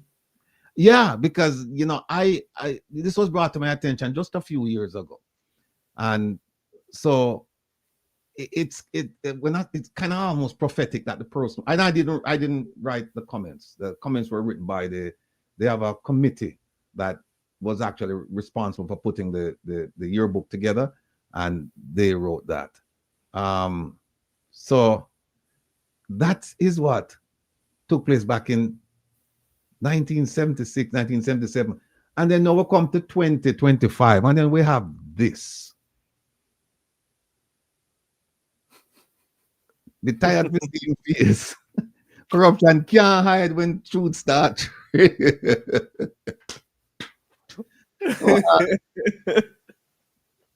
People. Yo. They're all mad with me because me ask questions, about where the money go. All right, so, but them I got tired of my face because I'm gonna keep asking those questions. Now, let me see if I think there's one more that I need to get up there, Kevin, before let me see. I think there's one more. Okay, here we go. I put this one up. This one, And we know the man I watch, renowned producer. I we use this because philosophically it makes a lot of sense. It appeals to us. And it's this comment made by this gentleman. This Gussie Clark, he was our guest last week, Sunday. I mean, when you listen, this man is a wealth of knowledge. And this is what he said. When you know you cannot win, you should be the only one to decide how much more you are going to lose. And we're saying that to the politicians in Jamaica, the ones under scrutiny. You know you cannot win. But don't make the people decide for you. You decide how much more you're going to lose. And what we have discovered is that they've decided that they're not still losing in them path at all. So they continue, even though they know they cannot. Now, let's start with this, people. And I'm going to have to make some comments while we go along. And I hope that it will cause you to think. Here we go. Mr. Vaz, the role that El Hydra played in the importation process and why they were selected as the logistics facilitator for the buses. An unsolicited proposal was received from El Hydra. Let's stop right there. You heard what he said. An unsolicited was received. So nobody not ask for. Right. We know that under the procurement process, we don't see that in there where you just come up. Nobody else knows about this purchase, intended purchase, or the government trying to purchase something, and you just come up with an unsolicited proposal for what? We don't understand how you come up with that. We're going to show some documents about the proposal, procurement avenues in Jamaica. There are only certain ways that you can enter into that sphere where you start purchasing things for the government. And this we don't believe to be one of them. And we'll show you, but let's continue. It was evaluated. They clearly showed that they were the manufacturer dealer representative. You hear that? El Hydro showed that they were clearly the manufacturer's dealer representative. Folks, don't take my word for it. Go to Bluebird, go to Thomas, the two bus makers, and look to see if El Hydro is a dealer representative. Don't take my word for it. Go and look. For the two types of buses that we are buying, Blue Bus and Thomas Bus, which are the two major buses that are used in the North American school bus system. That document was reviewed. It went to the PPC. PPC gave approval. It went to Cabinet. Cabinet gave approval. We have already been requested for all the documentation by at least two agencies, and those are being put together, and all the information will be released in the proper format, because there's absolutely nothing to hide. I just want to say something to put things in perspective in terms of where we are and where we are going. The government took a decision earlier this year that we would not go into September 25 school year without providing a rural school bus. This is something that I've been trying to do from 2023 when I took the portfolio responsibility. I went to Cabinet and was sent back because every model that I work was going to cost the government of Jamaica between $8 and $20 billion. What the children have to go through, on top of which we were very concerned about the statistics that the JC have put out, which is 60 children dead and 700 injured in rural Jamaica over the last few years. So what we did was to see what we could implement in September. The only available possibility was to use the North American bus system, the U.S. bus system, which is considered the gold star globally of school buses. And we made a decision also that whatever we were going to implement was a fit-for-purpose system, meaning buses that are specifically designed and manufactured for the safety of school children. And speaking of that, Minister Vaz, on the matter of safety, the Gleaner reported yesterday as well that the pre-shipment inspection certificates were waived for the buses, with the trade board noting that the motor vehicle, allow me to finish and then I'll allow you to respond as well, that the Motor Vehicle Import Committee granted this under what they described as compelling circumstances. So I wanted to ask if the pre-shipment inspection certificates were waived and the compelling circumstances that led to this. Absolutely. So I'll get to that. Let me just finish what I was saying. So phase one was what we called an emergency. And the quickest and easiest methodology was to bring them from the United States. The second phase is going to be to complete the rollout of the 600 and odd schools, because this is only 258. And now that we have this 110, we now have all the time to properly scour the globe and look at all the options that may be available that would take time. Either time to manufacture, whatever it is. The bottom line is that we are not sold solely on this methodology, because obviously it has its challenges in terms of the door and left-hand drive, etc. But this was a decision made to be in a position to roll out in September 25, and this was the only option available to meet the timeline. Mm-hmm. So I want to make that clear. So this is not the next phase doesn't have to be an extension of these buses, particular buses. We will now go and do the proper research, meaning spend the time to look through the globe, look at Asia, look at Europe, look at UK, look at all the jurisdictions and see what they do and what are the comparisons in terms of what we have in Jamaica. So that's, I wanted. Well, on, he's going to go to Asia and Europe and wherever to see what they do and make a comparison. Yet, in his statement, he said the American school buses, that was the gold standard. So how do you know it's a gold standard if you didn't go elsewhere and do a comparison and you contrast and you do all these things? You're going to do it now.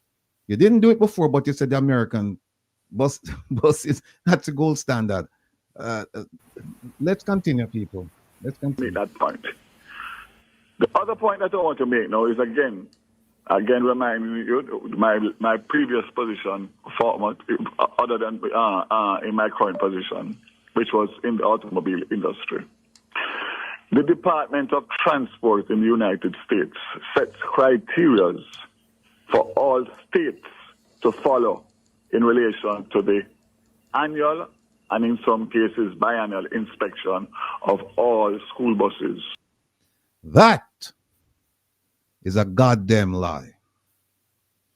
The federal government is only involved in the school with school buses as far as design and production, not in terms of inspection.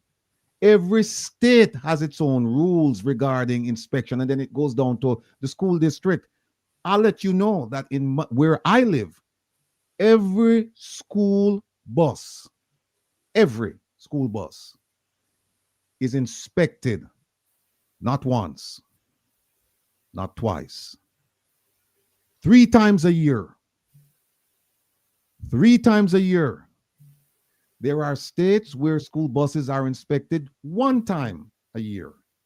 There are states where school buses are inspected twice per year. There are states where school buses are inspected every 2 years. So this idea that he's giving that the federal government is involved and in the inspection, that's not true, people. Pathologically mendacious. Yeah.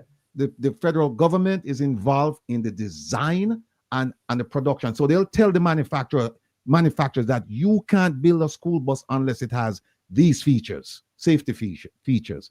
But for him to come and say that the federal government is involved in inspection, it's not true. That's not true. I'll go back and hear him. Of Transport in the United States sets criteria for all states to follow in relation to the annual and in some cases biannual inspection of all school buses. Those are by certified persons, companies in each state that has the recognition of the Department of Transport. All of these buses have 2025 inspection, meaning that they have passed to be able to be fit and proper to run in the United States of America. Therefore, that is a specialized inspection for a specialized vehicle. Hold on, here we go. Go ahead, Kevin. You have something you want to say? All the retired buses? This. The more in talk, Kevin, already, the more put him out, the foot in him out. We're going to get to a chart. We're going to get to a chart, Kevin. That will answer your question. We sent a team up there from the ministry and JUTC engineers, because we have a fleet of hundreds of buses, so they know exactly what to look for. Thirdly, when the buses arrive here, they have to be inspected by the Island Traffic Authority in order for a certificate of fitness to be issued so that they can be registered to drive on the roads. That's 3 inspections. The reason for the waiver of the Trade Board is that Trade Board has appointed a private outfit overseas that does use vehicles. All of the vehicles coming from Hold on. I just found something here, Kevin. Let's remove him for a bit. And then throw this up. Regulates school buses in the U.S. It's not just one agency. Let's break it down. At the top, the federal government sets the rules for how buses are built. Think crash protection and flashing lights. Then states decide inspections, driver rules, and routes. Finally, local school... Hold on. Who decides inspections? I could go back and hear them say the federal government is responsible for the construction of buses for safety features, right? Because you have to make sure that you have the arm that comes out, you have the flashing lights. They say you cannot build a school bus unless these things are involved in the money. You know, these things come on the bus. You must have these things. But then as far as inspection, let me go back. Districts handle daily safety checks. Let me go back. Who regulates school buses in the U.S.? It's not just one agency. Let's break it down. At the top, the federal government sets the rules for how buses are built. Think crash protection and flashing lights. Then states decide inspections, driver rules, and routes. Finally, local school districts handle daily safety checks. 3 layers, 1 goal: protecting children. I've always said to people, do not trust the words of politicians. Do not trust the words of politicians. I have never seen a man so They are lying. not back to a politician. Sanctioned by the Department of Transport in relation to school buses, and there is a completely inferior inspection as it relates to buses. They inspect used motor vehicles across the board, and we import maybe 1,000, 2,000 a month. So that's what they do, and therefore it would have been a waste of taxpayers' money, because the report that they would generate would not come to the criteria that is required by the Department of Transport, as they are not certified in relation to school buses. So again, I tick all the boxes. You know why? Because I know my name is the easiest name to call. And therefore, anything that DARYL does, he does it not only to the best of his ability, but he makes sure that he ticks off all the boxes that are required to make sure that in this case we get value for money. They talk about... We're going to find out if we got value for money, people. These buses were decommissioned. Again, another wicked, evil piece of information. All of them have 2025 inspection stickers by the Department of Transport. People, remember. Inspected for what? Remember now, the federal government, if you go back and you just Google people, whether or not the federal government gets involved with the inspection of buses, the answer is going to be no. That's a state function and a local district function. No. Then he said that they all have 25 years. Go ahead. Where is that inspection? I'd like to see it, please and thanks. Well, we're asking for all of the documents. But the idea that the federal government is involved with all of these things, the answer is no. He's taking it too far. I don't know who's trying to convince, but it's not even a matter of convincing people. It's just a flat out lie. That's what it is. It's just a flat out lie. But Ratty, go ahead. You know what is really, really crazy about the whole situation with Minister Vaz? Because Minister Vaz keeps on lying from the very clip started. He said that Elijah was the sole importer of the buses, these buses in Jamaica and in the Caribbean. That's what he told the Jamaica Observer in Arati. No, I have checked far and wide in the Eastern Caribbean, and there is no country that is asking Elijah to bring in these buses. A matter of fact, the very few islands that have them is about 4 out of the 9 that have them. And the 4 out of the 9 have imported them personally through their ministries of education.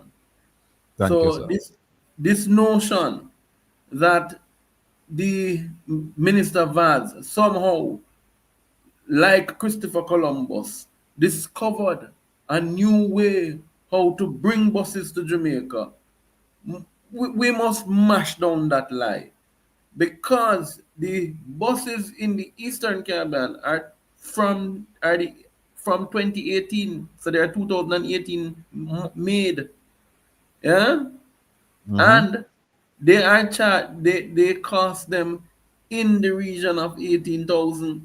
So how could a older model bus cost the same price? It couldn't be. It couldn't be. It's a farce. Let me on Edward, because I want to finish up this piece and I want to show the people something. Appointed inspectors in every state that they were bought from. Yes? So that is absolute rubbish. And secondly, they have Cummins diesel engines that have a life of up to 500,000 miles, and a Allison transmission, one of the best transmissions known, and Cummins diesel engines, internationally renowned. The highest mileage on a bus is 170,000 kilometers. The lowest is about 60,000. They are doing 15 to 20,000 miles per year because they travel in the morning and the evening and are not regular buses that are plying the routes 12 to 18 hours a day. Therefore, if you do the math, you will see that these bus engines and transmissions have between 10 and 15 years of life left for the Jamaican people to benefit from. I go further. The average age of the buses is 10 years old. That's the average, 10 to 11 years. Let me remove this. Kevin, let's show the people this here. man is... Remember the one... give me the thing there, Kevin. The invoice. And then after the invoice, you give me what the company said. Just give me the invoice. Give me the invoice, the company, and then we do a live. We're going to do a live demonstration, people. We're going to do a live demonstration and show you something. A lie, them lie. So Jeffrey's a lie demonstration, not a no, lie demonstration. Vaz is a lie. You lie. I think the it's invoice right on about that. No, it's this one. Okay. Yeah, this one. No, it's this one. This one. All right. No, I'll put up this, people. I want you to follow me. And Kevin, what I want you to do is find the the company out in Vegas, the one we talk about the life of the thing, and then we're going to do a live demonstration for the people. What, a video? No, not the video. I'm gonna put this up, and then what I needed to do is then find the comment made by the company where most of the buses came from about the life of the vehicle. Which one was that again? All right, let me put this on and then go and talk to the folks. Yeah. All right. This is an invoice that's been circulating, and I haven't heard the minister say that it is a bogus invoice. I haven't heard that. And if you look at the top left, you see Triari Advisors, and they're located in Chicago, and apparently they bought the buses. Peter buyer. Now, what you'll see, what you'll hear in another video I'm going to play, and I'm preparing you for it.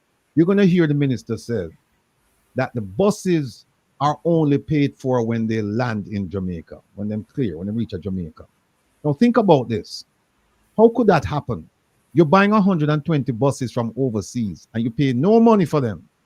You pay nothing until when them land at Jamaica. Now, if you're doing business in America, you get a call from somebody saying they want to buy a fleet of buses from you, but we're not paying you any money until when the buses get to Jamaica. Would you do that? Unless you know the people you're dealing with. So we're looking into this Triari to figure out what's the relationship between this person and this company and government officials in Jamaica. We're doing that. Next week we're going to have hopefully they'll finish with it. We'll have an exposure on that company and whoever's behind the company, because if they're gone to Bluebird or Thomas and say we need the buses, send them, and then when them get here, then we pay you. That's not how business is done. No, that's the first thing. No, the other thing is that you'll hear him say in another video that the buses, they're paid for when they arrive. But then look at this. No fooling about me, no fool. Look on this.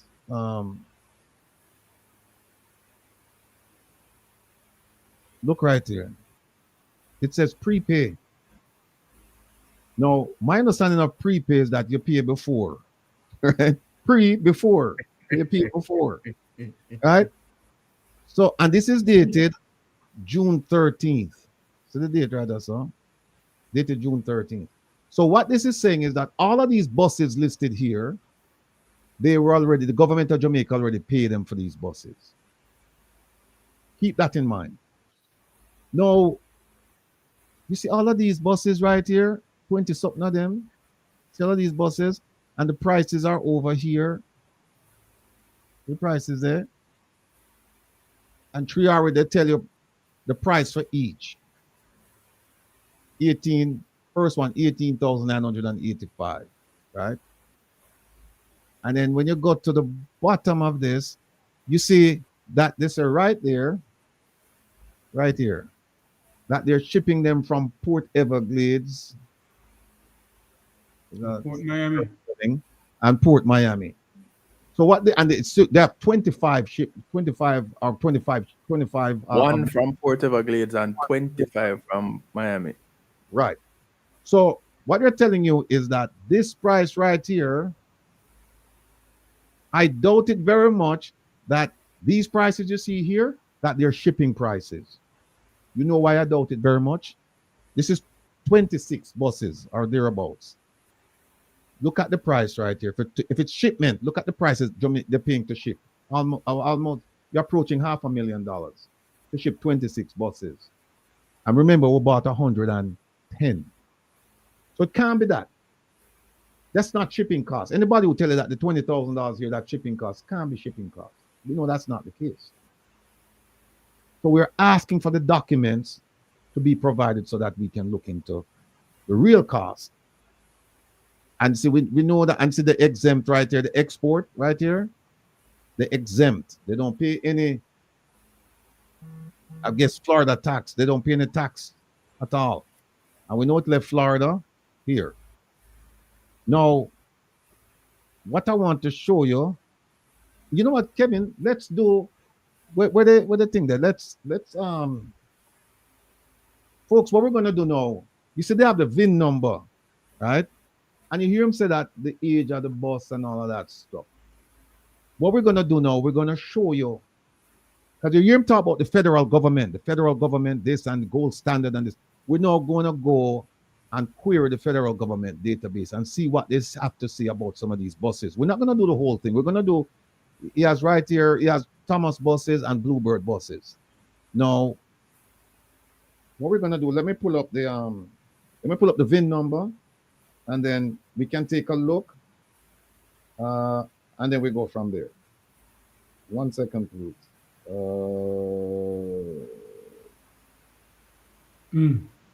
I have never seen such a pathologically mendacious person. More than time out of my mouth. I'm trying to get to the thing there because the VIN number too long for me to remember it. So, and I want to do a couple of them, so I need to get back. Okay, is this it? All right, here we go. All right, folks. You see the first one? We're gonna do a couple of these invoices. Sorry, VIN numbers, and see what they have to say. The federal government have to say. Hold on, Kevin. Let me just get the EV. Where's that website? You remember the website? It's in here. Where is it? Those are the newer things. So you have to scroll up in the telling the people that. Where is it? You're gonna scroll up in it. Okay. There we go. Is it this? I don't see it. Oh, here it is. There it is. All right, folks. Just so somebody can say that we are create things around here and we are liar or whatever. If you can make this bigger, Kevin. Let me just show the people up top what this is. These people, you hear them talk about the Federal Transport and Safety Board and all this. This is their website. And if you look right here, you see it says top left, United States Department of Transportation. And below it, it says National Highway Traffic Safety Administration. This is the organization that he says is responsible for inspection. All right. What we're going to do now is this. Every vehicle manufactured in the United States, they have to send their VIN numbers into this database. And this database can tell you where the vehicle was made, and it can give you some additional information about the vehicle. It's a tracking thing, right? Now, let's go down to right here where it says VIN decoder. So now we're going to put up the first one. Let's get the VIN number. All right, the VIN number for the first one is this. All right, so you call it and I type it. Okay, the first one is 1T7YR 4E2XA 1121286.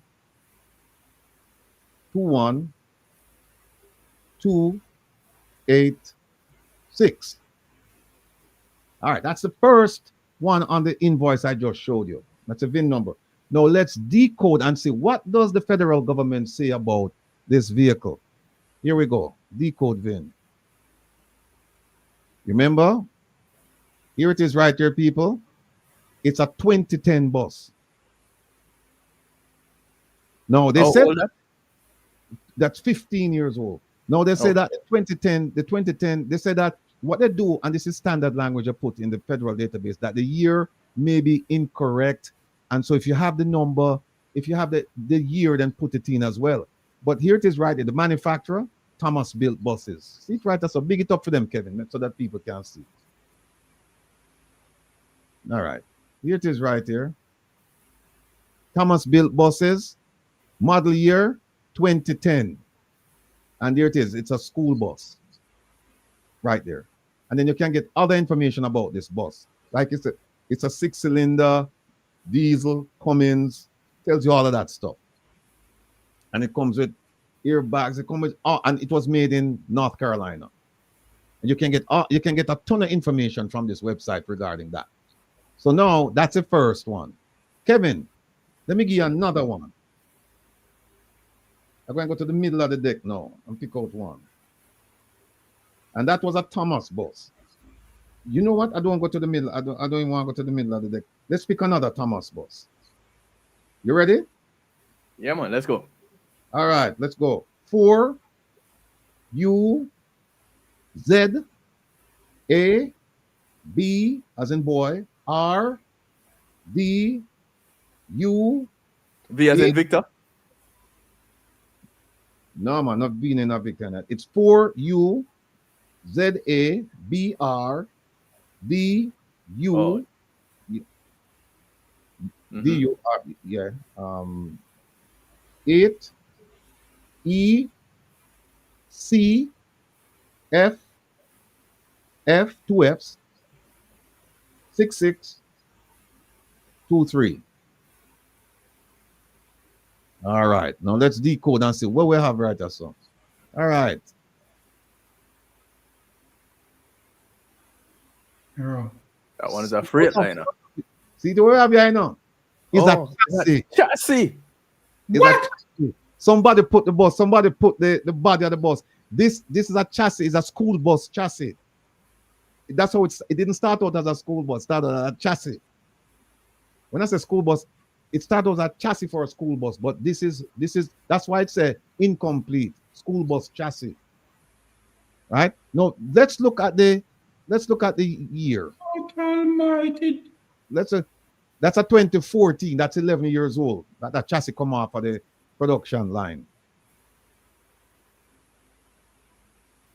There it is.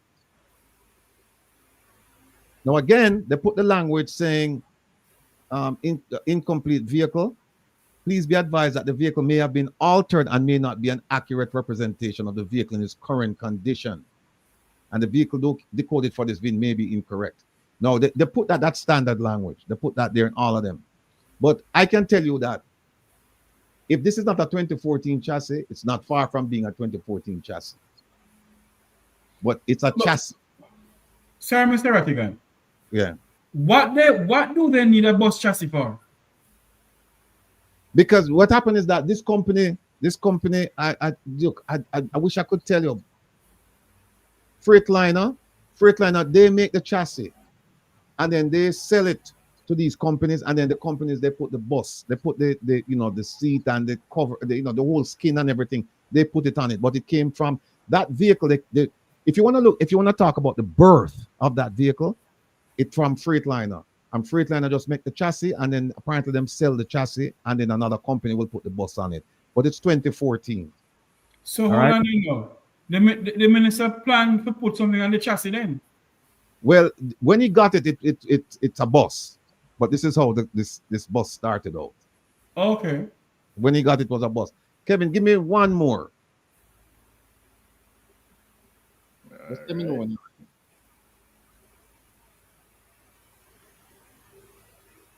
I will take let's take another Thomas. All right, let me give you. All right, try this one, Kevin. One. No, wait, hold on. That's a Bluebird. Let's try a Thomas. No, that's all right. Let's try this one. 1 BA. 1 boy. Yeah. BK. Beta. K. Yeah. BK. CPA. 9B. 9 Victor.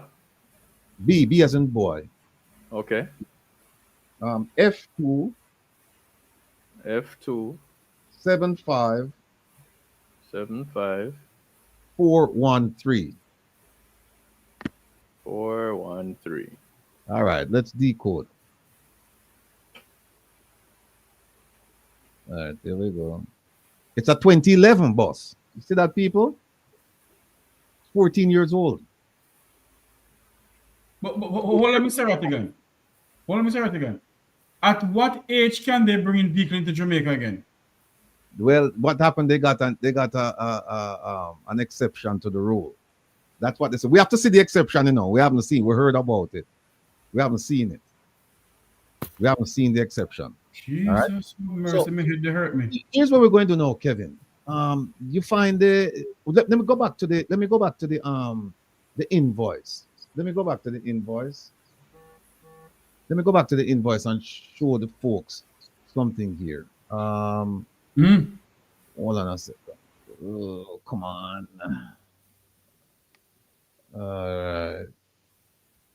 All right. See this invoice here, people? See this invoice from Triari? This invoice, we are working hard on this. When I say we have people here scouring the field to find out what they can about this whole bus thing in a rural school bus program.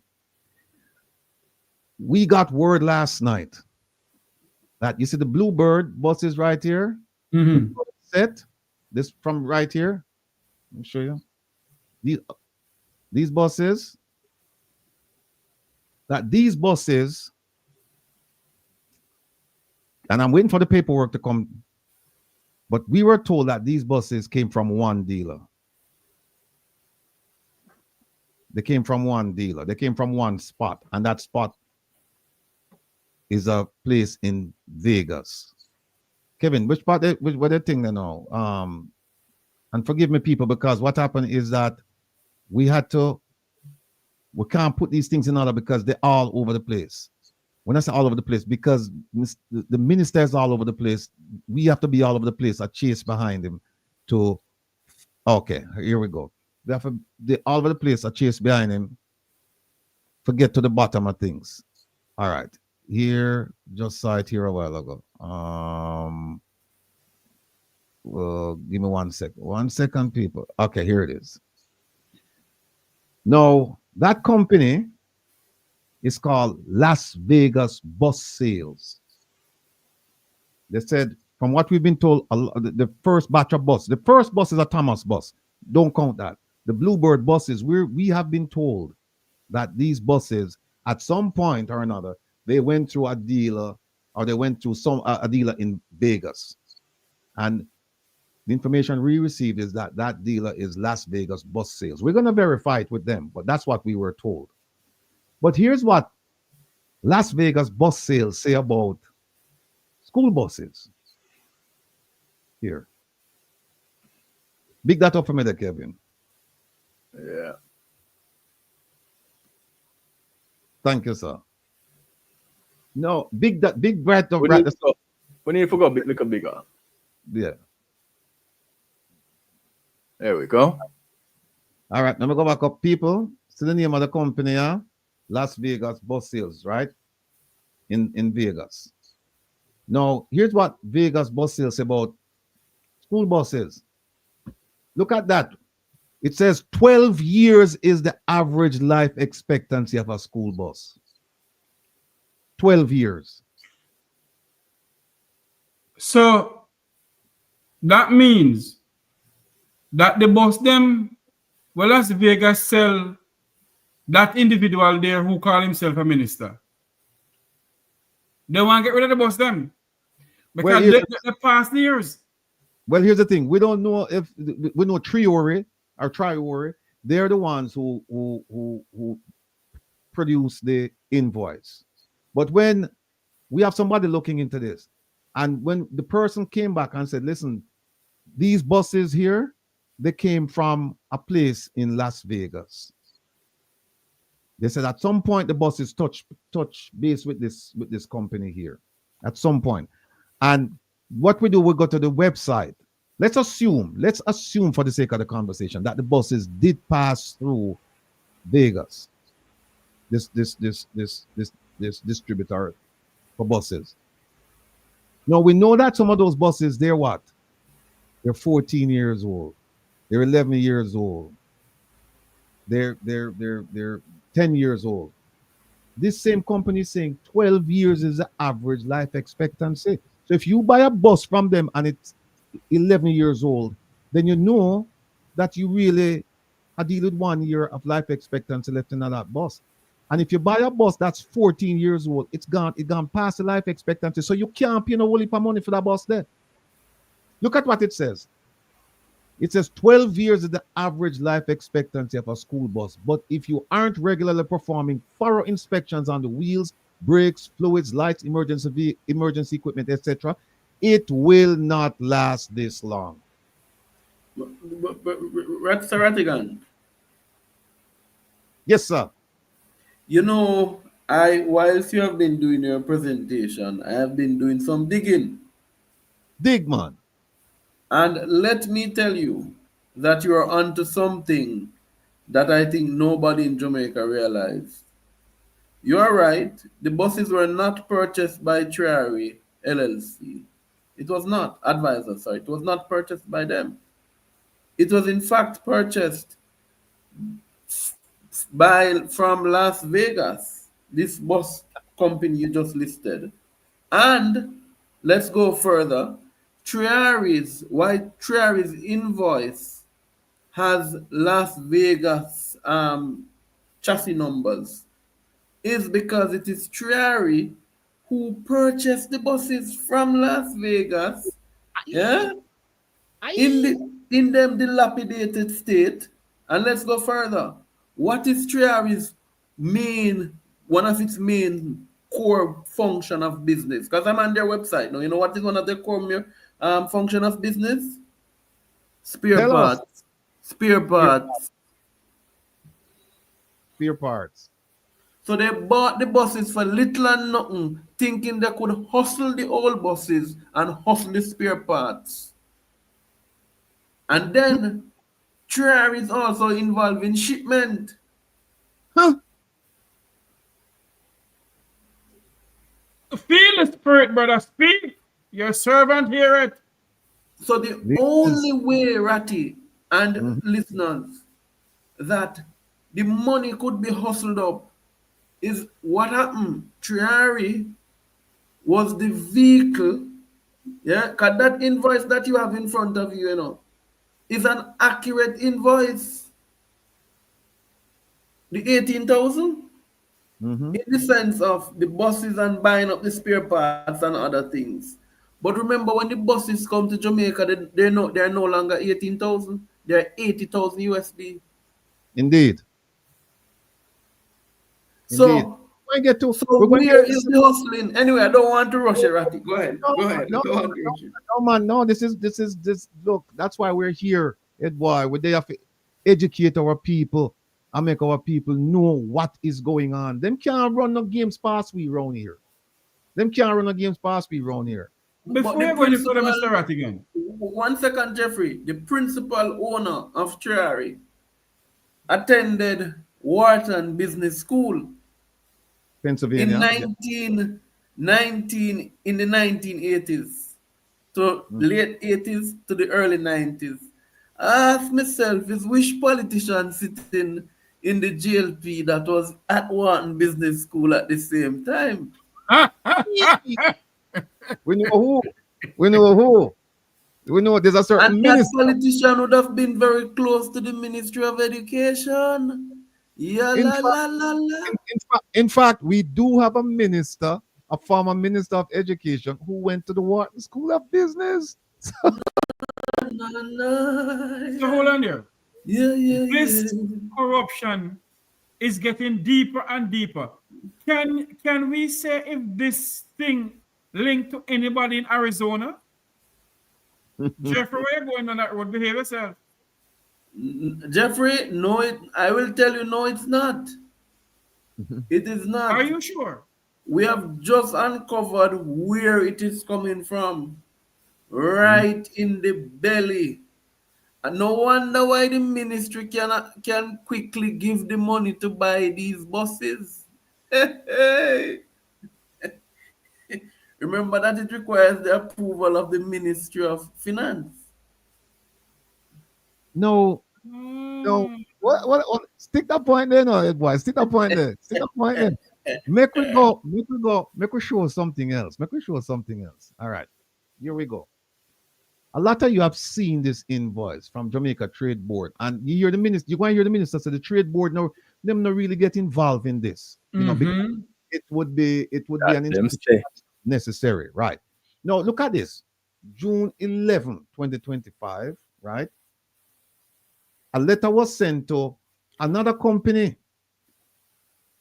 I don't know if it's A1 Car International or it looks like it's A1 Car International. That's what it looks like. But look at this. This lady by the name of Althea Matthews, she's the director of licensing, certification, and enforcement in the trade board. She said, waiver of pre-shipment inspection requirement for school buses, because apparently you need to have a waiver for these. You need to have a pre-shipment inspection for these buses. So they said they're asking for a waiver, and it says, please be advised that permission has been granted to El Hydro Limited to ship the following motor vehicles without the required pre-shipment inspections. So the pre-shipment inspections, they're required, and she's saying, I want Ono not to do it. So I'm writing this letter, so don't do it. And here are the three vehicles. She said, one is and by the way, a school bus, do you know? See, try to say no. Waiver of pre-shipment inspection requirement for school buses. By the way, let me tell all of you something, people. You see, when you see a letter and you see this section right here, regarding, and you see it bolded and underlined, that is the subject matter. So anything below must reference it. And we're going to show you another letter where them try to say new bus, no mean new bus. The reference is the subject matter. It's not the other way around. It's not the body. So everything inside the body is talking about what the topic is about. Can't be two different things.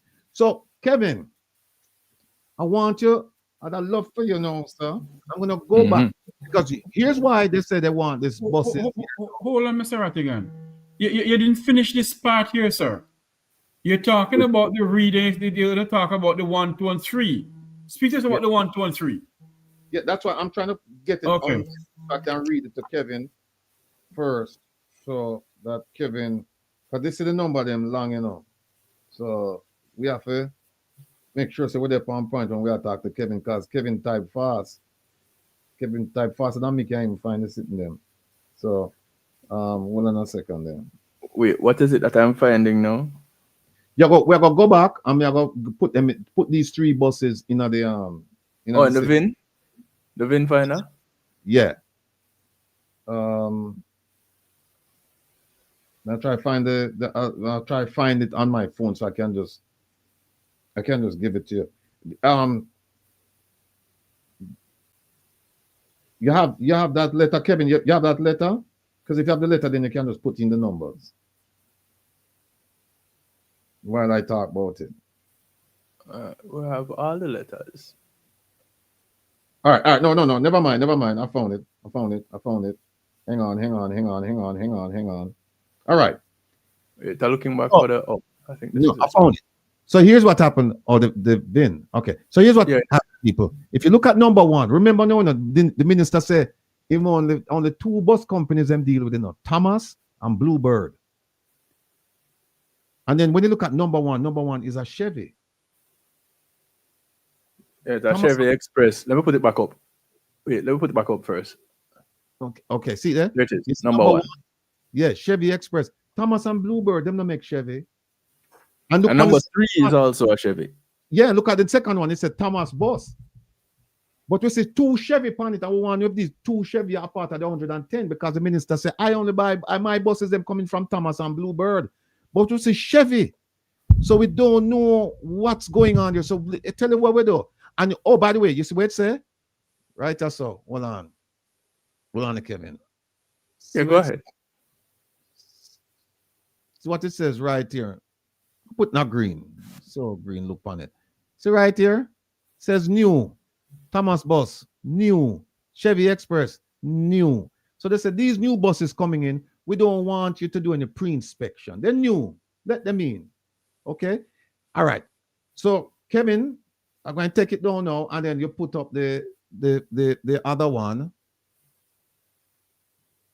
But why they specify those 2? Hold on a second, man. Oh, Sita Kevin, let me put this up. Okay, hold on. All right, here's what I'm going to do. No, I put it up. It's right here. Okay. Here we go. Right. I'm going to give you the VIN number now. The first one is a Chevy. Tell me when you're ready, Papa. 1 second there. Okay.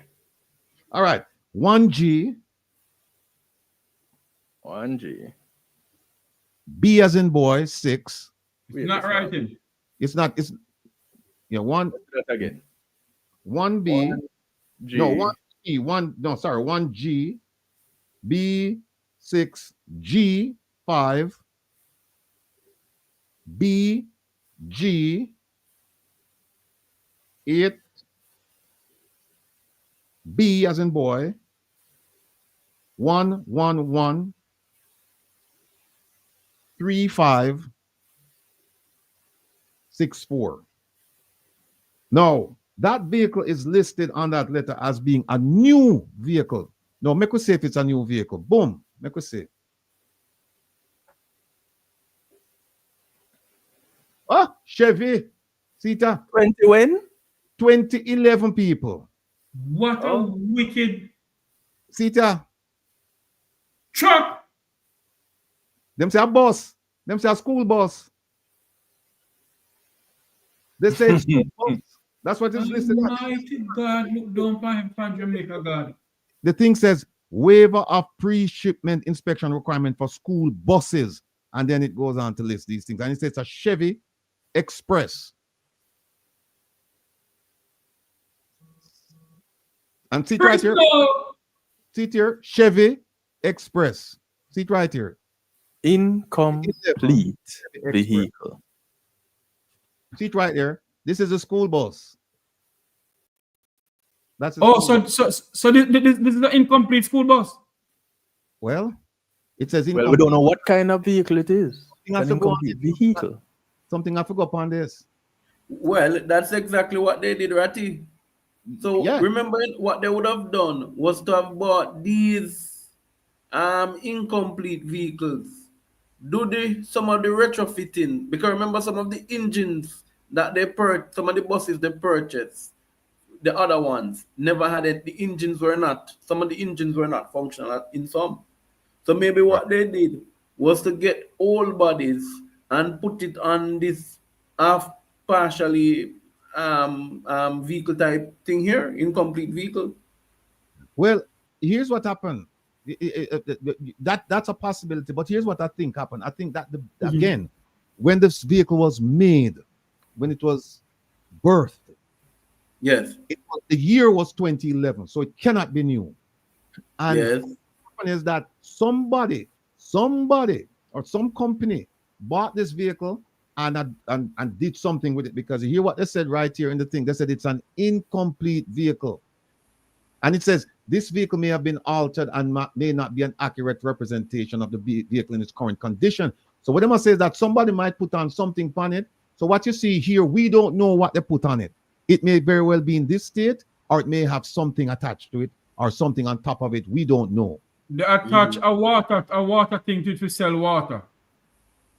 Shower water. But they said school bus. The letter says school bus. This is hold on there, Mr. Rattigan. Look at the front of the bus. The front of this thing. And a tailpipe come out here, sir.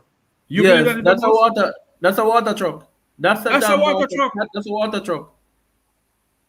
How you know it's a water truck? Because look at the good muffler system go up in the air. We're up in the air, yes, but we're no fool. No. The muffler system up in the air says a water truck. No, not the muffler system, Stewie. But it's the that's the back of the bed. Right, that's the bed. Help me, Jesus. That's the bed stop. Right. To the cab. I have never seen such thing in all my life. This blatant thing in this country. And mute him at Mr. Rattigan. And hold on a second. This is a muffler, right? I say no. You see right there you go. The muffler. So which school truck, which school bus have the muffler there? Unless they're gonna race those school buses. Because there's a website where you can race school buses, you know. You modify them and race them, you know. Right. So even if they got the waiver, my point I'm making here is that this is not a new vehicle. And they said in the letter, new right? vehicle. No, let me give you another new one. Kevin, put in another new one tonight. Put in another new one. You ready? Just tell me when you're ready. This one is a Thomas bus, because the first one was the Chevy Express. Right. Just tell me when you're ready. All right, run the track. Run the track. All right. 1 T7 YR 4E 28 A11 212 85. Now, in the letter, they described this as a Thomas bus, and they said it's new. Now, let's decode it. 2010. How is it new? Jesus. So they lied to the chair board. They lied to the the trade board. It's a bus right there. It's a bus. Yes, a bus. But it's not a 2025 or 2024. It's 2010. And this man have the audacity to come on TV explaining this to the Jamaican people. What kind of heart you have? Hold on, Jeffrey. Hold on. Last one, Kevin, because these are reported as new.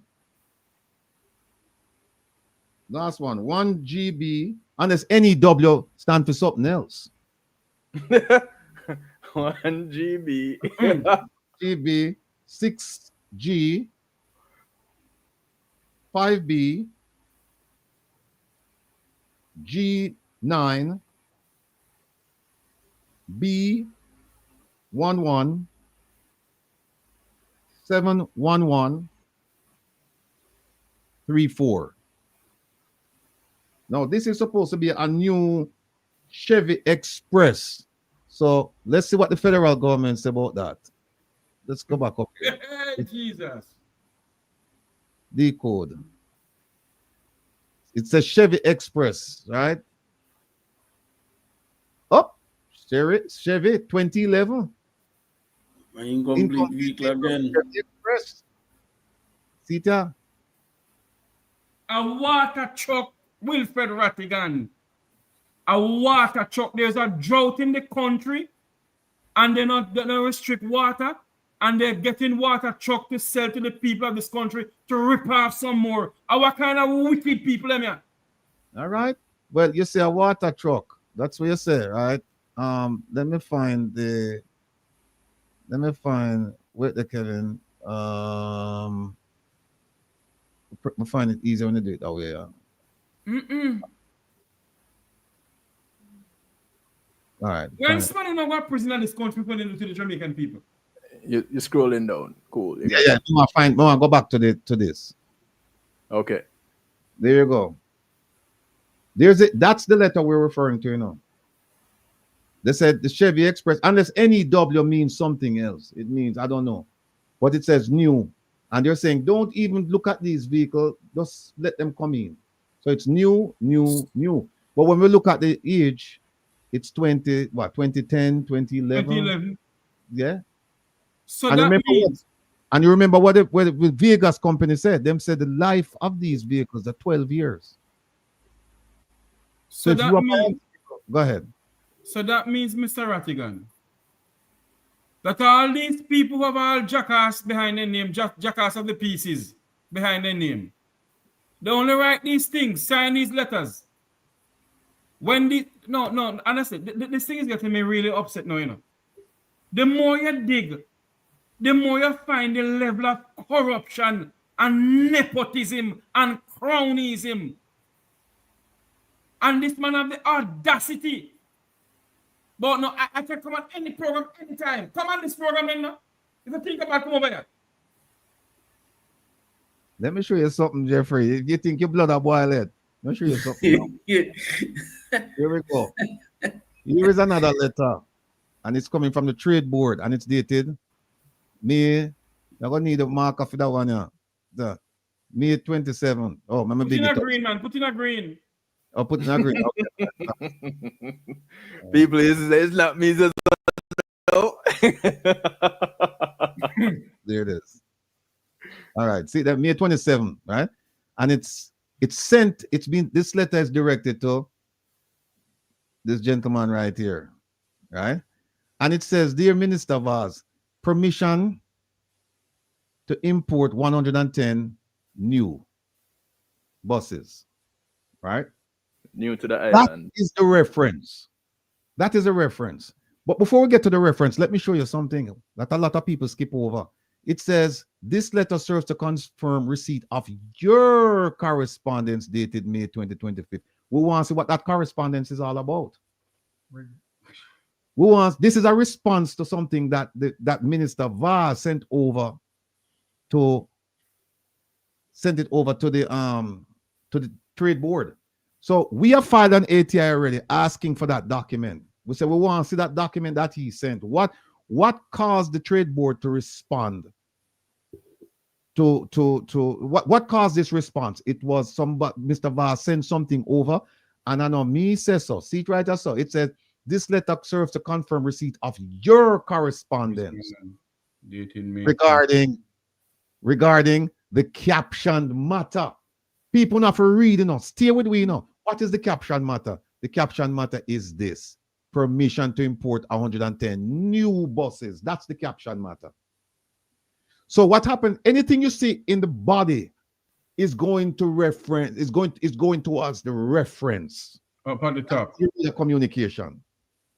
So he's saying this letter serves to confirm receipt of your letter to us regarding the caption matter. What's the caption matter? Importation of 110 new buses. Because guess what happened now? We must see a correspondence from the minister going back to this board saying, no, it's not new buses. We haven't seen that yet. We haven't seen that. So when you see them, what them hanging on is they're saying, what they're saying now is that, well, you know, it says 110 buses here. It doesn't say new. You bunch of idiots. The controlling section of this document is right here, the reference section. New buses. And also, you see what the gentleman, the person who responded to this, Sadan Walker, he said, regarding the caption matter. See it right as a people, the caption matter. And the caption matter is this. These are the caption matter. This. So anything in the document is referring to that. So don't make them fool and come try to turn in an idiot. Don't make them fool and try turning in an idiot. No, it says, no, this is giving permission. And then the minister come out and say, no, well, them never need to give no permission. It wouldn't be a useful inspection because it wouldn't be a specialized inspection, blah, blah, blah. Let's give him all of that. Let's don't fight him on that because there's so much, but there's so much that we can deal with. We deal with him on.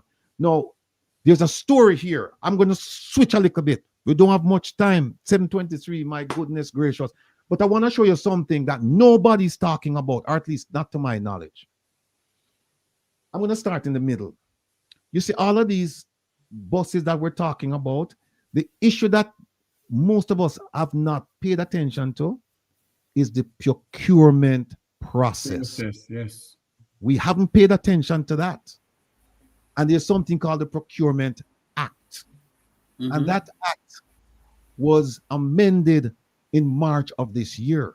So the question we have to ask for the ministers, when did this contract take place? Did it take place after March? Because we hear him say that it was early in the year that he had to do all of this purchasing and whatnot. So did he purchase the buses before the amendment, or did he purchase it after? Reason why I'm starting there is I'm going to show you something that, I don't tell me if I'm wrong, if people are talking about this thing. I'm going to show you a picture now. And I'm going to ask you if anyone know this man here. Here we go. Big that up for me. Hey, Jesus. What a woe situation. What a woe. Wait, hold on. Let me go a little bigger. Yeah. Okay, go now. This gentleman here, Mr. Brian Richardson, it says that he's a professional geologist. Geologists are people who work with rocks and soil, you know, and that is his expertise. And he said he worked across the globe for over 25 years prior to joining the Ministry of Science, Energy and Technology in the capacity of manager, oil and gas. Hey.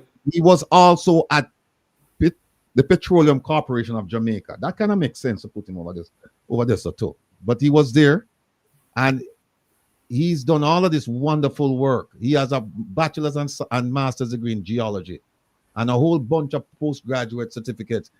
I don't know. Miss P would have said PhD. Them what you say? Professional head damage, something like that. Okay. Permanent head damage. Permanent head damage, but not professional. Permanent. We're not saying Brian is, but we say we're going to show you some people who we believe to suffer from that condition. So this is Brian. And no, for you have never heard of Brian before, Brian Richardson. You might say, who the hell is Brian? How does Brian factor into this thing here? Well, we're going to show you something. Keep looking at Brian. We're going to show you something. Let me move, Brian.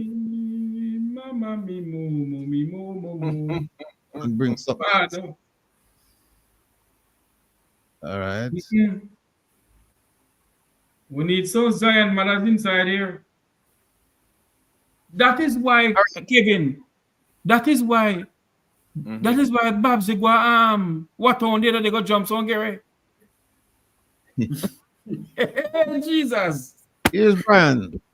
Again, no. Saying a word. Brian is over at the Ministry of Science, Energy, Technology. You see that? Look at his title. Big that up for me there, Kevin, please. Chief Technical Director in the Ministry of Science, Energy and Technical. All right. Yeah, see that? Chief Technical Director. They forgot to add corporate services because they have two chief technical directors over there. One of them is in charge of energy. Another one is corporate services. And you're going to see why I mentioned that to you. And so we see right there. So see that chief technical director in the ministry, blah, blah, blah. I'm talk about battery and all of that stuff. Don't make me move that. So we are sure where he is located. Now, folks, I want you to take a look at this. How many of you see this document here? Come on. Hold on. All right. Now, there are two chief technical directors over at MCHUNU. One is in charge of energy, and the other one is in charge of something called corporate services. They don't have a procurement officer over there, a chief procurement officer. So you know who does the procurement for MCHUNU? It's the chief technical director for corporate services. And who is that? Or better yet, I don't know if I should say who was that or who's that. It's Brian, the person, the magenta I'll show you. So Brian is responsible for procurement over there. In fact, you know what? Let me go back and show something about the thing that Kevin. Where is it? Before I have something here. I have a wiki document I've shown about. Before we do that, all right, here we go. Take a look at this.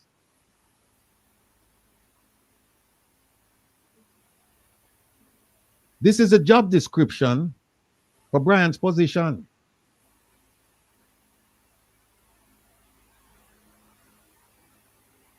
There it is right there, Chief Technical Director. That is Brian's thing. And he reports right here. Give me this, Here for some of do green. So green, I'm going to do. Here it is, corporate services. There's another Chief Technical Director, but that person is in charge of energy. They have two. And those two, they report to the permanent secretary. And as you know, the permanent secretary reports to the minister. But the minister can talk to these people as well. They can brief them. They can brief the permanent secretary, can take them in and have them brief the minister about all kinds of stuff. Now, this one here is a job description. See, it's right here. Job description and specification for what? Of what position? Chief Technical Director for Corporate Services. Here is a job description. See that? See that? Under the general direction of the permanent secretary and one of the key advisors. Here's what they're responsible for. Procurement. You see that?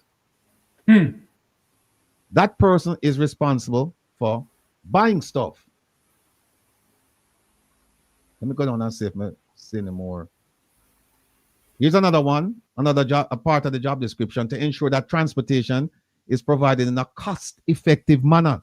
Not buying a whole bus. You're supposed to make sure so the bus you get value for money, and you'll hear the minister mention that term. Let me keep going down.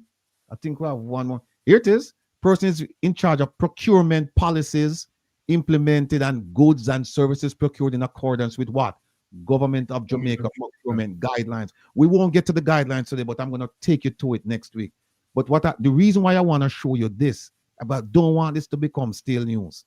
Let's oh no, who Brian now is. Everybody knows that Brian now, the technical guy over at the ministry, and he's responsible for buying things, including the buses. He would be responsible for doing that. And the truck chassis them. Go ahead, yes. Go ahead. Yes. No, come on. No, we're gonna show you something now, people. We're not gonna believe this. Hold on.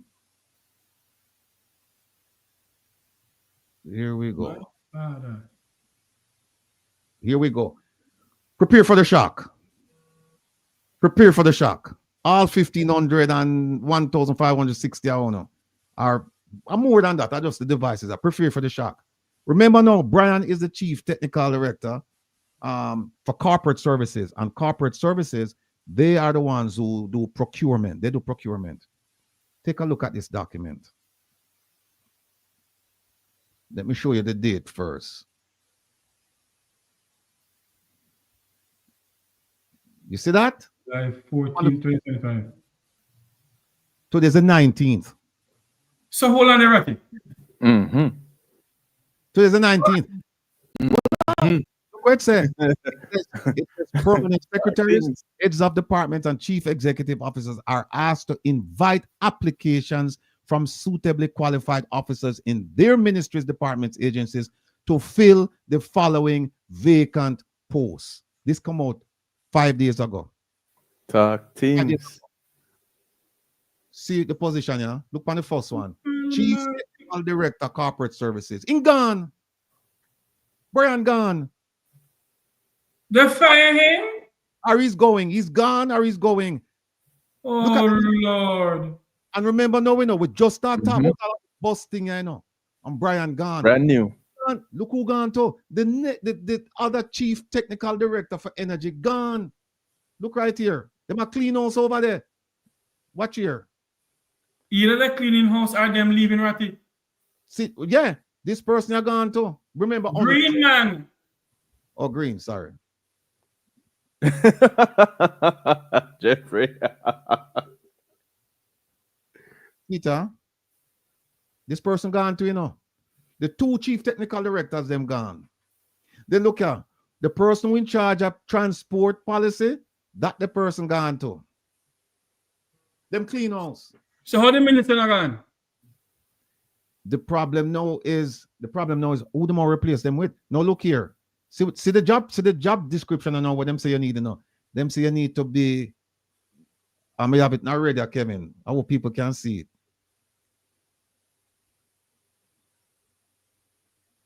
We have it not green. All right, hold on. See it, procurement. See there? That's a part of the job description. See the other one, yeah? Offer guidance on procurement. See it not red? See it there? So we don't know what's going on over there, and they have more things down there. So with procurement, I think they have some more things. You don't talk it. It look like you make it up as you go along, Rebel. So the second one, we did do another one. We did do another one where we highlight some more things. But the long and short of it is that the people are the person who responsible for buying, the person who has the responsibility for ensuring that the buses were purchased. That person is gone now, are going because the job just advertised 5 days ago. The timing is something else. The timing is something else. But Sarati, let me point out something that I think you're onto. You see, when we had the Petrojam scandal in Jamaica, a lot of creative things were done at the Ministry of Science, Energy and Technology. And then mining was under the portfolio. Yeah. Now, you remember the very first decision, the first thing that was done was that a new permanent secretary was sent to the Ministry of Energy, Science and Technology. I'm not certain if she's still there. Is Carol Palmer still the permanent secretary there? I believe so.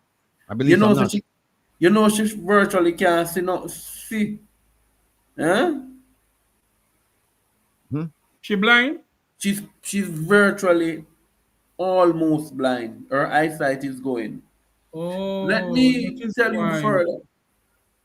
I am disappointed in the permanent secretary, who is somebody who many years ago demonstrated that she was somebody who knew how to run a ministry as a permanent secretary and ensure that she stayed away from the fray.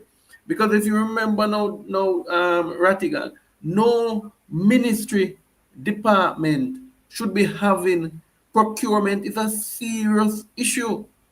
And why would a chief technical director, who should actually, who sits a little bit under the permanent secretary, to ensure that the functions of the instructions of the permanent secretary is carried out by the line staff and staff below them? Yeah.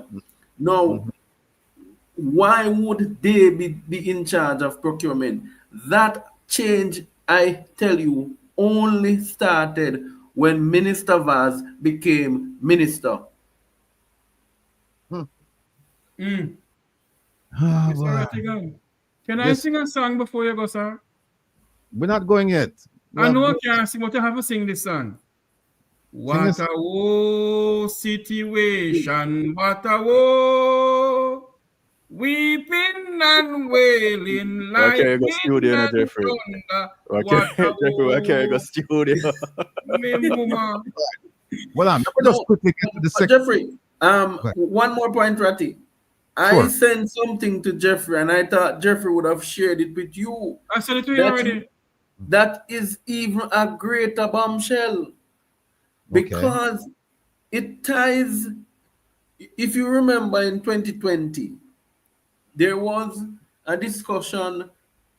Particularly, most of the procurement procedures were thrown out the window, right? The Ministry of Health, a lot of the ministries were not doing any, they were not putting anything to tender, they were just having sole source contracts. Yeah? What happened in 2020? I found an article dated June 3rd, 2023, in which it quotes a speech from then Minister of Transport, Robert Montague. Yes? In that article, it says, coming from the ministry, it says that the ministry had engaged the services of SSL. Listen, go, continue, man. Go further with it. One second, let me find the article, because I was actually quoting.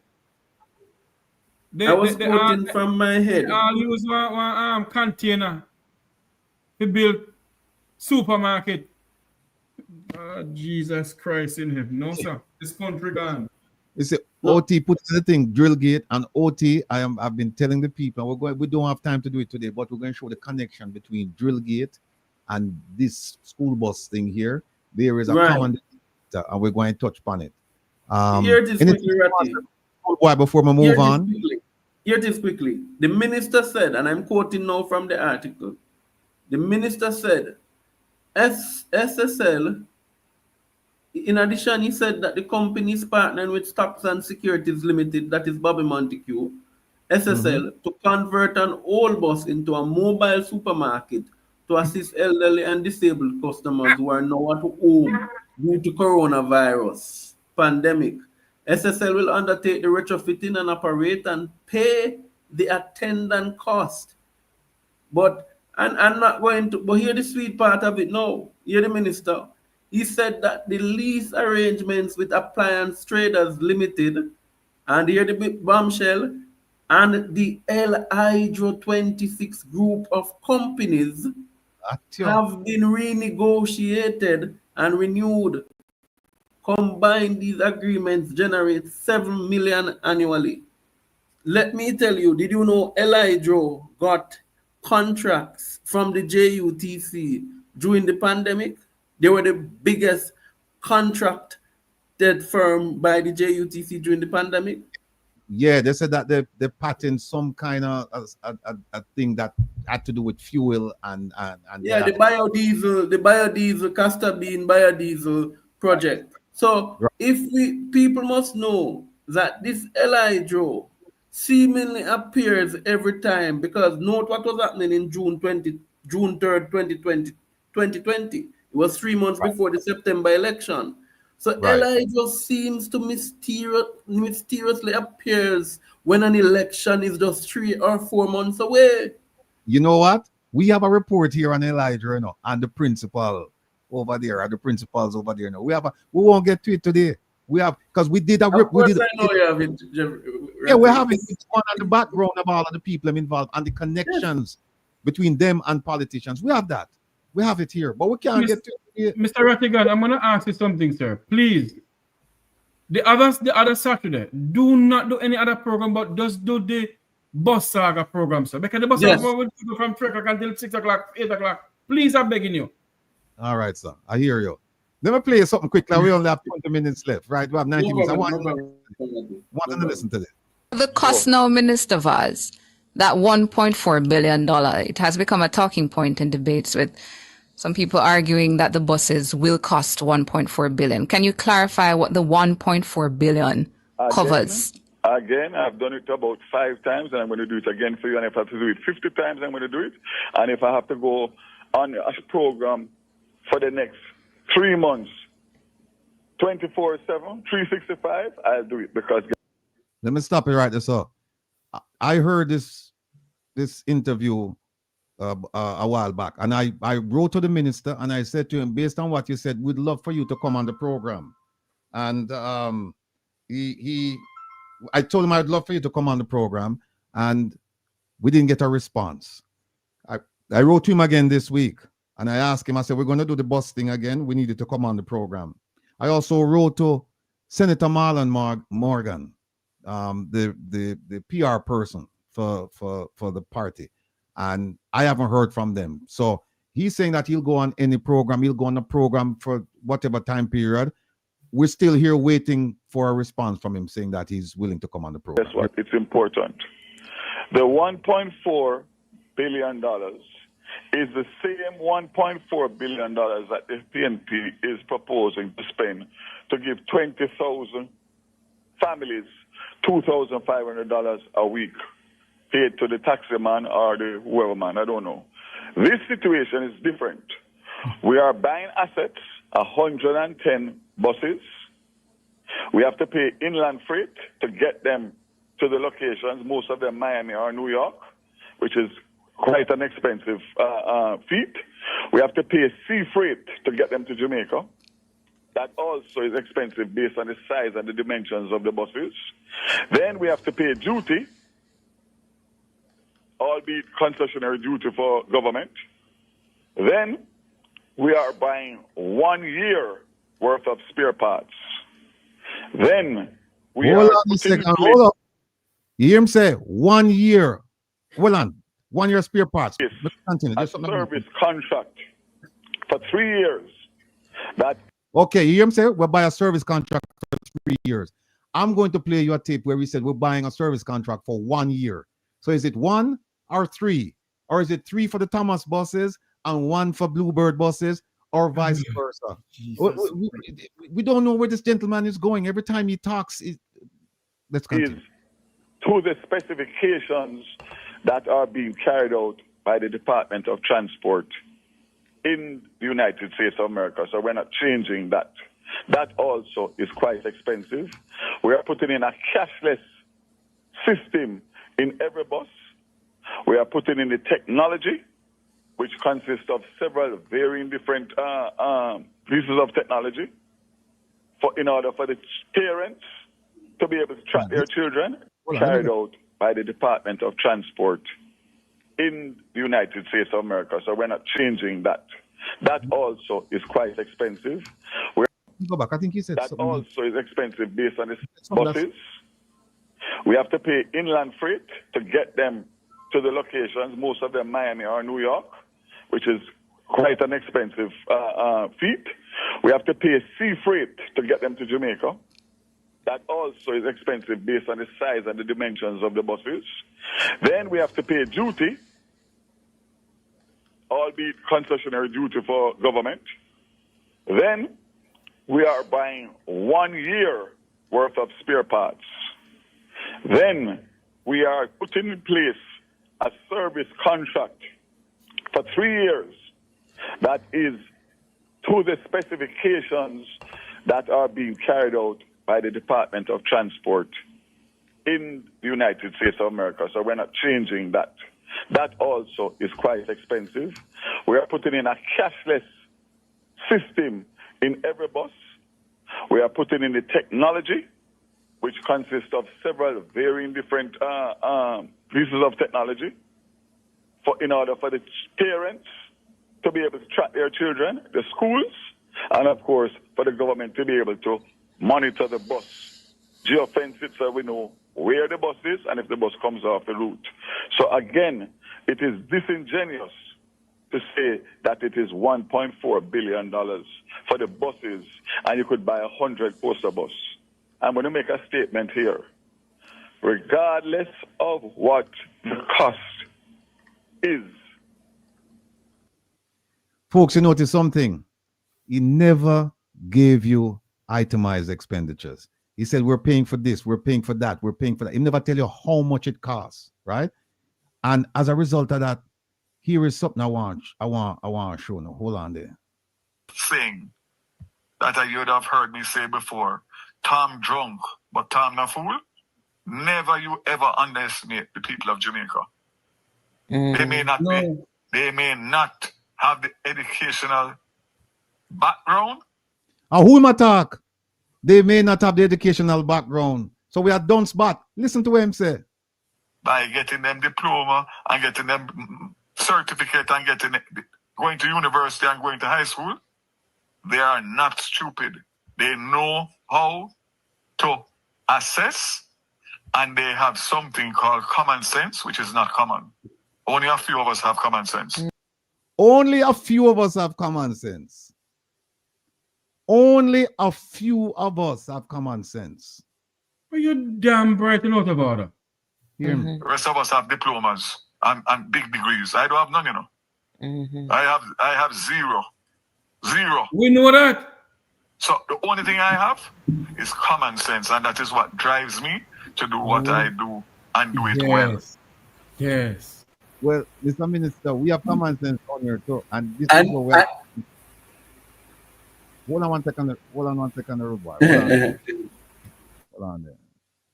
I have every single document. I manage this thing myself to make sure that there was no gray areas, and I ticked all the boxes. Easiest thing is to do is to buy the buses. The hardest thing now is the implementation to make sure that they work and function and are maintained to be able to serve the rural communities come September morning onwards. Okay. The fare of $50 per trip is a subsidized fare because right now it is costing $300 to $600 per student per day. And some parents have to decide. Hold on there, Kevin. Hold on there. You have the video of the Prime Minister? I was going to ask you about it. Yeah. The one for free? Yeah. Because the Prime Minister said it's free. And him Okay, says all right. We have it. Here it is. Remember what the man said now.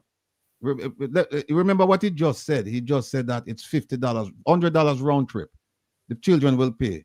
Now here's the Prime Minister. You're going to get 7 school buses that will be serving some of the remote areas of the parish. And I'm certain that the children of this parish will be very happy to be able to use those buses. And of course, those buses will be free of cost to them in terms of bus fare. So, we have him say that in a certain parish, the buses will be free.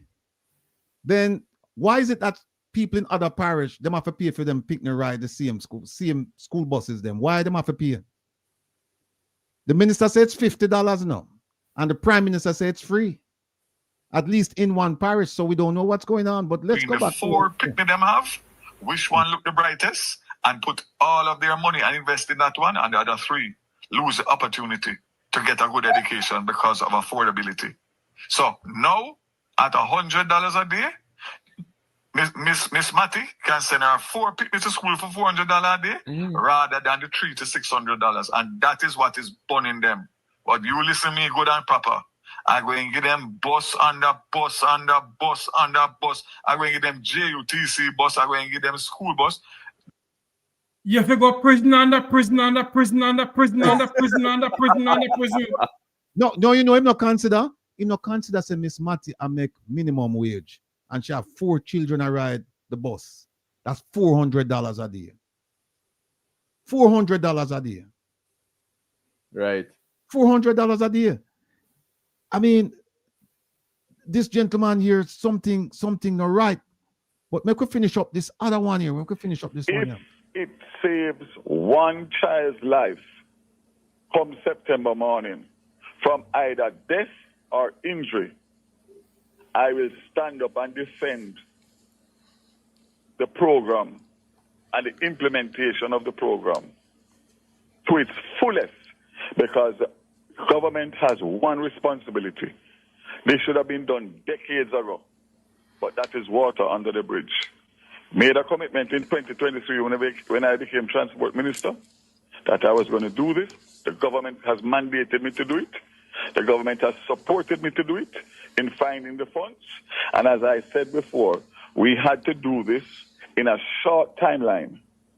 And therefore, we had to make certain decisions that we had to make based on the fact that we had made a commitment that we are rolling it out in September. Quick one before you go, and we're well over time, but let's see if you can answer this, fire off a quick answer to this one for me.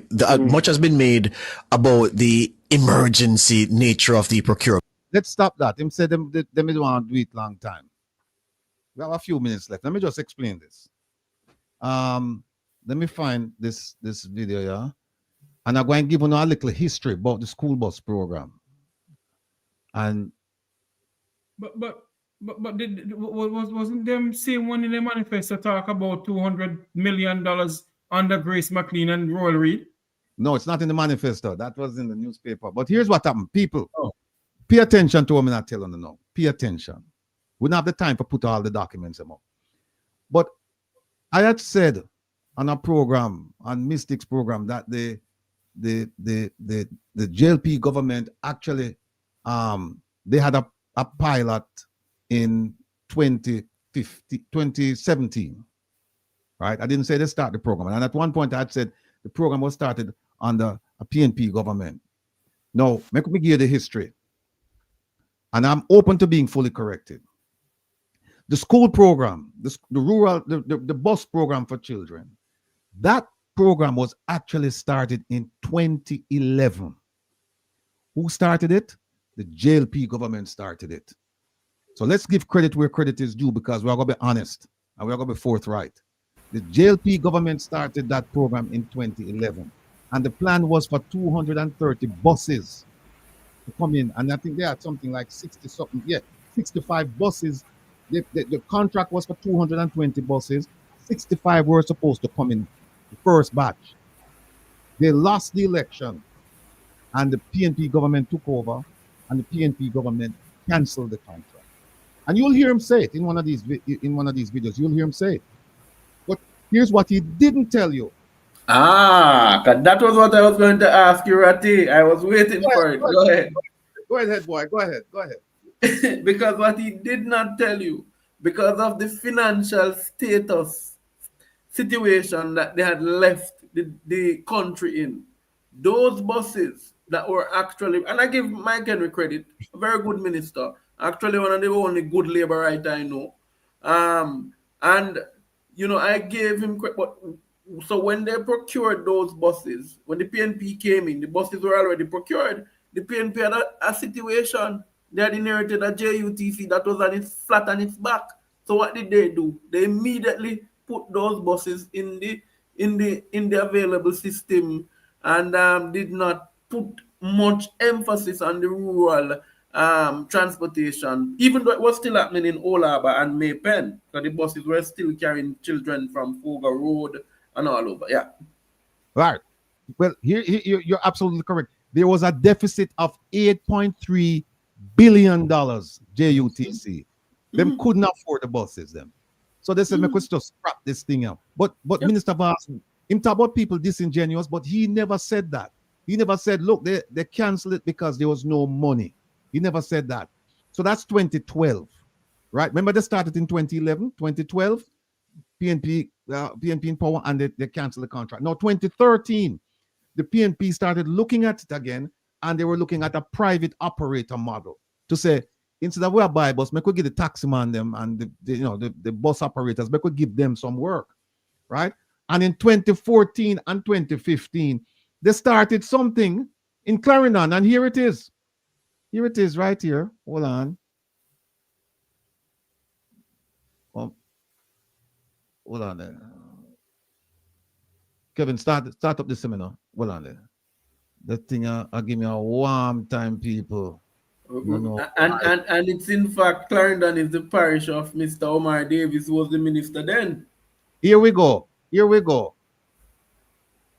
Kevin, follow this now.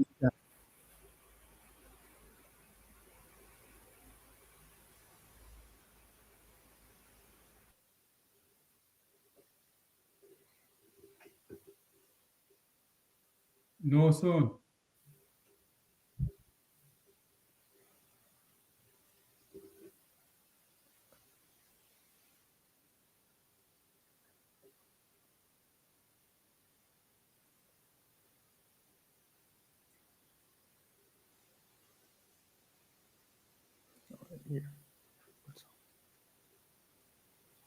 No stone, Ratty.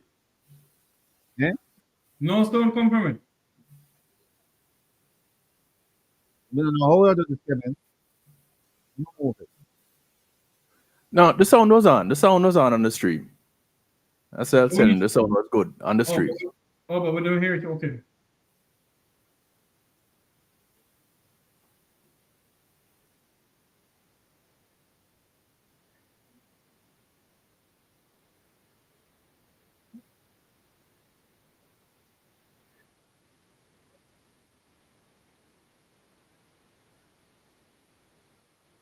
No, man.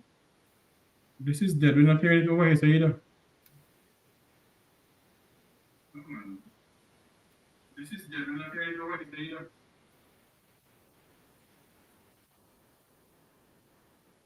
No, them not here. Them not. Remove it, Kevin. Them not here. No, we're not have time. Yep.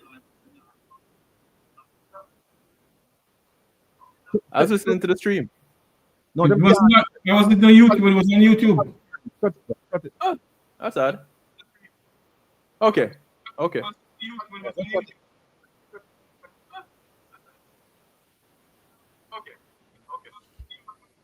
It's still around.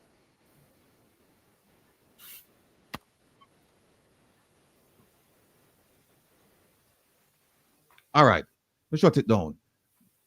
We just not have time. But here's something else I want to point out to you. Remember, Minister Vaz, you're going to hear him talk about the 2011, under Mike Henry and all of that, and the bus. The question I have to ask him is this. The company that they ordered those school buses from, in 2025, did he contact those companies? Since they ordered buses from the company in 2011, did they check to see if that company was still in business to say, listen, we did business with you back in 2011, and now we're going to buy some buses from you? Also, the buses that they bought in 2017, did he check to see if they with those companies? Folks, we're running out of time. It's 7:59. We have to go. I thank you for being here. And listen, tune in Monday I'll try and get on Jeffrey program. Tuesday I'll try and get on Mystic. Wednesday I have my program, and then on Saturday we're going to be broadcasting from Rison, Medical and Aesthetics. So there's a lot people left to see how much we have run, and we're still digging. We have a lot more. But I want to thank you for sticking with me through this thing. And as Jeffrey said, the next time we might have to just go through the whole thing. But I still don't think one program will be enough. So until We'll see you again. We'll talk to you again. Take care of yourself. I'll be on That's right after. late. From Didn't 10. even realize. From 10. Kevin is going on now. Head boy, I want to thank you for coming on the program. We're definitely going to have you back on next week. I want to thank Andy Mashail. I want to thank Mr. Jeffrey Tavares. And of course, DJ Kevin Stew is up next. People need to go listen to him. And Pastor Ricky have a thing I want. I want to know. Yes, I'm going to go watch Pastor Ricky now. Yeah. Yeah, go over there and subscribe to Pastor Ricky thing. And people will have to come back when next week when we start up with this, because we just scratched the surface right now. We have so much information around here, and we're going to continue working because we're working for the benefit of the Jamaican people. No political party, no politics. We're talking about the people. Again, thank you for joining me. We'll talk soon. All right. All the best.